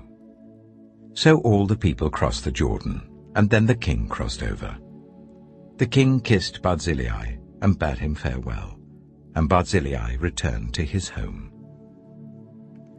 When the king crossed over to Gilgal, Kimham crossed with him. All the troops of Judah and half the troops of Israel had taken the king over. Soon all the men of Israel were coming to the king and saying to him, Why did our brothers, the men of Judah, steal the king away and bring him and his household across the Jordan, together with all his men? All the men of Judah answered the men of Israel, We did this because the king is closely related to us. Why are you angry about it? Have we eaten any of the king's provisions? Have we taken anything for ourselves? Then the men of Israel answered the men of Judah, We have 10 shares in the king, so we have a greater claim on David than you have. Why then do you treat us with contempt? Weren't we the first to speak of bringing back our king? But the men of Judah pressed their claims even more forcefully than the men of Israel. 2 Samuel chapter 20. Now a troublemaker named Sheba, son of Bichri, a Benjaminite, happened to be there. He sounded the trumpet and shouted, We have no share in David, no part in Jesse's son. Every man to his tent, Israel. So all the men of Israel deserted David to follow Sheba, son of Bichri. But the men of Judah stayed by their king all the way from the Jordan to Jerusalem. When David returned to his palace in Jerusalem, he took the 10 concubines he had left to take care of the palace and put them in a house under guard. He provided for them but had no sexual relations with them. They were kept in confinement till the day of their death, living as widows. Then the king said to Amasa, "Summon the men of Judah to come to me within 3 days, and be here yourself." But when Amasa went to summon Judah, he took longer than the time the king had set for him. David said to Abishai, "Now Sheba, son of Bichri, will do us more harm than Absalom did. Take your master's men and pursue him, or he will find fortified cities and escape from us." So Joab's men and the Kerethites and the Pelethites and all the mighty warriors went out under the command of Abishai. They marched out from Jerusalem to pursue Sheba, son of Bichri. While they were at the great rock in Gibeon, Amasa came to meet them. Joab was wearing his military tunic, and strapped over it at his waist was a belt with a dagger in its sheath. As he stepped forward, it dropped out of its sheath. Joab said to Amasa, "How are you, my brother?" Then Joab took Amasa by the beard with his right hand to kiss him. Amasa was not on his guard against the dagger in Joab's hand, and Joab plunged it into his belly, and his intestines spilled out onto the ground. Without being stabbed again, Amasa died. Then Joab and his brother Abishai pursued Sheba, son of Bichri. One of Joab's men stood beside Amasa and said, "Whoever favors Joab, and whoever is for David, let him follow Joab." Amasa lay wallowing in his blood in the middle of the road, and the man saw that all the troops came to a halt there. When he realized that everyone who came up to Amasa stopped, he dragged him from the road into a field and threw a garment over him. After Amasa had been removed from the road, everyone went on with Joab to pursue Sheba, son of Bichri. Sheba passed through all the tribes of Israel to Abel-Beth-Maachah, and through the entire region of the Bichrites, who gathered together and followed him. All the troops with Joab came and besieged Sheba in Abel-Beth-Maachah. They built a siege ramp up to the city, and it stood against the outer fortifications. While they were battering the wall to bring it down, a wise woman called from the city, "Listen, listen! Tell Joab to come here so that I can speak to him." He went towards her, and she asked, "Are you Joab?" "I am," he answered. She said, "Listen to what your servant has to say." "I'm listening," he said. She continued, "Long ago they used to say, 'Get your answer at Abel,' and that settled it. We are the peaceful and faithful in Israel. You are trying to destroy a city that is a mother in Israel. Why do you want to swallow up the Lord's inheritance?" "Far be it from me," Joab replied. "Far be it from me to swallow up or destroy. That is not the case. A man named Sheba, son of Bichri, from the hill country of Ephraim, has lifted up his hand against the king, against David. Hand over this one man, and I'll withdraw from the city." The woman said to Joab, "His head will be thrown to you from the wall." Then the woman went to all the people with her wise advice, and they cut off the head of Sheba, son of Bichri, and threw it to Joab. So he sounded the trumpet, and his men dispersed from the city, each returning to his home. And Joab went back to the king in Jerusalem. Joab was over Israel's entire army. Benaiah, son of Jehoiada, was over the Kerethites and the Pelethites. Adoniram was in charge of forced labor. Jehoshaphat, son of Ahilud, was recorder. Sheva was secretary. Zadok and Abiathar were priests, and Ira the Jairite was David's priest. 2 Samuel chapter 21. During the reign of David, there was a famine for 3 successive years. So David sought the face of the Lord. The Lord said, "It is on account of Saul and his blood-stained house. It is because he put the Gibeonites to death." The king summoned the Gibeonites and spoke to them. Now the Gibeonites were not a part of Israel, but were survivors of the Amorites. The Israelites had sworn to spare them, but Saul, in his zeal for Israel and Judah, had tried to annihilate them. David asked the Gibeonites, "What shall I do for you? How shall I make atonement so that you will bless the Lord's inheritance?" The Gibeonites answered him, We have no right to demand silver or gold from Saul or his family, nor do we have the right to put anyone in Israel to death. What do you want me to do for you?" David asked. They answered the king, "As for the man who destroyed us and plotted against us, so that we have been decimated and have no place anywhere in Israel, let 7 of his male descendants be given to us to be killed, and their bodies exposed before the Lord at Gibeah of Saul, the Lord's chosen one." So the king said, "I will give them to you." The king spared Mephibosheth, son of Jonathan, the son of Saul, because of the oath before the Lord between David and Jonathan, son of Saul. But the king took Armoni and Mephibosheth, the 2 sons of Aiah's daughter Rizpah, whom she had borne to Saul, together with the 5 sons of Saul's daughter Merab, whom she had borne to Adriel, son of Barzillai, the Maholathite. He handed them over to the Gibeonites, who killed them and exposed their bodies on a hill before the Lord. All 7 of them fell together. They were put to death during the first days of harvest, just as the barley harvest was beginning. Rizpah, daughter of Aiah, took sackcloth and spread it out for herself on a rock. From the beginning of the harvest till the rain poured down from the heavens on the bodies, she did not let the birds touch them by day or the wild animals by night. When David was told what Aiah's daughter Rizpah, Saul's concubine, had done, he went and took the bones of Saul and his son Jonathan from the citizens of Jabesh-Gilead. They had stolen their bodies from the public square at Bethshan, where the Philistines had hung them after they struck Saul down on Gilboa.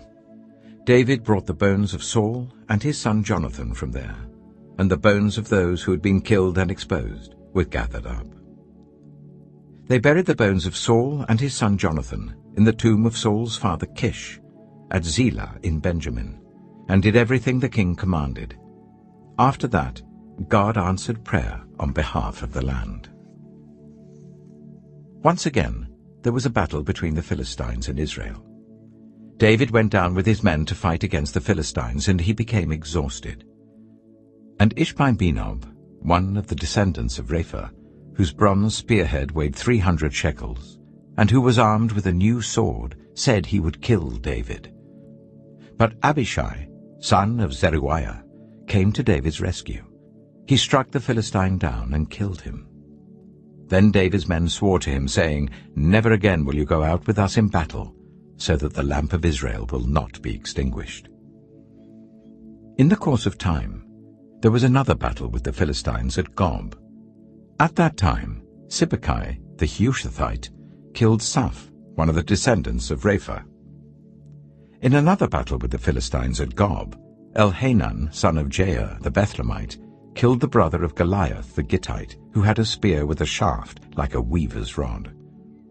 In still another battle which took place at Gath, there was a huge man with 6 fingers on each hand and 6 toes on each foot, 24 in all. He also was descended from Rapha. When he taunted Israel, Jonathan, son of Shimeah, David's brother, killed him. There were 4 descendants of Rapha in Gath, and they fell at the hands of David and his men. 2 Samuel chapter 22. David sang to the Lord the words of this song, when the Lord delivered him from the hand of all his enemies and from the hand of Saul. He said, "The Lord is my rock, my fortress and my deliverer. My God is my rock in whom I take refuge, my shield and the horn of my salvation. He is my stronghold, my refuge and my Saviour. From violent people you save me. I called to the Lord who is worthy of praise, and have been saved from my enemies. The waves of death swirled about me, the torrents of destruction overwhelmed me. The cords of the grave coiled around me, the snares of death confronted me. In my distress I called to the Lord. I called out to my God. From his temple he heard my voice. My cry came to his ears. The earth trembled and quaked. The foundations of the heavens shook. They trembled because he was angry. Smoke rose from his nostrils. Consuming fire came from his mouth.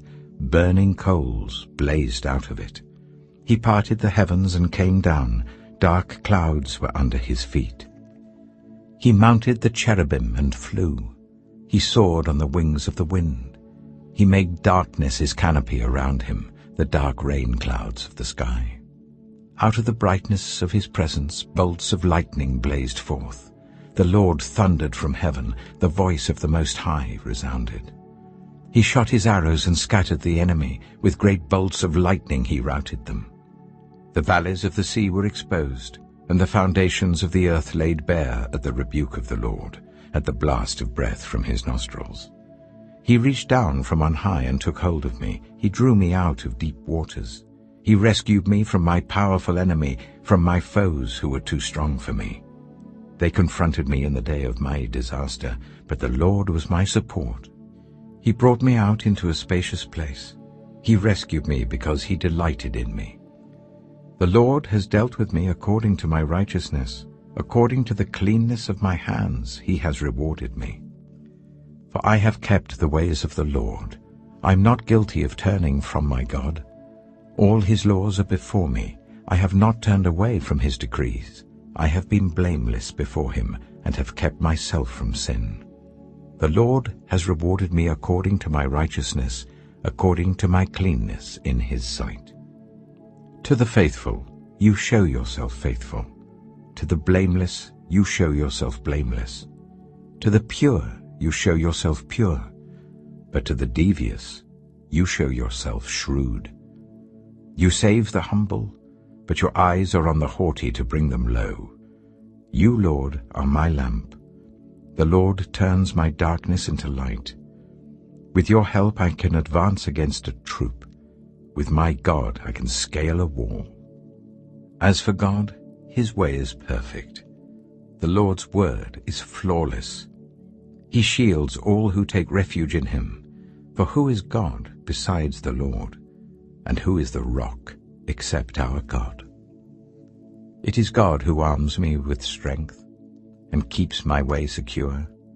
He makes my feet like the feet of a deer. He causes me to stand on the heights. He trains my hands for battle. My arms can bend a bow of bronze. You make your saving help my shield. Your help has made me great.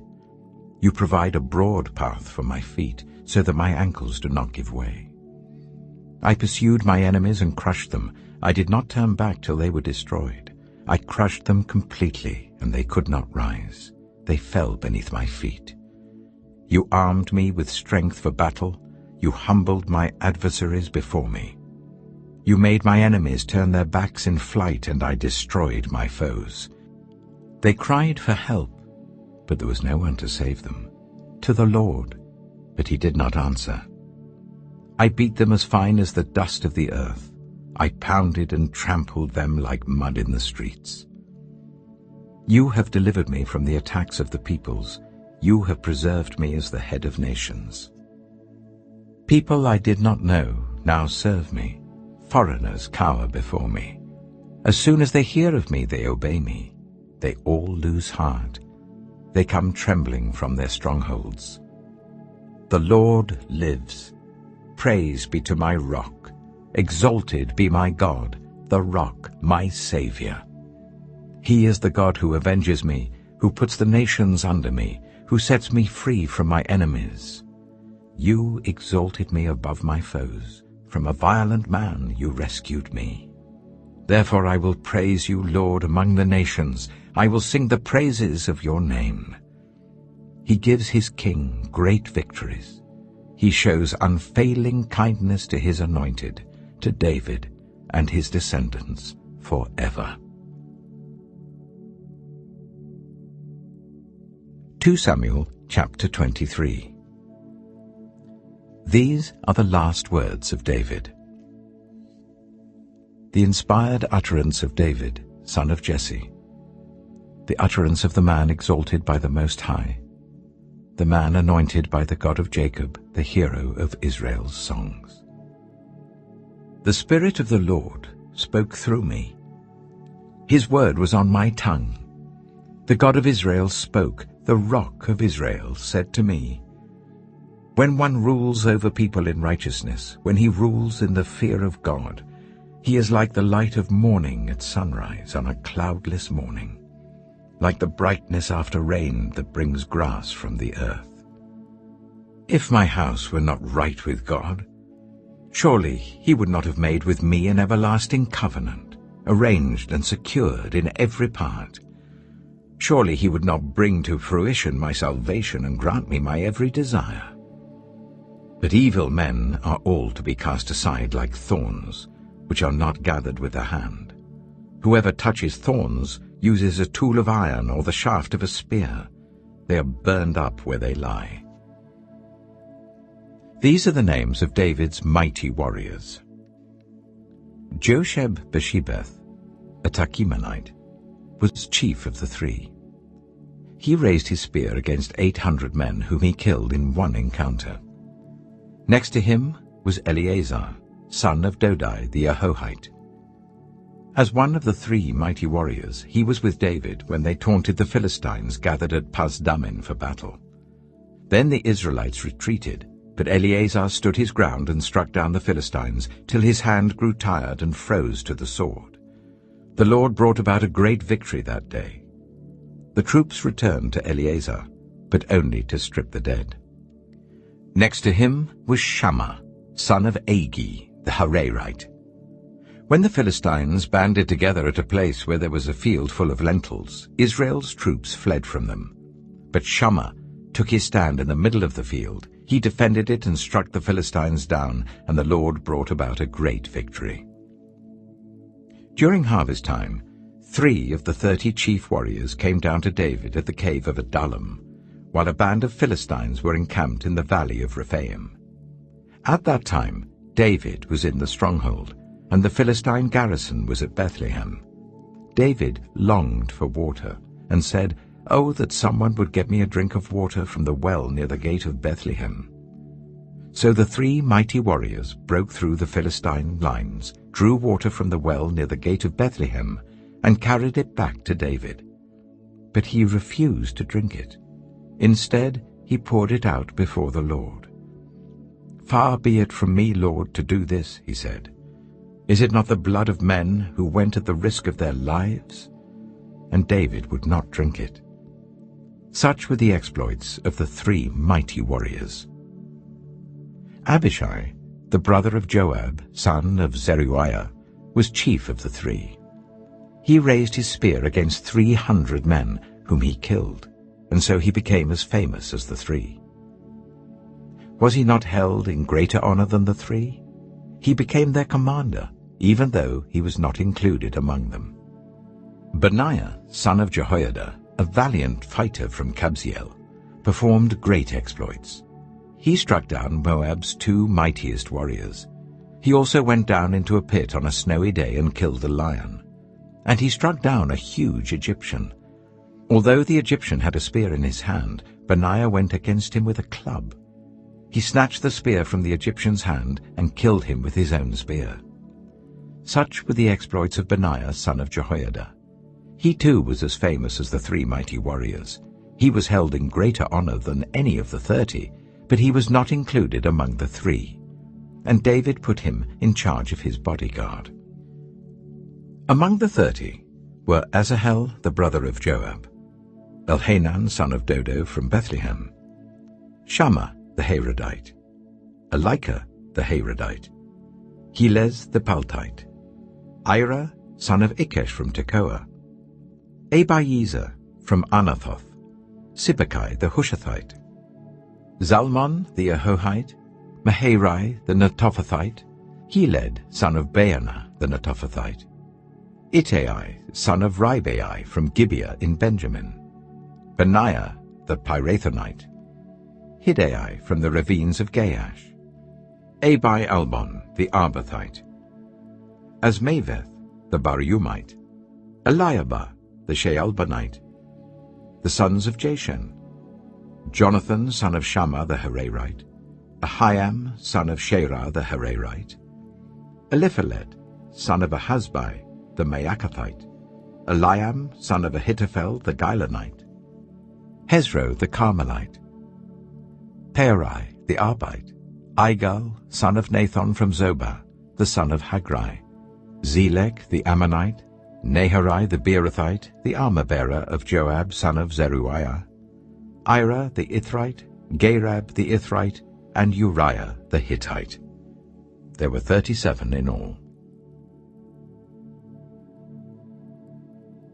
2 Samuel chapter 24. Again the anger of the Lord burned against Israel, and he incited David against them, saying, "Go and take a census of Israel and Judah." So the king said to Joab and the army commanders with him, "Go throughout the tribes of Israel from Dan to Beersheba, and enroll the fighting men, so that I may know how many there are." But Joab replied to the king, "May the Lord your God multiply the troops 100 times over, and may the eyes of my lord the king see it. But why does my lord the king want to do such a thing?" The king's word, however, overruled Joab and the army commanders, so they left the presence of the king to enroll the fighting men of Israel. After crossing the Jordan, they camped near Aroer, south of the town in the gorge, and then went through Gad and on to Jazer. They went to Gilead and the region of Tatim Hodshai, and on to Dan Jair, and around towards Sidon. Then they went towards the fortress of Tyre, and all the towns of the Hivites and Canaanites. Finally they went on to Beersheba in the Negev of Judah. After they had gone through the entire land, they came back to Jerusalem at the end of 9 months and 20 days. Joab reported the number of the fighting men to the king. In Israel there were 800,000 able-bodied men who could handle a sword, and in Judah 500,000. David was conscience-stricken after he had counted the fighting men, and he said to the Lord, "I have sinned greatly in what I have done. Now, Lord, I beg you, take away the guilt of your servant. I've done a very foolish thing." Before David got up the next morning, the word of the Lord had come to Gad, the prophet, David's seer. "Go and tell David, this is what the Lord says. I'm giving you 3 options. Choose one of them for me to carry out against you."